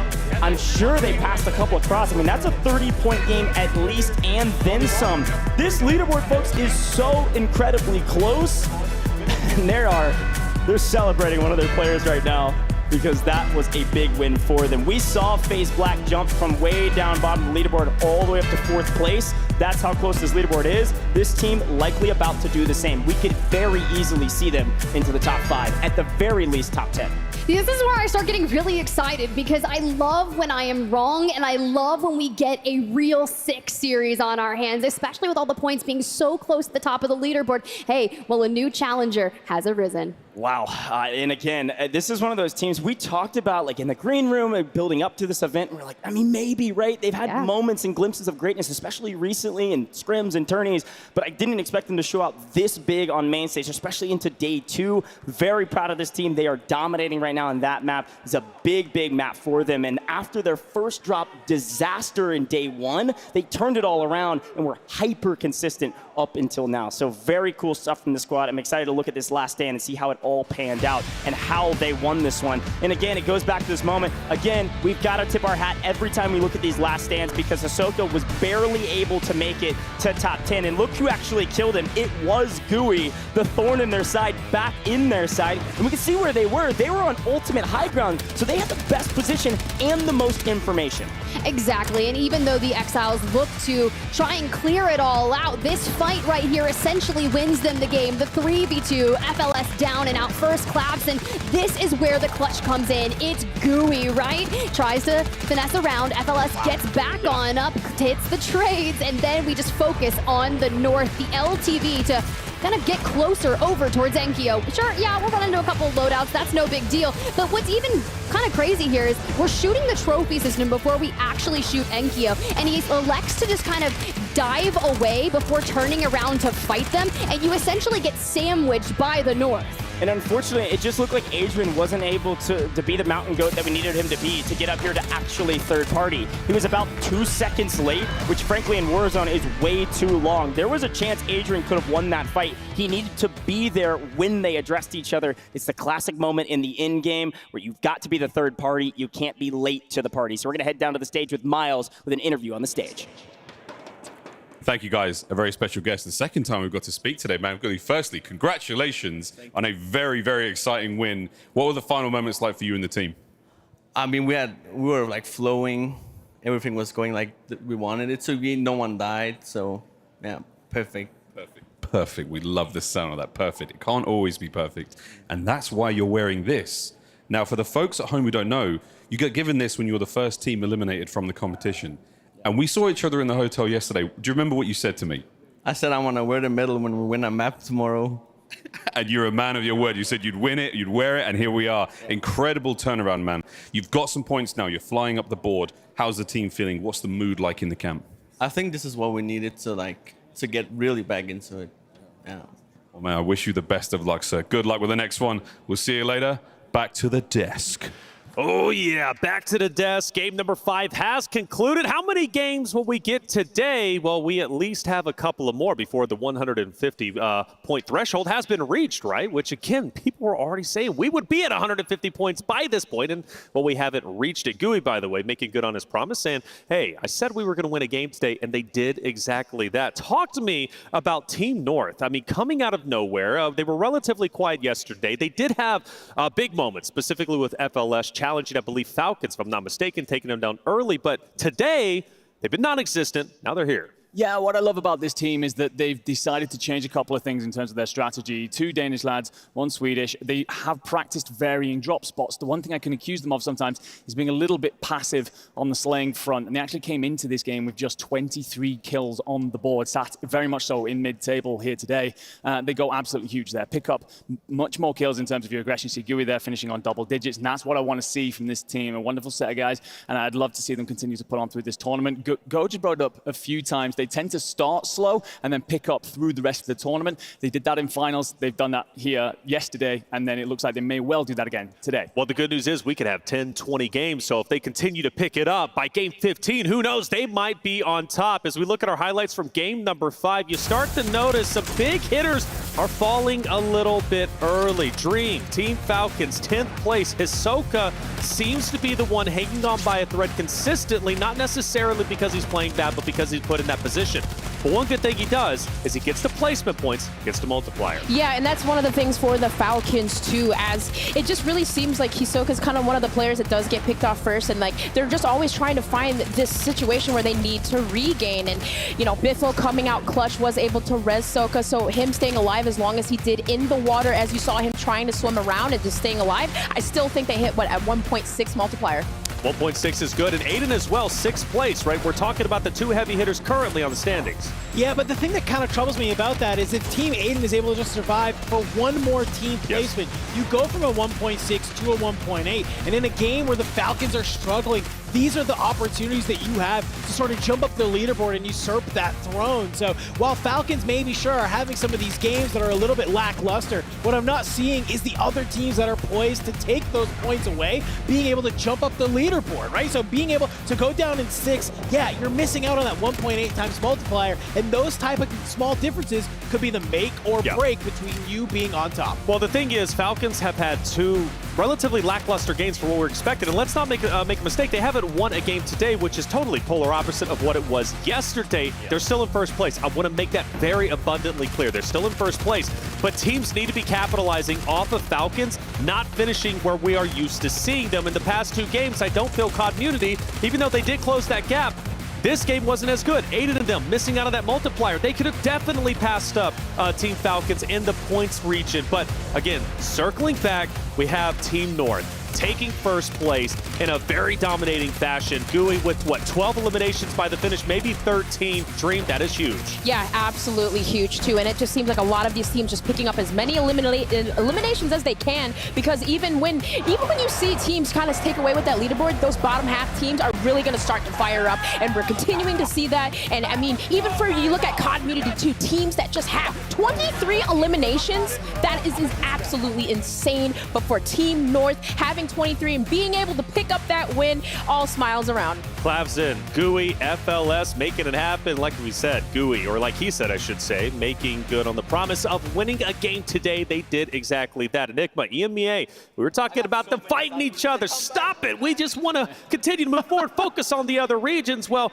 Gooey winning in the way they did, that's good news. Oh, absolutely. I mean, it's, again, another belief moment. Is one of those big times where we've not had a good day, quite frankly, in this region. And suddenly you see them pick up that kind of victory. A lot of kills involved as well. It's not a passive one. It's not one where you've hidden away and played in towards the end zone and maybe picked up a few kills. We're not talking about like a 5-point victory. This is going to be absolutely massive for them, lift them way into the conversation when we're talking about prize money. And all of a sudden, you know, we've seen it with squads like the Falcons. We've seen it with several of our other squads. As soon as you get that one under your belt, you suddenly feel a lot better about your decision-making through your afternoon. You know, another team that's been playing very well, we've highlighted them, I think, literally every single game, and that's Team FaZe, right? Swag, Sage, and Adrian, the young gun, playing so very well, finishing towards the top end of that last game. They continue to elevate themselves up in the standings, and speaking of which, let's get caught up with how the standings are currently looking. So, no surprise, Falcons are still in first. Community is hot on their heels, and Team Aiden, kind of that gap starts to grow a bit, right? 24 total points between the two. Yeah, the thing is, though, you kind of mentioned it. Falcons haven't won a game today, but honestly, that doesn't worry me. We've seen multiple tournaments where Team Falcons have not won a singular game until they get onto that match point, and then they win the only game that honestly matters. So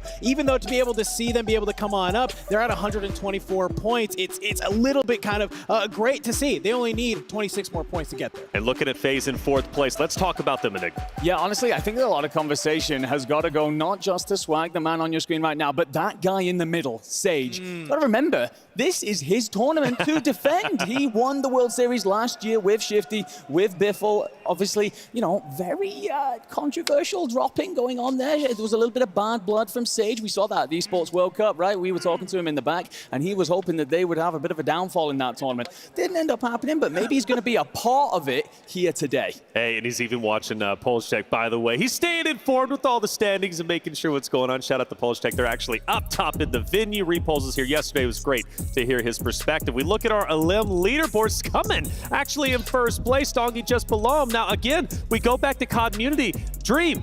They've been on fire. Yeah, absolutely insane. And I mean, you know, with Community too, there was like speculation, what? These guys were on vacation. They weren't sure how they were going to do. But then, you know, coming back, getting back into top form, and here now on land, proving a point that they should be here. They're doing incredible. I want to clarify, by the way, that when I said that Scummin was the worst player here at the pre-show... Would you say that? In the context. I don't remember that one. Goes, yeah, when he was in the walk around. I was joking. This guy can get super aggressive. The one thing that sometimes worries me is consistency, but that is not an issue today. We're seeing him involved in all the big engagements with his team, being a part of it, not off by himself. That's something you can worry about with the leash. I was going to say that, not off by himself, because you remember that one engagement where he was literally pre-aiming holding, right? He's just doing things where he's slowing down, and that's key. Yeah, and I mean, we even saw that, though, I think a little bit in a rough spot where in that last game, they have 16 eliminations, but land in 27. So while they're doing great, I need to see them lock it in a little bit more for these future games. Well, if they lock it in, they should surpass 150. And let's take note, right now, Team Falcons are sitting at 124. That threshold to be eligible for match point is 150. Do they reach it in this game number 6? Well, let's find out as game number 6 is ready to go. Let's send it over to our casters, Spider, Tiff, and Goj. Thank you so much, Taylor Reflections Noble. As per the usual, a fantastic breakdown and no crazy predictions from him. I appreciate that. Now, Tiff, we looked at that leaderboard as well, and we were very surprised by the margins right now. They are so incredibly thin, and I really wanted to talk about that FaZe team. The fact that not only are they top 5, they're consistently up there, they're consistently finding ways to make their bad games into good ones. Pretty impressive stuff to be top 5 and a chance to win a crazy amount of cash. Yeah, it's going to get really wild here soon, especially we were crunching some numbers, removing starting points, and looking at the averages that some of these teams were kind of operating on. Like the Falcons yesterday, 34 points per game on average. Today, well, they're performing at about half of that, 16.8, which is allowing teams like Community to jump up the leaderboard and chase them down. They're averaging 17.6. Turn to Team Aiden, 14. That's why we are so close. The only thing that's really kind of saving them is those advanced starting points, the 10 that they acquired by getting first. Well, yeah, and it's exactly what we said yesterday. Yesterday was very important. They still have a lead, but we've got to draw our attention back to that 150-point threshold. We are 26 points away if you're Team Falcons. That is so well within their reach that it's almost inevitable at this point. They haven't had a fantastic map, so because of that, this is now their time to breach the threshold and be the first team that would get on to Call of Duty Warzone match point. Yeah, but I mean, look, just those 10 points, right? The 40 comparison to the 30. If I'm Team Community right now, I need to put down the banger. I need to breach 150 in this game. You know they got the eliminations. It's just being on that better side of the zone. We're talking about the risk. You go where the people are, you find the eliminations, but it's the timing to get ahead of them that you need to make sure you're getting those multipliers. We saw Soka solo Exile, making sure he could do the most that he can. Will the Falcons fall here on land? We know they're in first, but can they get to 150? Get that win condition here. Let's get into it. Another map in Vegas.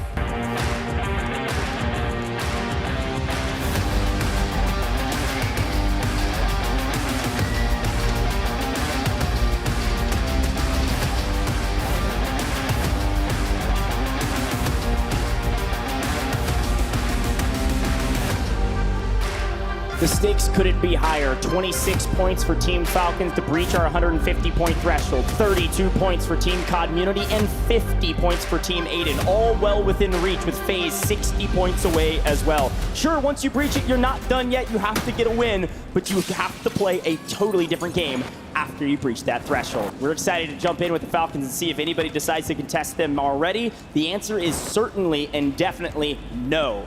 However, this is the same story we've been telling for the last, I guess, 11 maps that we've played between 2 days. So something is not going well for them in rotation. And with this new zone, it is very centrally located. We could see ourselves all the way back to Lowtown again. Well, back to Rostava Shops for the home of Omit NA we go. I love that spot for loot. A ton of cash registers, a quick loadout you can. But for Team Community, the one rivaling all of the eliminations on the board, 6 points away from the Falcons. We do see Exiles getting wiped off the rip. Quite unfortunate there for the Levin Resort side of things. To the Gulag they go, but a calm start for Community. Here's what's so interesting about this Community team. We knew they were high risk, high reward. We knew they would be frying out for kills. They had 16 kills last game and they fell in the 20s, all right? Now, Exiles have had a great tourney thus far, really consistent, maybe until now. All 3 in the Gulag, and it looks like Cloud9 on the other side. Getting the better of his opponent. Jackal makes that one look easy. Down goes 4 and Jace. Cloud9 still in the blender, unfortunately. But it was a must win. Jackal was the only one who won the Gulag.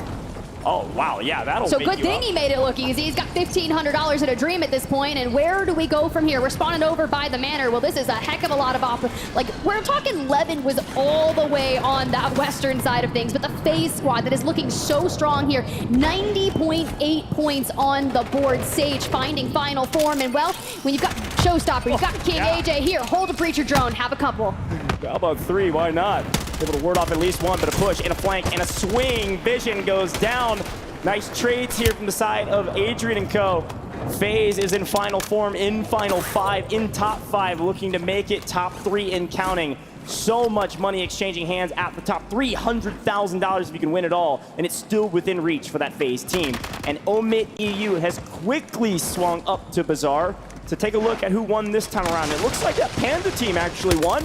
Now getting third party, Omit EU says, you're not going to get paid for it, not this time. They didn't win anything but a third party and a visit from Omit EU. Only 34 eliminations from the prior maps, not where they want to be. 10th place for now. Got to jump up the leaderboard if they can. It starts here. And Kyo, though, has to find Resolve. Breaches and just gets one more bullet, but the trade is there from the teammates. We save a Gulag. Elsewhere, we did see that wild card Team Colony 2K in the distance. FIFA kill on high ground. Omit NA, youngsters running for the hills. Yeah, and this is where Omit NA usually drops, very close to it. And it looks like the FIFA kill squad has actually swung down a lot more aggressively this time around. Omit NA said they never chow us, and we always win when they do. We'll see if that continues to be true, as Brax has bailed on his teammate Youngsters all alone right now. Just going to be looking to isolate some ones. Will he win a 1v3? It is nearly impossible. It is possible, but it's nearly impossible. And Young, I think, is just trying to stay alive and buy Brax some time. He buys him plenty of time, but 2 swinging in, there's just no chance Youngsters can get out of this one. Wait, did we stick that? I know we're losing our life. You said it. We're giving Brax the time with the cash to get away and hit that full buyback. But Team Community, you've got Unrational Moors in hand. We do see Youngsters in the Gulag. We don't have to hit the buyback just yet. But here we go. Welcome back, Juju. More eliminations for us, and Rostava Shops, the home, our beloved, to be able to hit a regain. And only one in the area now, so they've got plenty of time. I do think Brax's going to make sure that that's the case. Got eyes in the sky and a recon drone, so plenty of info to tell Juju, hey, all is clear. You can come down and hang out with us. We'll see where they go from here. But we got to take a look at this new zone because it was very centrally located, and new stays very centrally located. Community continues to hunt the edge of zone, but our zone that is showing is actually favoring slightly to the west. We could see one of the first cargo ins we've seen in a very long time. We could head all the way back over to Seaport, kind of cargo, but frankly, I'm looking at that area between Low Town, Old Town, and cargo as the main spots, dead center of the map. Like always, all day yesterday we were at Old Town, Low Town, and I expect us to go back. Well, here we go. We're still looking for the remnants of the Falcons Mena team here, scumming on one, but the battle of the staircases ensued. The Tempered gonna eat that thermite a bit, a dolphin dive and a bit of a snazzy play there, still unable to get this isolated 1v1. The shots go out, but Resolute gives them the advantage. Still, can we connect the thermite through the window, thread it through? And this is a 1v1 for the ages, apparently. Edge of zone, Zix is doing everything in his power to win this one, and frankly, may have, unfortunately. Donnie said, all right, I'm coming, Scum. You couldn't clean up one. Let me help you out. There's the pinch. Well done. Helps his buddy out, and they're going to move on their merry way. Again, reminder, Scummin is our top fragger right now with Dongi. They're actually tied at the top. 2 players from Community, both on 27 kills apiece. There's no wonder that they're at the top of the leaderboard or very close to it. Well, there's a reason why they are one of the only teams that have been able to beat the Falcons at this format. But Omit NA still trying to get out of this area, still on a regain. But you got to check in with FaZe Black. Things are always looking crazy over in military base, and Navi is one that is always being fought by them. But there goes Levi down and out. We heard from Gabe earlier. He said anything is possible, and this regain that we've seen from them is they're climbing the leaderboards, and they just keep on moving up. Apparently Championship Sunday is for the FaZe teams. My goodness. If you're wondering where's Navi today, they had a good day yesterday. It's, well, dead because FaZe Black's been fighting them and winning 9 times out of 10, it seems.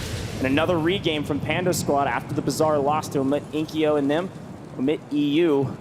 You go over to military base and thinks you're going to get anything. You are dead wrong. But we go to the Falcons, who are on the hunt, quite literally flying above their opponents, trying to figure out who are we going to take down in transition and where do we go from here. Do we just want to hold Pop-Off for now? It could go north. It is possible that this final zone does go to Pop-Off. Soka over here piloting the helicopter. I thought we were actually going to drop Shifty and Biffle off on someone, but seems like you've got Hallow on the upper ground, just on the outskirts here.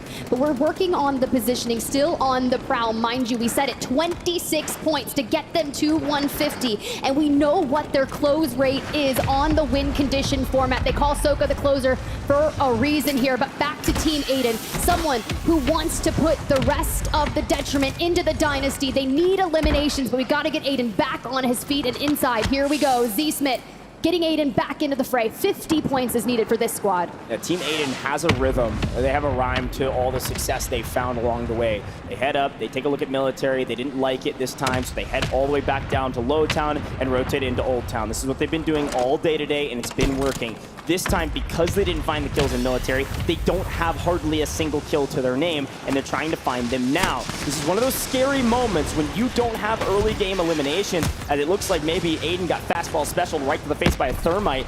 Will get picked up here. It's going to give a moment of reprieve for their opponents. This is a scary moment where you have to play for kills in this kind of early mid-game because you're not going to have anything for your multipliers if you just lurk and wait till final 10. So instead, they're having to hunt right now in that Low Town, Old Town area on the transition. I think more people are just starting to rotate into the Falcons early on. We saw them battling up there in the north with Team FIFA Kill and other squads in the neighboring vicinity. It's going to be Navi, though, but there's a couple people from military base taking angles, and Falcons, well, they're going for Levi. They want to clean out the north and claim it for themselves. Yeah, a couple quick notes on that. As per the usual, Community in the 20, way down at the bottom of the map on the edge of zone, fighting everybody else in City. They said all of these are free. Scummin quite literally said, we love landing City because everybody else is terrible, so we get to kill everybody. And apparently it's true, at least according to them. Down by 5 right now on the Falcons with the scores coming in from this one. They have a nice amount of kills. They've lost Scummin, and they're still fighting around high rise with with a couple other teams in the area, specifically Vitality, who's come back to claim what was theirs apparently. Said, we don't drop here anymore, but we want to kill you because you took our drop spot and you chalked our turn. Patsuka, the drop down from Unrational, rips that. It's the Resolute, though, that keeps Patsuka alive. Dongy looking for the trade, gets it, puts him to 29 eliminations, looking for 30. Luckily, Unrational still has that gulag in the back pocket, but Dongy now owns high rise to himself. Will have to hit the rotate. And Patsuka, well, we saw what just happened. This is where I get my vengeance. I want your high ground, I want your drop spot, I want your body. No, Patsuka with the barrel stuff. This is a big one for Scum, and he's got to get back and help his teammate out, and it looks like he was able to do that. So we're gonna see 2 community members still in this one with 8 kills in total as we immediately swap back over to Omit NA, who are back on their feet finding kills. Now he's got a decent spot up here. Unfortunately, a couple well-placed thermites is gonna make this a true 2v2 with Vieira, a massive content creator, being subbed in for this squad. They've played spoiler to some teams, but not doing a lot of work on that leaderboard itself. Well, I love that Brax, after taking damage, is trying to get back with Youngstas. If they combine forces, they have enough cash to get him back into the game, bring Juju back. Now, quite frankly, this Omit NA roster has achieved so much over the past couple of months, and I'm excited to see them keep on growing. But let's keep a move on. We got EXO Esports just ahead. You see Team Colony 2K, that recent map win from Clabson, FLS GUI the North, and Team Aiden just on the lower side of Old Town here. We keep on moving, and you have to place the bet. Do you play from the cargo side? Do you play from the Old Town? With the majority of the playable space on Old Town, I like this play. And again, that North squad, that Clabson team, they jumped, like we said, up into the top 10, all the way up to, I believe, 7th place on our leaderboard, very close to it. So they are in pole position to take a ton of cash and potentially play for the win if they can get another one. Back to the Falcons we go, to the true north of the map, up to the south side of Pop-Up. Only team in the area is this squad right now. It's that Eric squad that is in the LTV or driving around. Everybody else is to the south of them. You're going to see a couple teams in cargo, especially that Super Evan squad, who again, not making waves on the leaderboard, but still playing spoiler to some really good teams, including this one.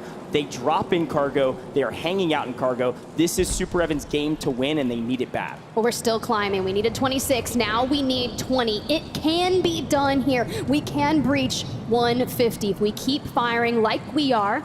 Currently Wars, Louis CT, CM, Bubble CT, Bubble down, fighting that APAC team. Even Omit NA still getting into the mix early on, but it's the Falcons who are looking to claim the space. No one is around them. You have to think Omit NA just on the western side, playing around that zip.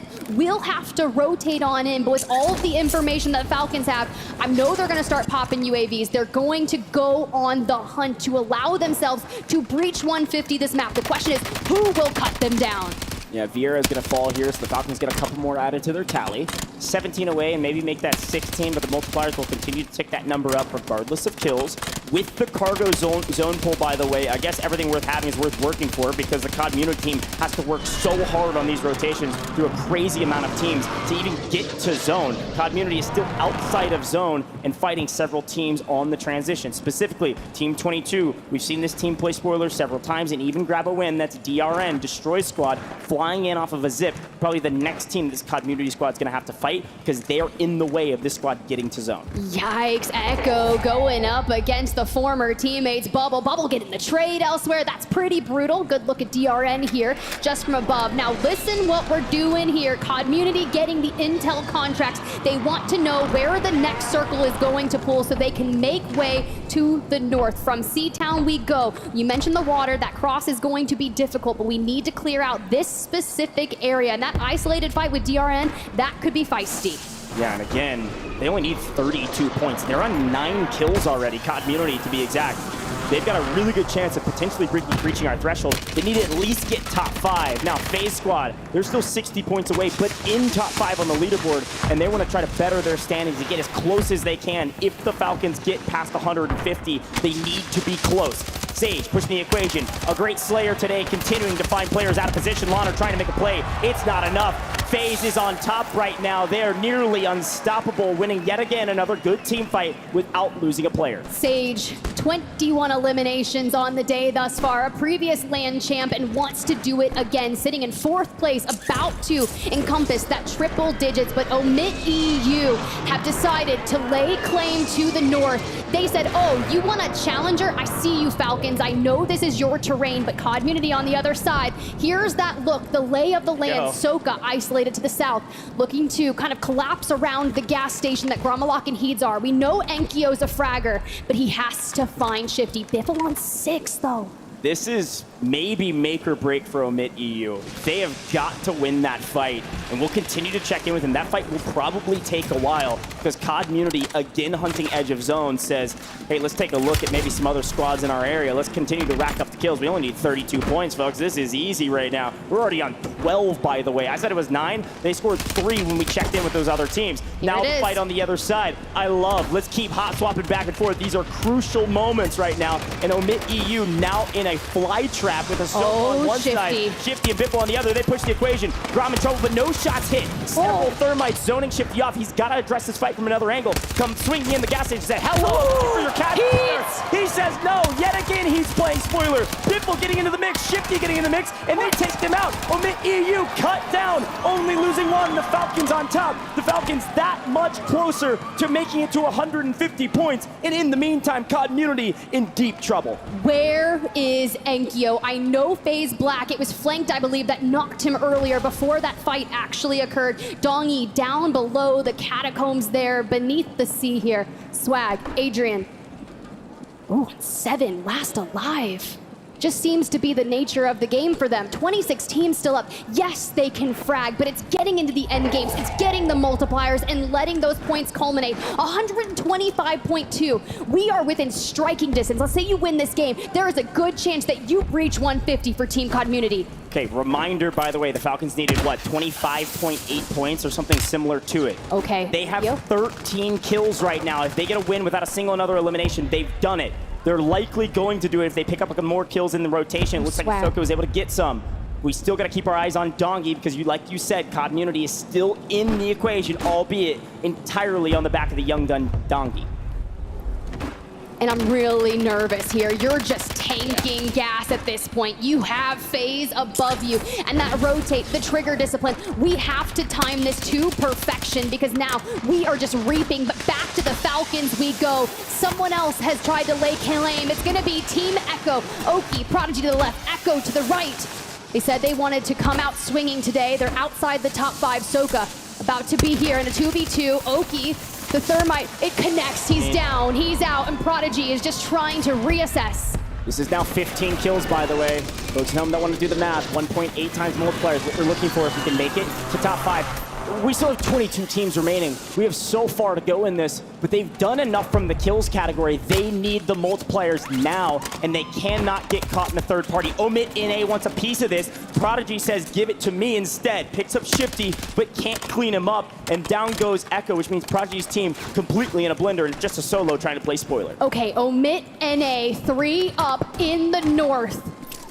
Let's see what they can do. Taking the angles, and Biffle is just like, I've got to play a heady here. We've got more smokes. We'll check in with them later, but that is going to decide the entirety of the game. Mortar's going back and forth, and now FaZe, just a duo. You look, you've got Team Aiden, you've got the Exiles.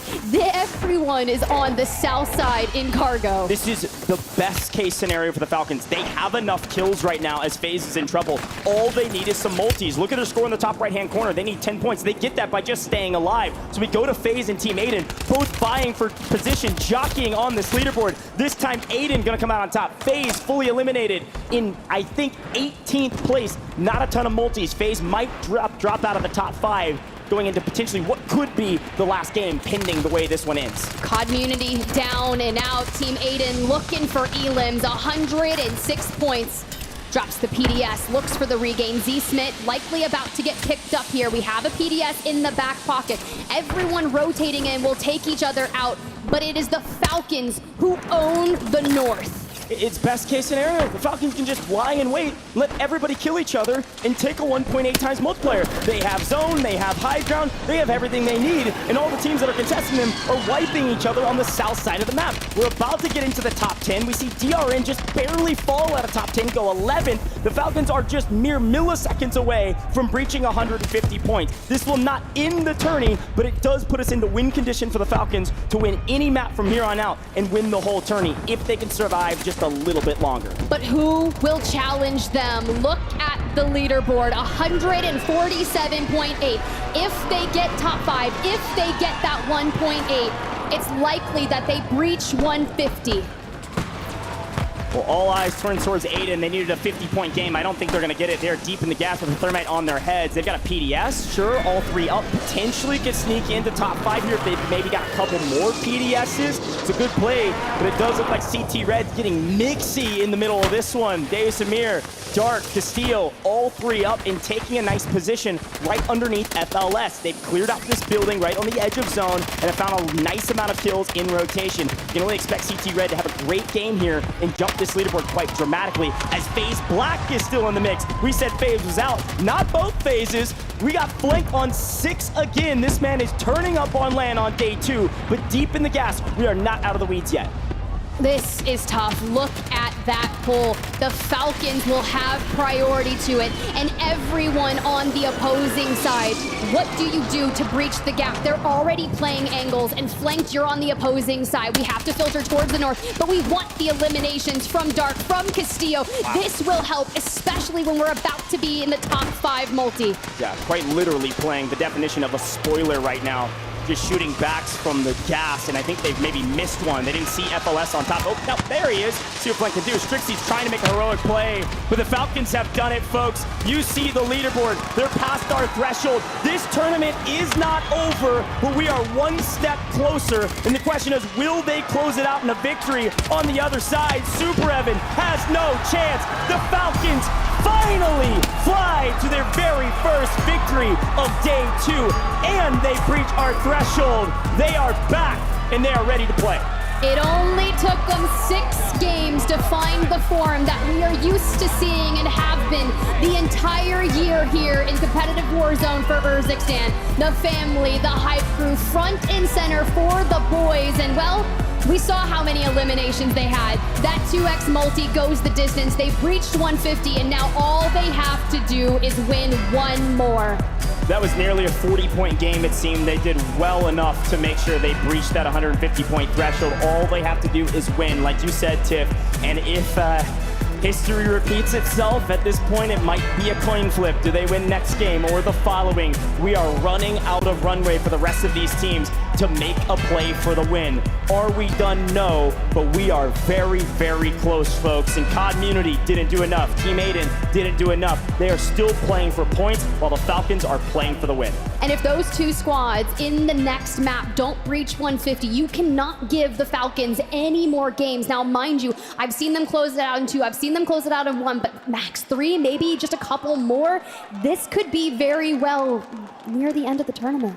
It's close, but job's not done, and I'm still so impressed with FaZe Black making it into the top 5. They've likely secured a spot to top 5 to the end of the tourney. They're very consistent today in day 2. I would love to get a chance maybe after this tourney to talk to Flanked & Co. to see what's so different. A fantastic performance to make a crazy amount of money potentially, but job is not done. I'd love to take a look back at that last stand and see how it all panned out. As expected, we knew from like zone 5 that the Falcons were going to win it. They had zone position. They had high ground, and the question is what happened to the rest of the teams on the south side. So let's take a look, and Tiff, break it down for me, because look at this high ground position. They had the zone pull, but it was this fight down on the south side in Cargo. Everybody else was just wiping each other. I mean, when you hold the majority of the circle and everyone's hailing from the south, this is all post that Omit EU fight against the Falcons for the north, with everyone kind of whittling each other down. You just look at this shot. This shot says everything. Soka and Biffle, the firing squad, Shifty even trying to get crazy. Throughout this,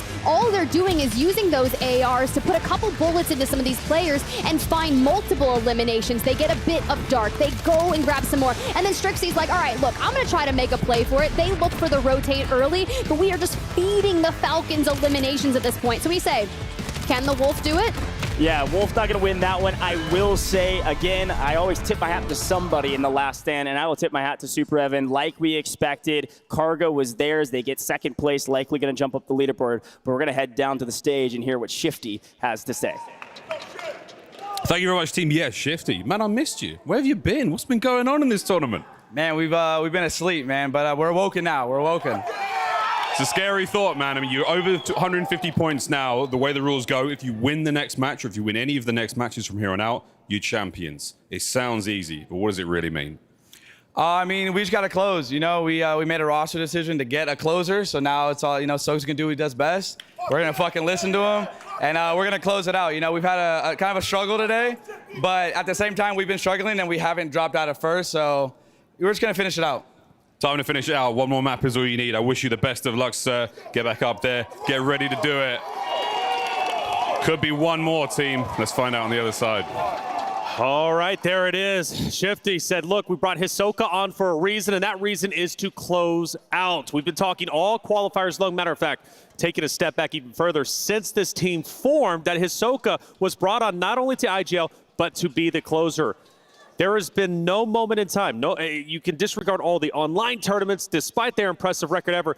There's only one map that they need to close out now that matters, and that's whatever map they end up closing out here. And it could be this very one. They're the first team to pass the 150-point threshold. Dandro, they said it best, right? Yeah, they've had their struggles. They haven't been looking in their full form, but they've also been in first place despite that. I think that's a beautiful way to put it right from Shifty's mouth itself, right? That, yeah, they haven't won a map yet today. It hasn't been looking great, but they've still been on top the entire step of the way, okay? So I had really kind of no worry about it. We've seen multiple tournaments, like I said, where they haven't won a game, and then when they get to match point, they win the one that matters. It feels like that's what today is. But what kind of stuck out to me in that game was that he said it best. They came online. Yes. That was the Falcons we saw yesterday.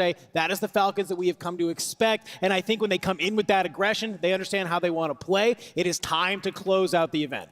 Yeah, and you know what? That you say that, I love that they came online. I was really looking at Hisoka, right? He was that player that was getting taken down first, right? Yeah. And even we saw in that last game there was Omit EU that actually pop off at that gas station. Oh, Hisoka went down, but who saved the day? Shifty, Biffle, and Enkyo, although I have to give him his flowers because he was able to get away, and Omit EU did stay alive longer, but it's plays like that Shifty and Biffle keep saving the day. Sometimes the best play is to just run away. Sometimes the best play is just to camp it out, like this rat out in the audience out there. Look, the rat skid, you can go ahead and pick that one up. And I don't know if anybody plays like the rat on this desk. I know we all like to fly and fry, but sometimes, like I said, running away is the play. Sometimes camping it up like a rat is also the strategy. This was game number 6, and Falcons end up taking it.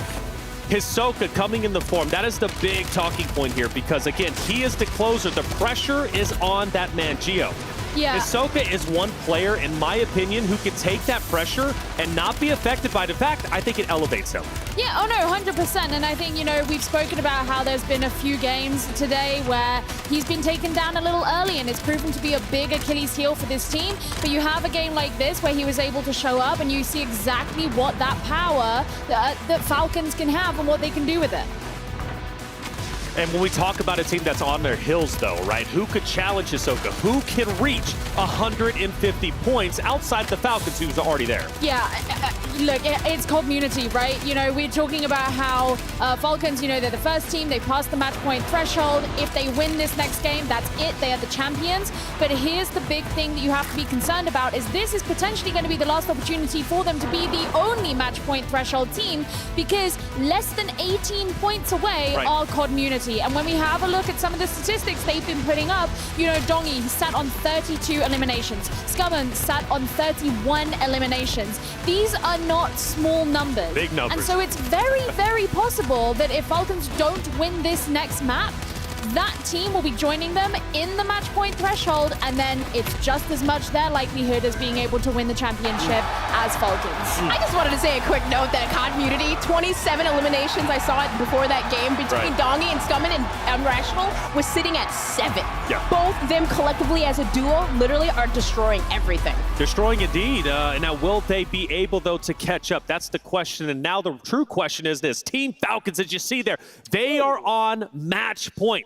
This is their tournament to win. This is also their tournament to lose. Which one? Which side do they want to be on? Will this end in game number 7? Will we go to game number 20? Dandro, the risk is, right, if they don't win here, More teams are looking to join them past that 150 point threshold. Gio just mentioned community. That's probably going to be the next team in line. That is exactly the thing that we are worried about if you are Team Falcons, is that you don't clutch up this game. And normally this squad, they got a 3 or 4 game buffer till anyone else joins them. Well, here today, they have so many squads that are nipping at their heels that could come online and start to join them. Because reminder, folks, it doesn't really matter what your points were. If you just be that team to win the game, you are the champion. And at that moment, the rest of the scoreboard locks up. So we have $300,000 that is going to that first place team, but we have $160,000 for that second place team. So yeah, even if you don't close out the tournament, it's still important that you have those points, because let's reminder, folks, $160,000 divided across those 3 players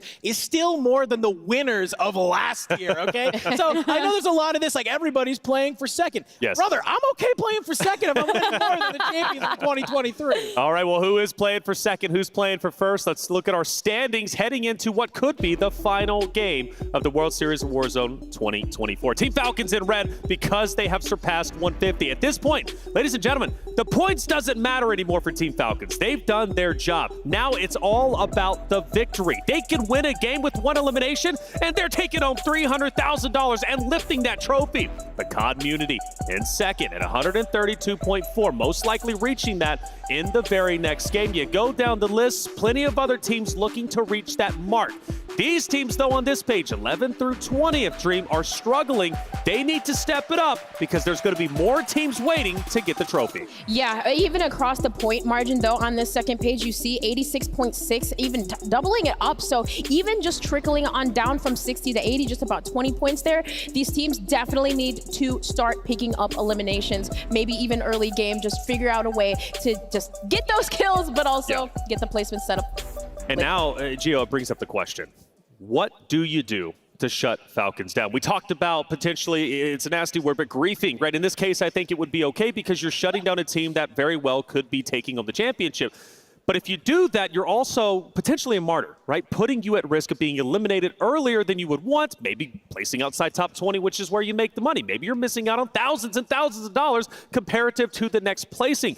How do you shut the Falcons down? And that's the thing. Being a martyr is great if you get 300 grand out of it, but it is the risk that comes with it. I mean, I think it feels like we're kind of beating a dead horse here, bringing this up constantly today, but it's a very valid point, and that is so far what has worked today has been targeting that IGL, you know, and even when we had that listening a couple of games ago, we actually heard the sort of barren wasteland that was their comms when they lost the IGL. Now, I'm sure over the course of the games of today, when they have had those moments, they've been able to adapt in that situation, because it wasn't a problem they had to face yesterday, so they will have had to have done that today. But I think that that's probably going to be something that people are going to be really focusing on, because you will be able to have seen the difference between what happens when he is in the late game and when he isn't in the late game. I think one thing we got to bring up, though, it was just as close as Monday, where we saw 8 teams in a tournament decide to do exactly what you're mentioning. They said, hey, none of us can win anymore. Let's just everybody drop on the Falcons. And what happened? Y'all suck, and you got slammed. Oh, yeah. Falcons came out of pop-off power with double-digit kills, even more money than they somehow had before, and they still were able to close the tournament on out. So, sure, I guess if you want to try and land on the Falcons to get a cool Twitter clip, farm your impressions, great, but it's not going to help you in winning this tournament. The thing is we've been asking that question for since this team formed, and we've been asking that question for the 30-plus tournaments that they've won as a roster, and we still have yet to find an answer. Let's talk about what Falcons, well, really what's at stake for Falcons at the moment. Not only lifting that trophy once again, which would be the second global final championship for 2 of those members, right? We're talking, of course, Shifty and Biffle. Hisoka would be also lifting that trophy as well, in combination with his other wins that he's had, including EWC, which is tremendous. Now, Biffle and Shifty also have those wins. So, Dynasty talk has been a big conversation. Will they be a Dynasty team? And I think undeniably you would have to say yes. But then once they do finally reach that Dynasty status, then you have one of the members looking to retire while he's at the top, which is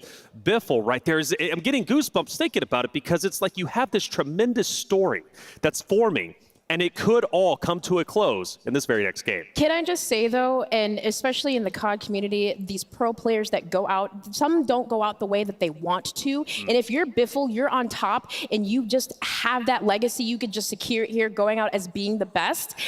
I think, why not, right? Like, it's not easy to do that and go out in a way that you want to. And if Biffle has control over that and he's like, you know what, I'm already at the top. Let's just go out now and go have some fun with friends, jump in the pool with Repulse. Like, let's go. Hey, well, talking about having fun with Repulse, Repulse had a chance to sit down with the entirety of the Falcons roster and play a little POI guesser. Let's see who was the best. Alrighty guys, today we'll be doing POI GeoGuesser with the Falcons. So boys, what I'm gonna do is, I'm gonna show you guys a place on the map and you gotta tell me which location it is, all right? It's not gonna be easy. Understand? No questions? Oh, we're good. Nope. All right, let's do it, man. Okay, I'm gonna show you the picture. It's gonna slowly zoom out, so try to answer as fast as you can. Is that even that's is that the game? Hadika Farms, the tents. No? It is, it's a blue tent. Yeah. Okay, 1 point for Soka. How you got that so fast was insane. Hadika Farms, all right. Ready for the next one? Yep. That's the, that's right by fire station. That's Braxton spot, no? No, is that Pop? No way. No, it's right by fire station. It's that's Braxton spot. Oh, that is Braxton spot. Holy shit. 11 Resort. Oh, 11 Resort. That's kind of a stretch. Oh my God. I mean, you guys never really go there, but we used to. You kind of got it. I'll give it the D. I'll give it the D there. Yeah, he said Braxton spot. You know what I'm saying? I know that. That's Pop, no? Pop off? That's gotta be Pop. Downtown. That's gotta be Pop. Reaper's Island? What is that? Oh, that's the Bruins, bruh. That's Old Town. Wow. No point for no one. I think everything's Pop. Oh, I know this. How you know that? Brother. Oh, that's is that Millie? Millie, yeah. They're all tied at 1. Ready, boys? Downtown. That's downtown next to the heli. The ruin area. Oh, that's by the oh my God, that's by a high rise, no? That's the little. That's the train station. Oh, that's Seaport. Wait, Seaport. No one got this one. No one Dude, got it. this actually. They give some hard ones. All right, here we go. Pop off. No, that's the cranes. That's Downtown. the cranes. No, that's the Military. Manor? Oh, That's Manor. Manor. Manor. Sure they got it. You should have got that I'm one. just trying to guess, bro, because that was good. That was Pop good. off ain't pop up yet. That was good. That was good. You're guessing Pop off. Yeah, you guess pop off every single time. You know where we're landing, guys. Brother. Pop off. Downtown. What is that? This is a piece of metal. A cash register? Oh, the blue roofs. Oh, no. Oh, Super ain't no way we're getting that. We're not getting that one. We're not getting that one. Dude, there's a lot of Cranes, the cranes. Cargo. Yeah, that's probably cargo. Yeah. Come on, brother. There you go. Okay. What is that? What's the score? 2-2-1. 2-2-1. All right, D, you're gonna have to step it up right here. Pop off next one. It has to be pop off next one. Pop off. Pop off. That's Pop. We all know that one. Pop off cranes. Who said that first? Diaz? Man, we all know that place. We're landing there, man. Might have been. High rise. Oh, Jeez. Those are one of the two. All right, boys, that was the last one. Pop-off did not come out. But we land there, though. It looks like Soka and Shifty tied. We gotta do sudden death, bruh. We know the last one. We don't got another one. Alrighty, guys, thank you guys so much for joining us on this interview with Team Falcons. Guys, looking forward to seeing you guys fry out this weekend. Thank you. Thank you for having us. Thank you. Well, it seems like their knowledge of the map is pretty good, which you would expect, right, from Falcons. They understand how the map works, some of the best of them to do it. In fact, could very well be the best. Coming back into it again, game number 7.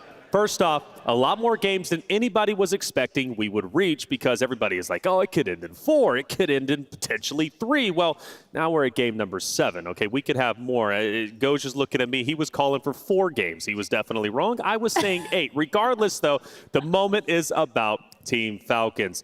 Their chance to really cement all 3 of them in the histories of Warzone as a Dynasty roster, something only very few individuals in esports have been able to say, right? So it's a big accomplishment. I've seen Dynasty rosters form in the past. This obviously is one of them, and they would absolutely have earned it. Enigma, you're now on the desk. Welcome back, first and foremost. Thank you. Question is, and we asked Andrew this, and he didn't have an answer, and I don't have an answer, but Falcons, what do they do? I mean, what can teams do to shut them down in this moment? Because they haven't been able to do so in the past. I mean, I think at this point, if you are one of the teams that is trying to get a higher placement, because obviously if they win, then the rest of the leaderboard freezes. If you're one of those teams that wants to put on drag this tournament out a little bit, I don't think you land on a team like the Falcons. I think you're asking to get absolutely smoked in their home ground. I think what you do is if you pick off someone like Ahsoka, let's say you're a community and you get a knock on Ahsoka, you full send that. You absolutely do your utmost to make sure you bring them down, cut them off at the knees.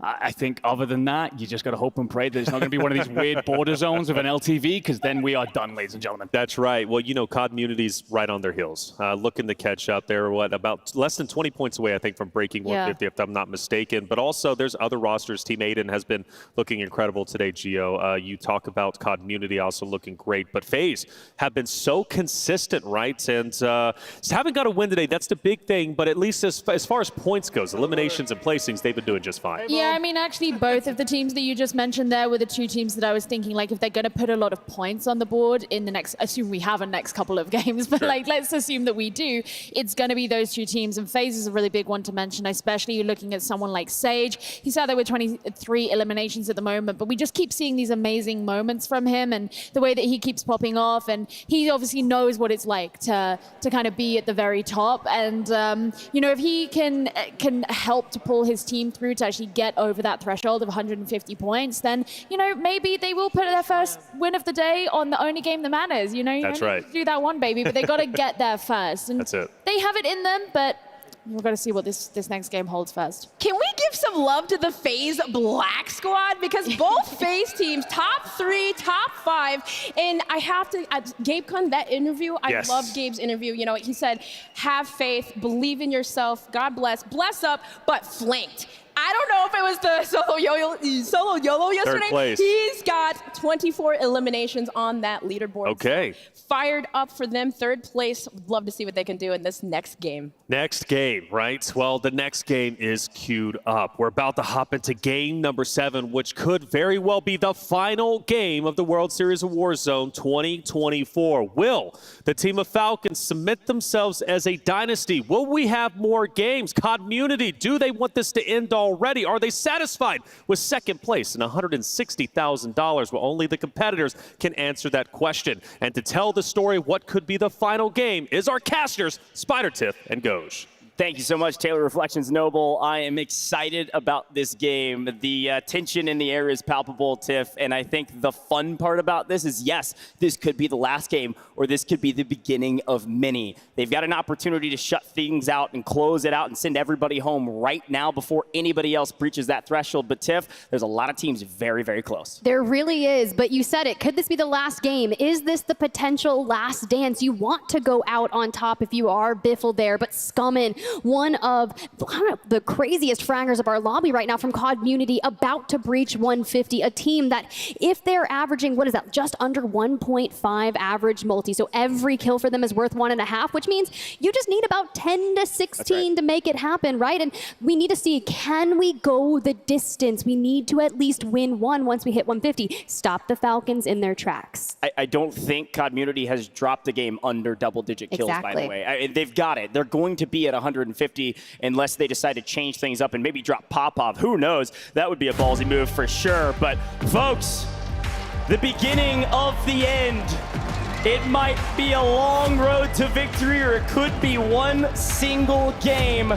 Vegas is loud. Maybe the final map of the day, but it's game 7, and we know what happens in game 7. Everything is on the line, folks. It's time for the Falcons to prove that they're the best team here. Let's drop into game number 7.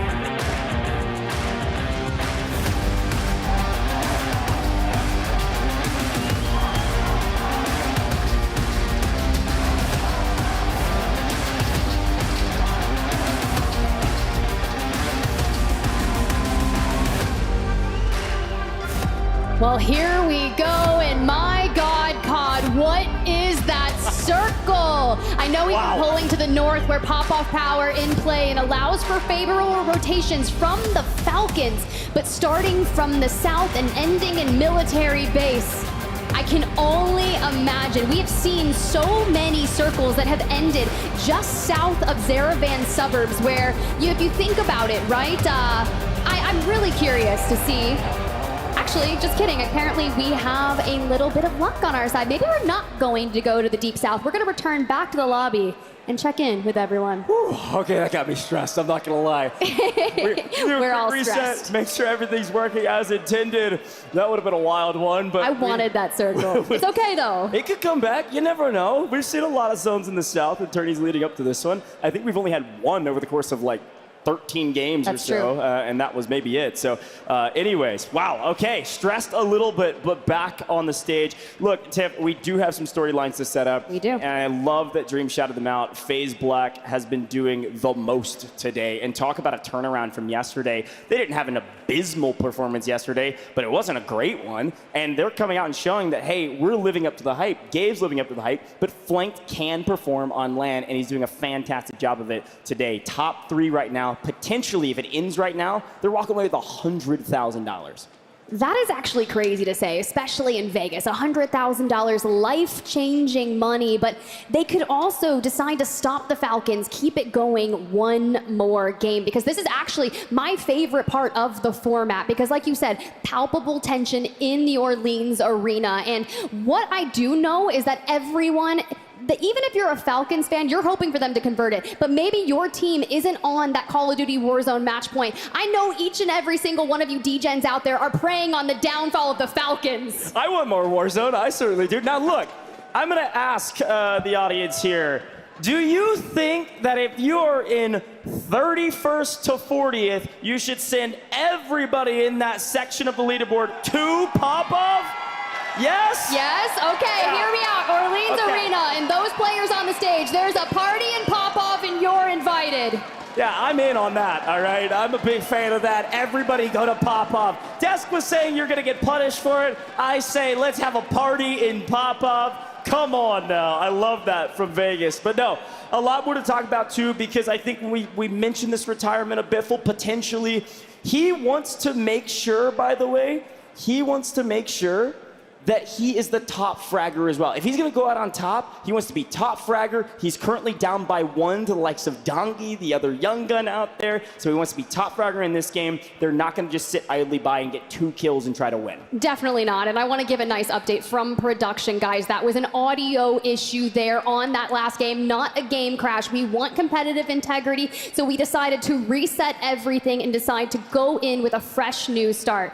I still think it's because they didn't like the zone. It's rigged. Everybody's saying it's rigged in chat. I know you are. I'm not even looking at it. Let's take a look at our standings, though, and do a little bit of math as we take a look to see where everybody is at. We are looking for 150 points, folks. I'm going to see if I can help you do a little bit of math. 31 points separate FaZe Black from being on that threshold, but it is only 18 or 17.6 from the side of that COD Immunity team. And frankly, that is so easy for them. I can only expect them to be there, and there's a good chance FaZe Black will join them on this game. I mean, look, you heard it from Shifty in that interview, right? They're like, we were asleep. And well, now they're the demons from your nightmare that are sent to reap you. I saw that brief flash of Reaper by 78, and I was like, look, sometimes the Grim Reaper comes for everyone. They lurk underneath in the darkness to arise. And well, I hope that's what they're going to do. I'd love to look at some highlights here as we kind of get everyone back into the lobby, guys. It should only be just a couple more moments. I'm looking for 5 more players, but down to the water we go for FaZe Black.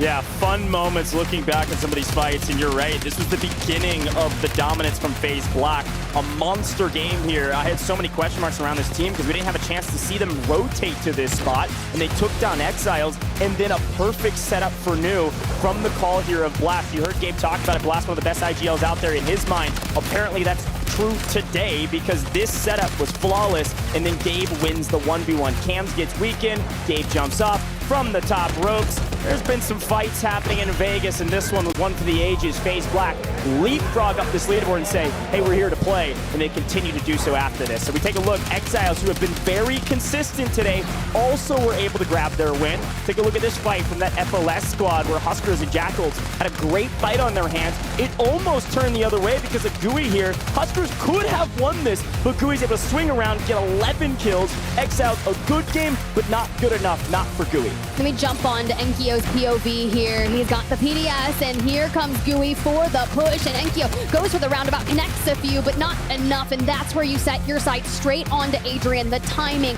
not enough to go that 1v1, v2, and gang up on the north, but they convert this, they take the win, and we just keep putting all the points on the board. It just hasn't been enough. Now, if you think of yesterday during the group stages, right, the Falcons were the only one to eclipse 150, and quite frankly, they surpassed it. But FaZe Black, after their performance yesterday, went back to the drawing board and said, you know what?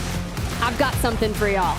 And this was that moment where we knew the Falcons had it in their grasp. They grabbed it in their talons and flew away with it, quite literally dominating in this map and reaping a ton of points, and they only needed a couple. With this win, they leapfrog not only to the top of the leaderboard where they already were at, past our threshold, and are now up by 40 points. So if something just drastic happens and somebody breaches the threshold and wins before they can, they're likely at least getting second because of the points they tallied up in that one. They said, sorry about that. We were asleep for a little while. We were up late gambling, I guess. I don't know what happened, but they're here now and they're here to play, and apparently they're hitting that jackpot. I was gonna say, what do you mean? The Falcons are Saints. They totally weren't touting going to a club and saying that everyone sucked yesterday. They are the perfect representation of Call of Duty Warzone, but honestly, a dynasty that they are looking to cement here. Soka last year, second place, the victory, the World Series of Warzone champ with Caldera, but Biffle, we said it yesterday, has never placed outside a top 3 in any of the World Series of Warzones throughout the years that he's competed in. And honestly, I know Polshag, I've got a good POV of them up there. Repulse, when he was competing, is one of like the only teams to beat Biffle. True, yeah, that's so true. Shout out to the watch party up there. They are vibing, they're having a good time, and they're gonna lose their minds if the Falcons win it here. But again, I think the big point that still stands is Biffle needs to top frag. He's a kill behind Dongi, and Dongi is not gonna let go of that. Dongi has been slaying out all day today. COD Muni is one of those teams that we expected to be high risk, high reward, and well, frankly, they've reaped the rewards. They are in second right now, could potentially walk away with $53,000 apiece. If they don't win, they still easily have a chance to win. However, if history is repeating itself right now, one thing about this COD Community team that is very different from the Falcons is they have a hard time winning. They always find kills, but to grab a win is a tall task for this squad, at least in the last several months. It's true, and you think back to Monday, we're warming up for the LAN here this weekend in Las Vegas. It took them 3 games after hitting 150 to close it out, so I've got to hear it. Orleans Arena, do you think the Falcons close it out here? I don't know, sounds kind of mediocre to me. I don't think we've got any believers. That was a mixed bag, but I know we're excited about that one. What I do know about this audience is they want everybody at the bottom of the leaderboard to drop on pop-off. What circle will we get for potentially the final map of the day? And as we hyped it up, we've got to keep the competitive integrity, folks. We got to keep the competitive integrity. I'm getting word that we're gonna have to reset this one and make sure that everybody is in. I know. Now the question is, you and I get to talk more, but also as the pools go out, this is like quite literally the definition of icing the kicker. I mean, this is like somebody's calling a timeout. I don't think we gave these teams timeouts, but that's what it feels like right now. And I will say, under pressure, this is where the Falcons thrive. So I don't know if this is a good thing for the rest of the competition. They're just staying mentally locked in, and everyone else is starting to fall a bit apart. They're just like, what do you mean? We see the circle, we go back to the lobby, and it's just like, just let me at them, right? Just let me close this thing out. But you're right, that competitive integrity that we have to maintain, and quite frankly, now I'm starting to get, I don't know. You get iced as well? No, my hands are starting to sweat a little bit. I'm not gonna lie, I'm like, what is going on? Oh, I'm pouring sweat out here. It's been a great day, and it's been very sweaty up here because we have been yelling our faces off for these teams. Again, I want to tout a couple of these squads that have had a great tournament thus far. Of course, we talked about that FaZe Black team, but FaZe, I mean, how much should we talk about this squad? Hot and cold, sure, but swag performs on land, man, and they are dominating today, a top 5 team. To have FaZe have 2 teams in the top 5 going into potentially the last map, or at least the end of this tournament, very impressive stuff. And you got to remember, you have a former World Series of Warzone winner on that team with Sage trying to enact some revenge of his own. Yeah, he didn't get the solo YOLO yesterday, even though he was talking about it. He's like, look, I deserve to win this. I've been firing on all cylinders. I've been shooting absolute nukes. So it's time. Oh, hey, look, a little inception there. As you can see, they're watching the main. I saw them watching Pulse Check earlier, and they currently are, but I saw a little glimpse. Regardless, let's talk about them, because you think about Adrian. Last year, playing World Series of Warzone, he was alongside Aiden and Rated. Rated not necessarily here on the stage. Aiden on a different team with Z-Smith and DJ Moss. The roster mania post-World Series of Warzone last year went wild, but I'm enjoying this trio that we see on your screen right now. Now,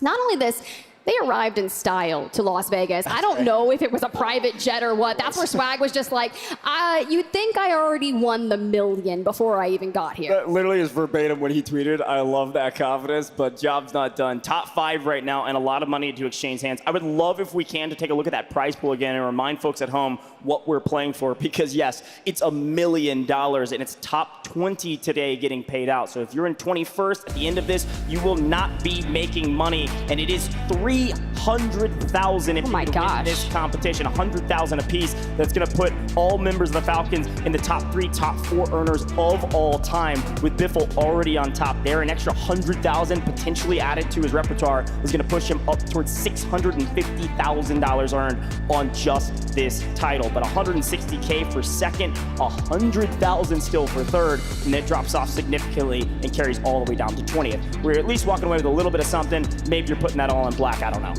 No, I'm not, and sure his reflection's not. He's gonna be standing behind you touting, it's red, and then everyone loses, so that's unfortunate for us. Well, we got FaZe Black and FaZe Red, if you can call them that, both in top 5, so either way you look at it, roulette table's looking good. Now, I gotta say, I'm looking out for a couple teams that maybe haven't had the best tourney thus far. That Team Falcons EMEA squad, they had an okay tournament, right? And I think one of the things about this squad that they've been struggling with is the IGL side of Almond. You're actually looking at them early in these maps getting actually a sizable amount of kills, but they're not able to make it to the end zones. One of the reasons for that is because they have a very difficult task that only Community's truly been able to execute on, which is leaving City and going to all these other zones all over the map. We've only had one City zone in nearly 13 maps. Now I'm just curious, where are we even going? I wouldn't even mind a military base ending. We used to get crazy pools out towards the ranch that were just so far in the open that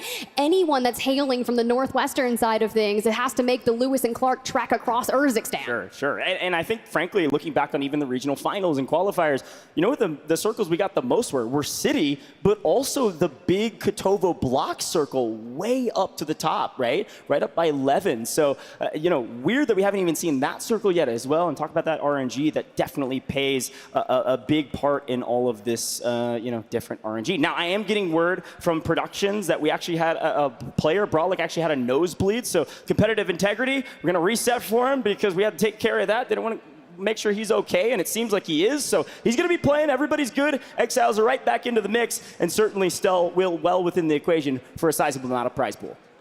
I mean, the dry air here is crazy. I mean, aren't we in the desert or something? I haven't seen the outside in like 17 hours because every time I go out, the sun is down and out. And I'm just like, when will I see the sun again? I don't know, because I'm just here with Call of Duty Warzone and I am loving my life. But our squad's here getting prepped and ready. We're just looking for a few more players in the lobby. And a matter of fact, the Falcons, 78 eliminations, Community 71. And there's only a few teams that are even encroaching north of 60. And I believe it is only FaZe Black.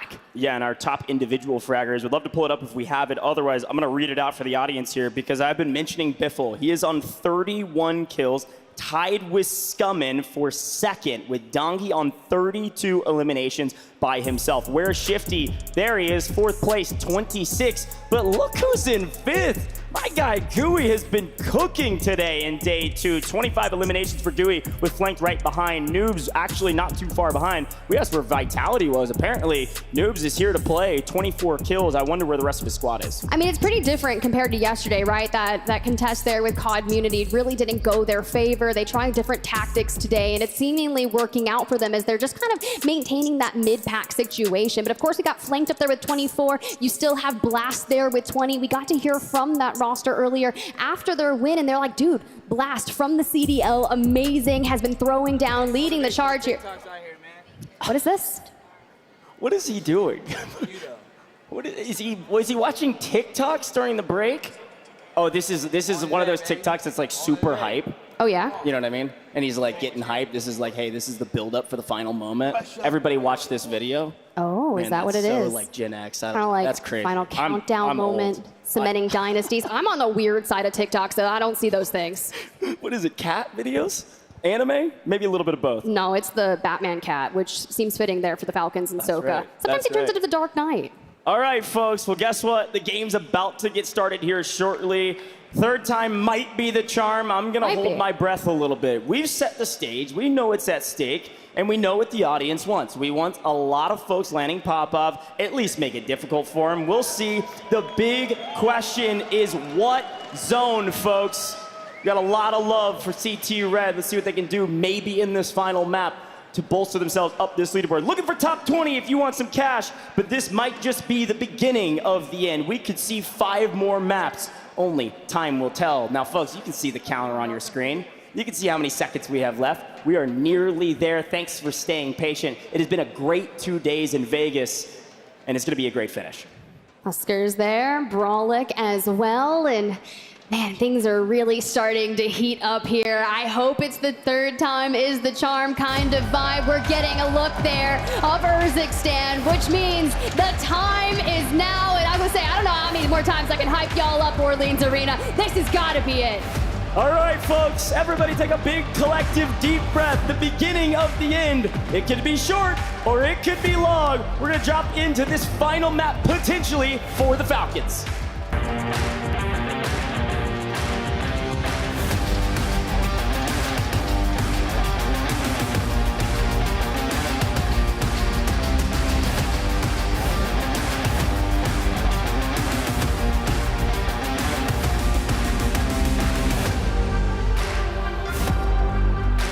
Give me that circle, and we are slicing and dicing Urzikstan. From farms to seaport we go, and maybe we get a potential for it to pull to the north, just on the outskirts of military base, or maybe we go down to the south, we revisit the ranch. A lot of battles here, especially when you think of the Bazaar. A lot of hot starts over there, but it doesn't matter because all eyes on Popov and no one willing to risk it and feed them even more eliminations. Juki's, though, is he off his leash? He's going rogue. I saw him land in just on the other side of Shifty there. We got nobody? Not a single soul. One vehicle? Who is it? It's Zach. Hey, Zach. By himself in a vehicle? Nobody dropped Popov? Are you kidding me? I know you want money. I get it. We'll see what happens. They're going to walk out with about 50K, and they've got a good opportunity to win, but it's definitely not all she wrote. Now, Tip, you talked about that circle. It's a big moment to talk about because it could go back to farms. What have we seen in farms? 2 in circles there yesterday. One of those, Falcons got second. The other, they won with a massive margin. That was the biggest game, I believe, they dropped yesterday with that win. I think it was pushing 60 points. So still a lot of history in farms for them as we head to the Gulag as COD Muni apparently in trouble. Well, mind you, they only need like 16 points to breach 150 scum in here against Huskers. Exiles trying to hold it together and breach top of the leaderboard, earn the most they can. The zip comes out, and well, Huskers takes it and baits it, and Scumman's just shooting, and Huskers takes it to him! Back to back with the fake! The broken legs, the broken neck. See you later, Scumman. The broken ego, if I gotta say.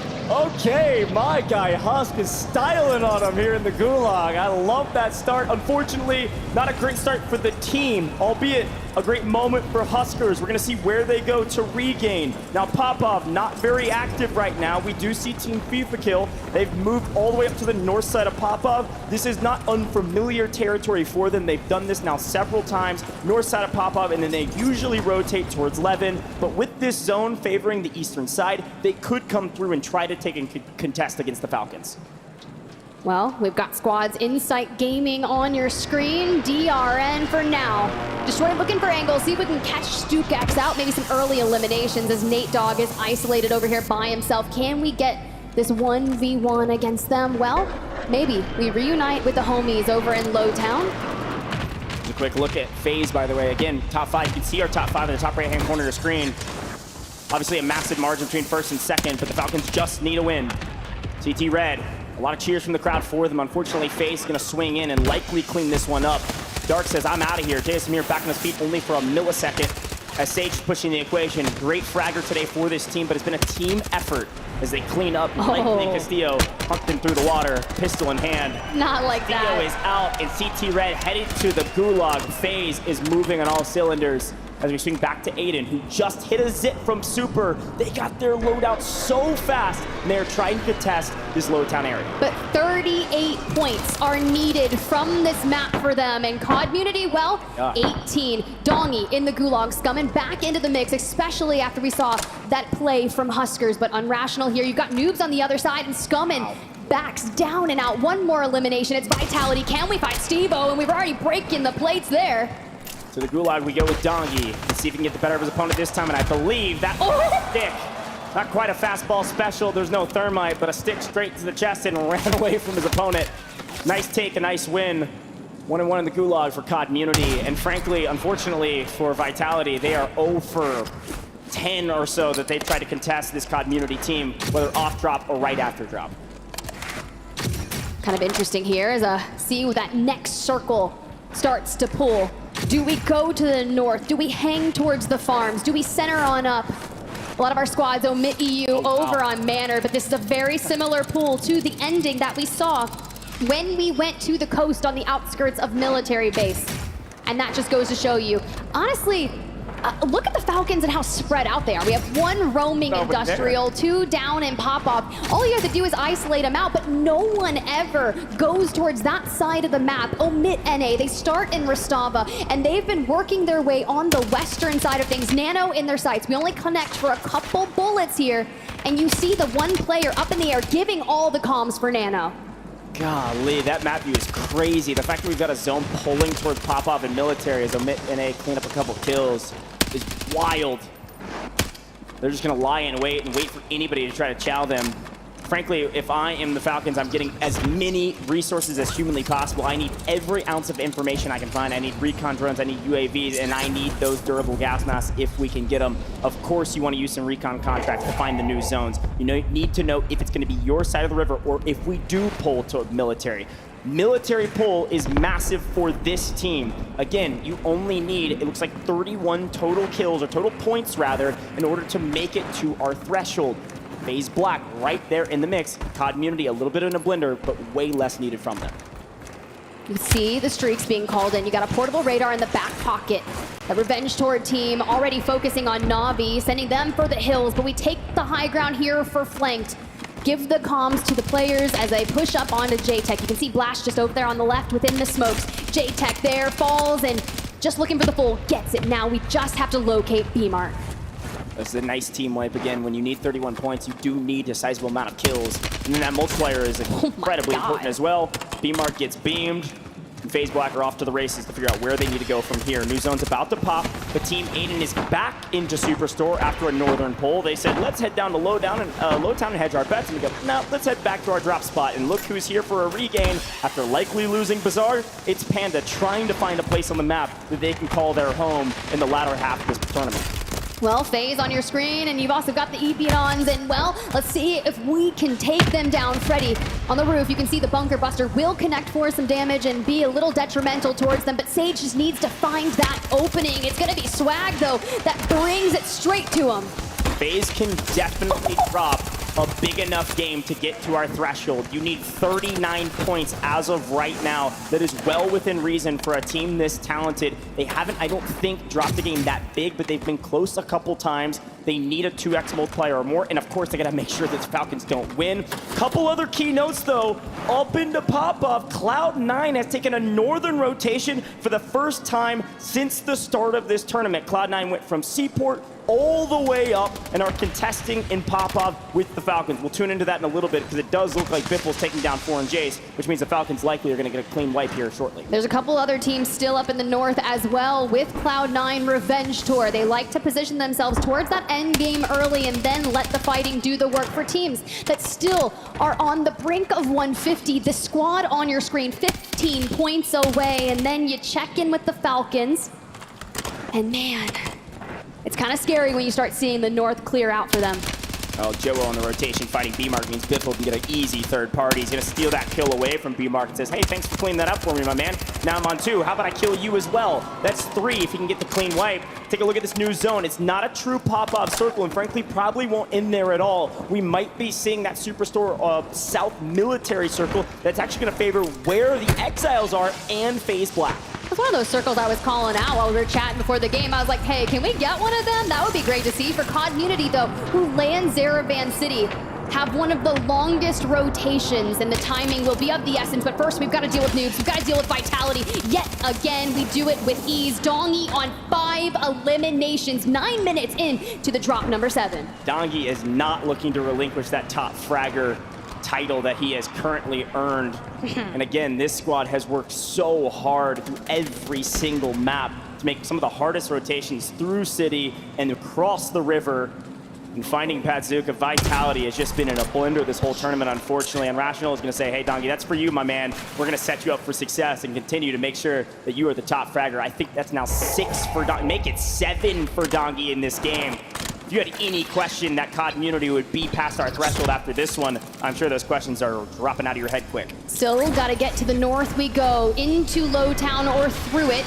Omit EU elsewhere, Aiden's team fighting multiple squads, getting into the mix, but now we set our sights onto the dark. He peeks, Unrational connects, we rip the plates off him. Can we take it from Castillo? This damage that Unrational has been able to do with the Moors is allowing Dongi and Scummin to just circle around them and deal the rest of the damage and get those eliminations. Unrational's played the perfect support player. You're not going to see him on the top fragging list, but he is setting up his teammates for success over and over again. It would be fun to look at his damage as well to set up his teammates. But Dongi's going to make the push, look for the isolation of the 1v1. Castillo out, not a full isolation though. We lose Dongi in the process. Again, a hair too aggressive. This team could have played slower and they could have saved Dongi's life. Instead, they're going to spend some cash.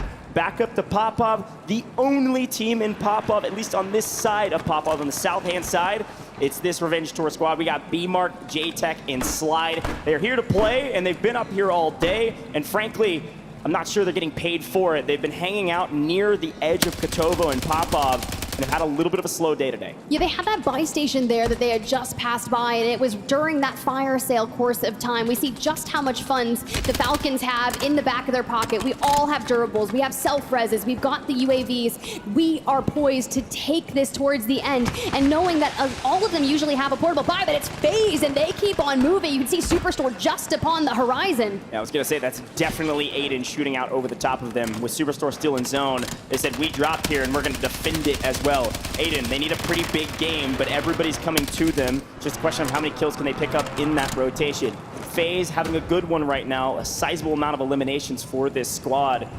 Currently 4, obviously, for Sage, looking to figure out where do we go from here, redeploy drones and everything in between. They've got every piece of resources they need to find success on this map, and they have cleaned out Lowtown. And now just got to figure out, do we want to run at Superstore? Do we want to run at Aiden?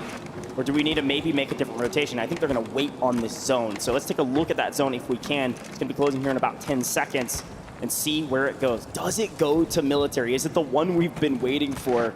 I think it might be, Tiff. If it does, I love where Team Aiden has positioned themselves in Superstore with that buy station. And man, this is going to get wild really quick. I look towards Team Zach, who have actually fallen dead center for the most part on that island. FaZe now have to rotate just a little north, just to where we saw Superstore, right? Team Aiden in. But think of how open this positioning is. And I love that you see Omit EU in the dead center with the train. So they'll have a buy station, resupply on that ammo cache. But how are the Falcons going to approach this one? You've got Omit NA just towards your east. Yep. Omit NA is trying to play gatekeepers. And, well, the Falcons say, let's stay true to our namesake. Let's take to the skies. And whether or not that's a good decision, we'll decide here shortly, because they are on edge of zone. Young trying to shoot beams, trying to shoot down the heli. And so Shifty has to run a marathon to get to zone. No kills to his name, but it doesn't matter. They don't need them.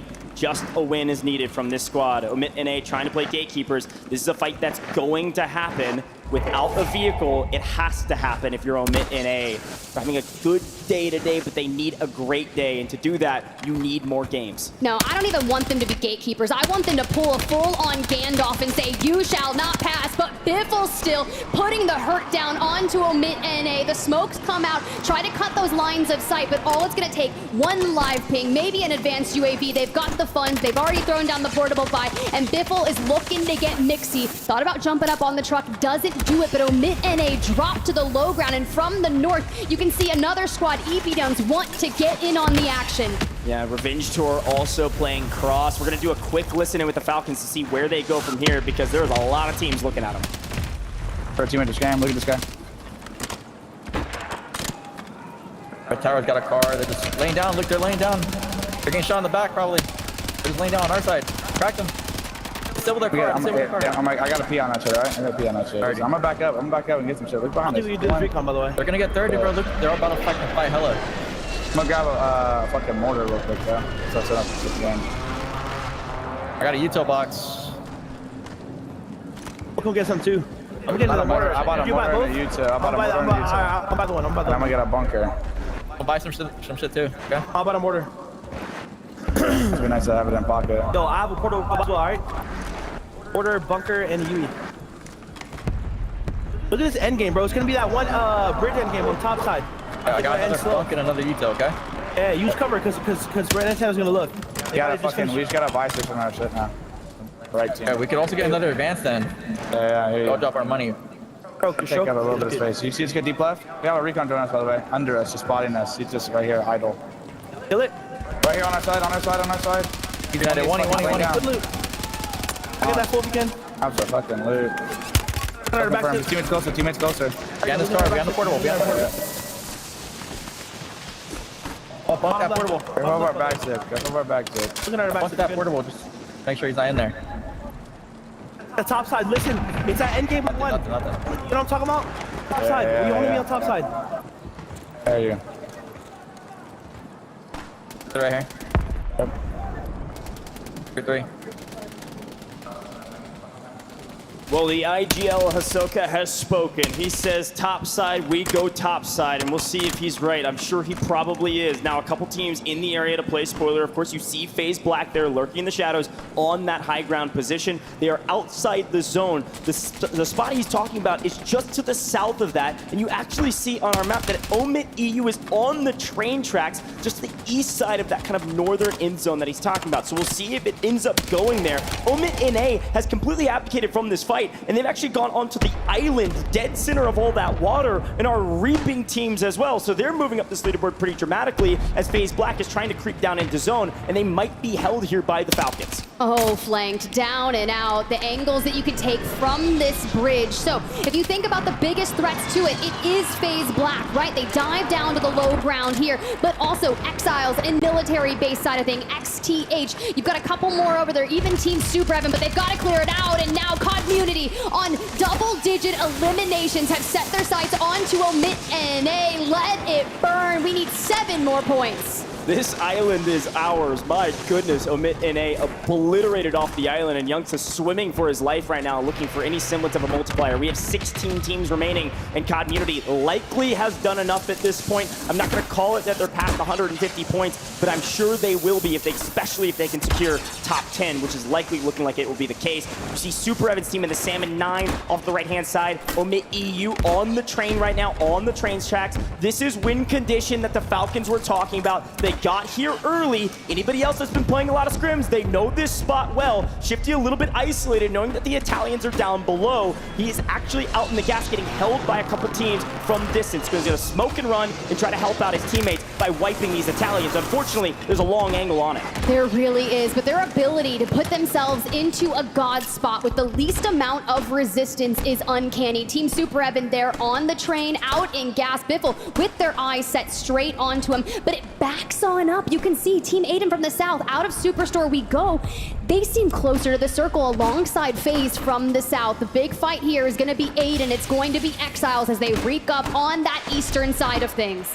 all eyes on the Falcons, but in the top right-hand corner, you see that FaZe is having a banger game right now. There is a chance if FaZe wins this, they can also breach 150 points. Yes, this might be the final map. These might be the final moments of the final map, where we could see several teams past our 150-point threshold at the end of this one. Top 10 means community likely done enough. Super Evan falls in 11th. Unfortunately, no multipliers for you, but Ahsoka on high ground. It's Youngsters playing spoiler as a solo from distance. Luckily, just a hair enough cover to stay alive as Omit EU trying to regain, and Ahsoka has a flank. And the angles, right? Omit EU, formidable foes, but they're already preoccupied with Team Aiden on the other side. Z-Smith down and out, and Omit NA wiped. Shifty, this is where he's gonna get crazy. He's gonna extend out, look for these eliminations. Third party at Omit EU. The formidable foes, they're down, they're out. More eliminations across the board, but community 0.8 points away. They're still up in it. Can they get to 150? Can they stop the Falcons? Unbelievable. DJ Moss was able to pick up a lot of eliminations and stay alive, but the Falcons have all three up and everybody else is killing each other. The Falcons are in the best position to win it all.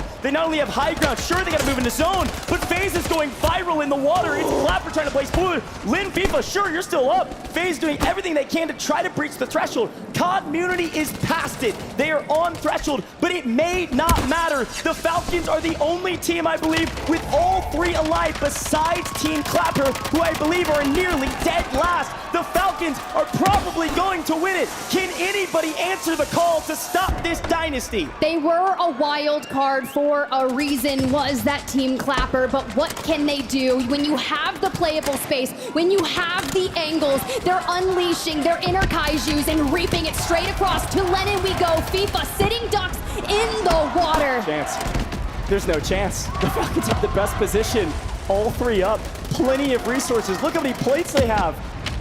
Everything is going their way. The only thing that could make this difficult is if this next zone pulls towards Rocket. If they get the pull, maybe. The problem is it's in the water. It's got to pull all the way to Freddy for this to even be a problem for the Falcons. They've got the best spot. It does.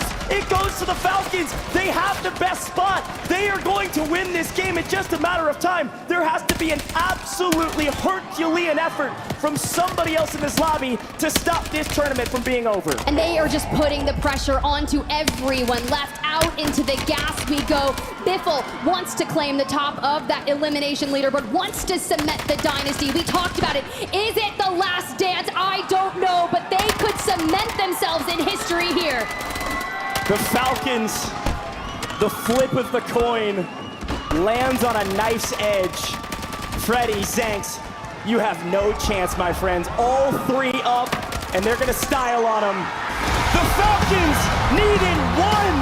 The Falcons are your champions. They are inevitable. The dynasty has been etched in stone forever. The Falcons are the best Warzone team of all time. There is no question. There is no debate. No one can shake their finger at him and say, not today. Think about the history. Think about the other teams. The Falcons are the best team to ever grace this game. You heard it from the Falcons themselves. The interview stating that there is not a single player in the world that they would ever replace one another with. If this is true, if this is Biffle's last dance, you might as well write the perfect final chapter here in Urzikstan.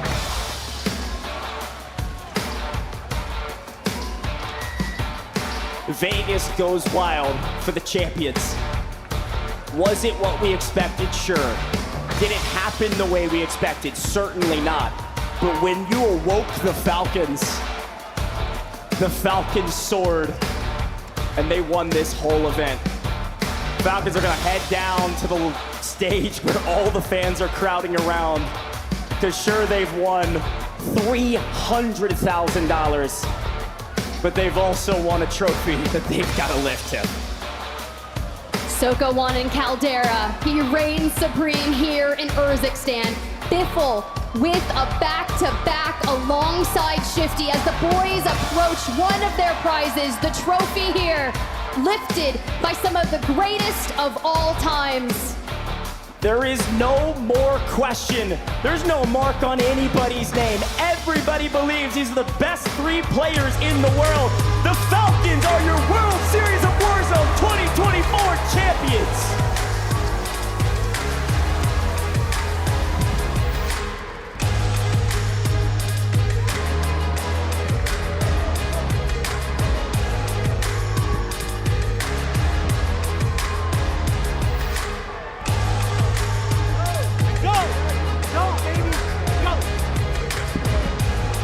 to get a moment.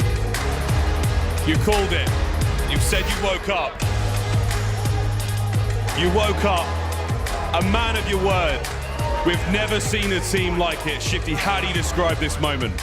It's incredible, man. I mean, for the past months, I've been seeing the number 7, and we won it in fucking game 7. I mean, I believe in manifestation in this team. I mean, the greatest of all fucking time, the greatest IGL of all time, and hey, the greatest fragger. I think I can say that, you know, fucking 3 for 3. Soka came into this team with a different fucking mindset. We knew we were gonna win. We knew, there's no doubt in my mind. I don't care if we had a bad start or whatever. I knew once we got there that we were gonna ace. And it being on game 7 was just testament to what I believe in and what the team believes in. We're just the greatest fucking team. But one thing I do have to say, man, one thing I need to say, listen, please, I need one individual, man. Rob, you need to admit that us 3, we are the greatest trio to ever play this game. And I need you also to understand and admit that Diaz Biffle is the best player in the fucking world. It is not anyone that he has said it was. He is the greatest of all time. Because of D, we're able to work as hard as we fucking do. This kid is a fucking GOAT. Well said, brother. That's for you as well. All right, well, a great team is nothing without a great leader. Soka, you're up next, mate. Firstly, plates. Always need the plates, baby. Double fisted, baby. What club we going tonight, chat? Come on, what's up? I'm at the Win nightclub. What's up? What's up? How do you describe this moment? A great tournament from the whole squad, but you've been credited with some of the massive changes, the big wins, the decisions made in game. How do you feel about that? Feels great, man. You know, last year I came short, came second. No one knows this, but I cried in my room by myself like a little baby. So they introduced me to the team, they had faith in me, and they trusted me. And once there's trust on the team, there's chemistry, we're undeniable. The generational one, baby, you can't deny us now. Undeniable is the only way to describe it. Congratulations once again, fellas. I think I've got one more plate. We've got one more play to give. Biffa, we'll keep this one. First and foremost, that's for you, sir. Congratulations. Everyone wants to know, the music's finally stopped. Is this the last dance? I know the competitors, they want us, or they want me to leave because we're too fucking dominant. But I think I'll stay in their fucking nightmares one more year. I'll give it another year. Fuck it.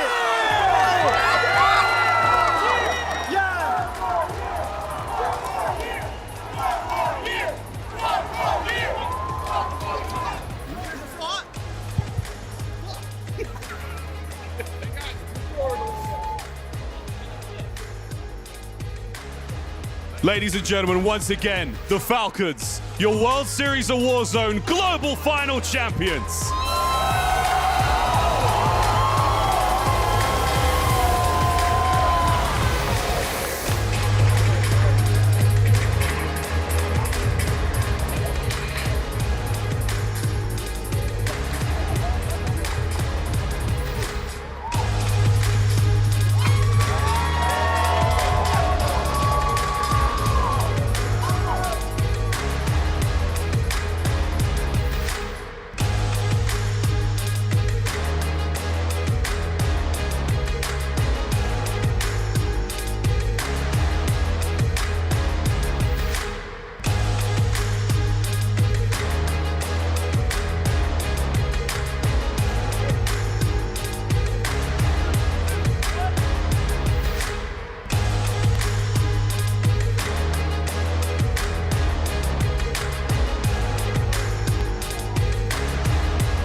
I'm ready for war.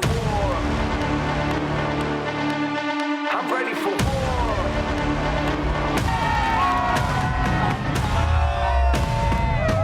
I'm lighting up that fire, yeah, I'm burning up.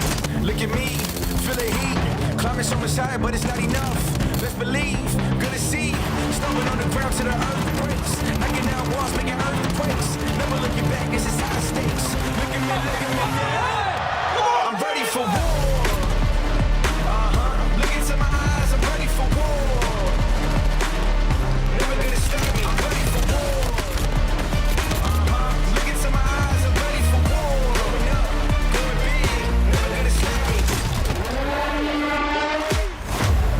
Push it past the limit.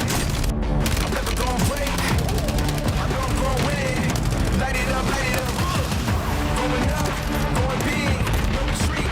Gonna win, going up, going big. I'm ready for war.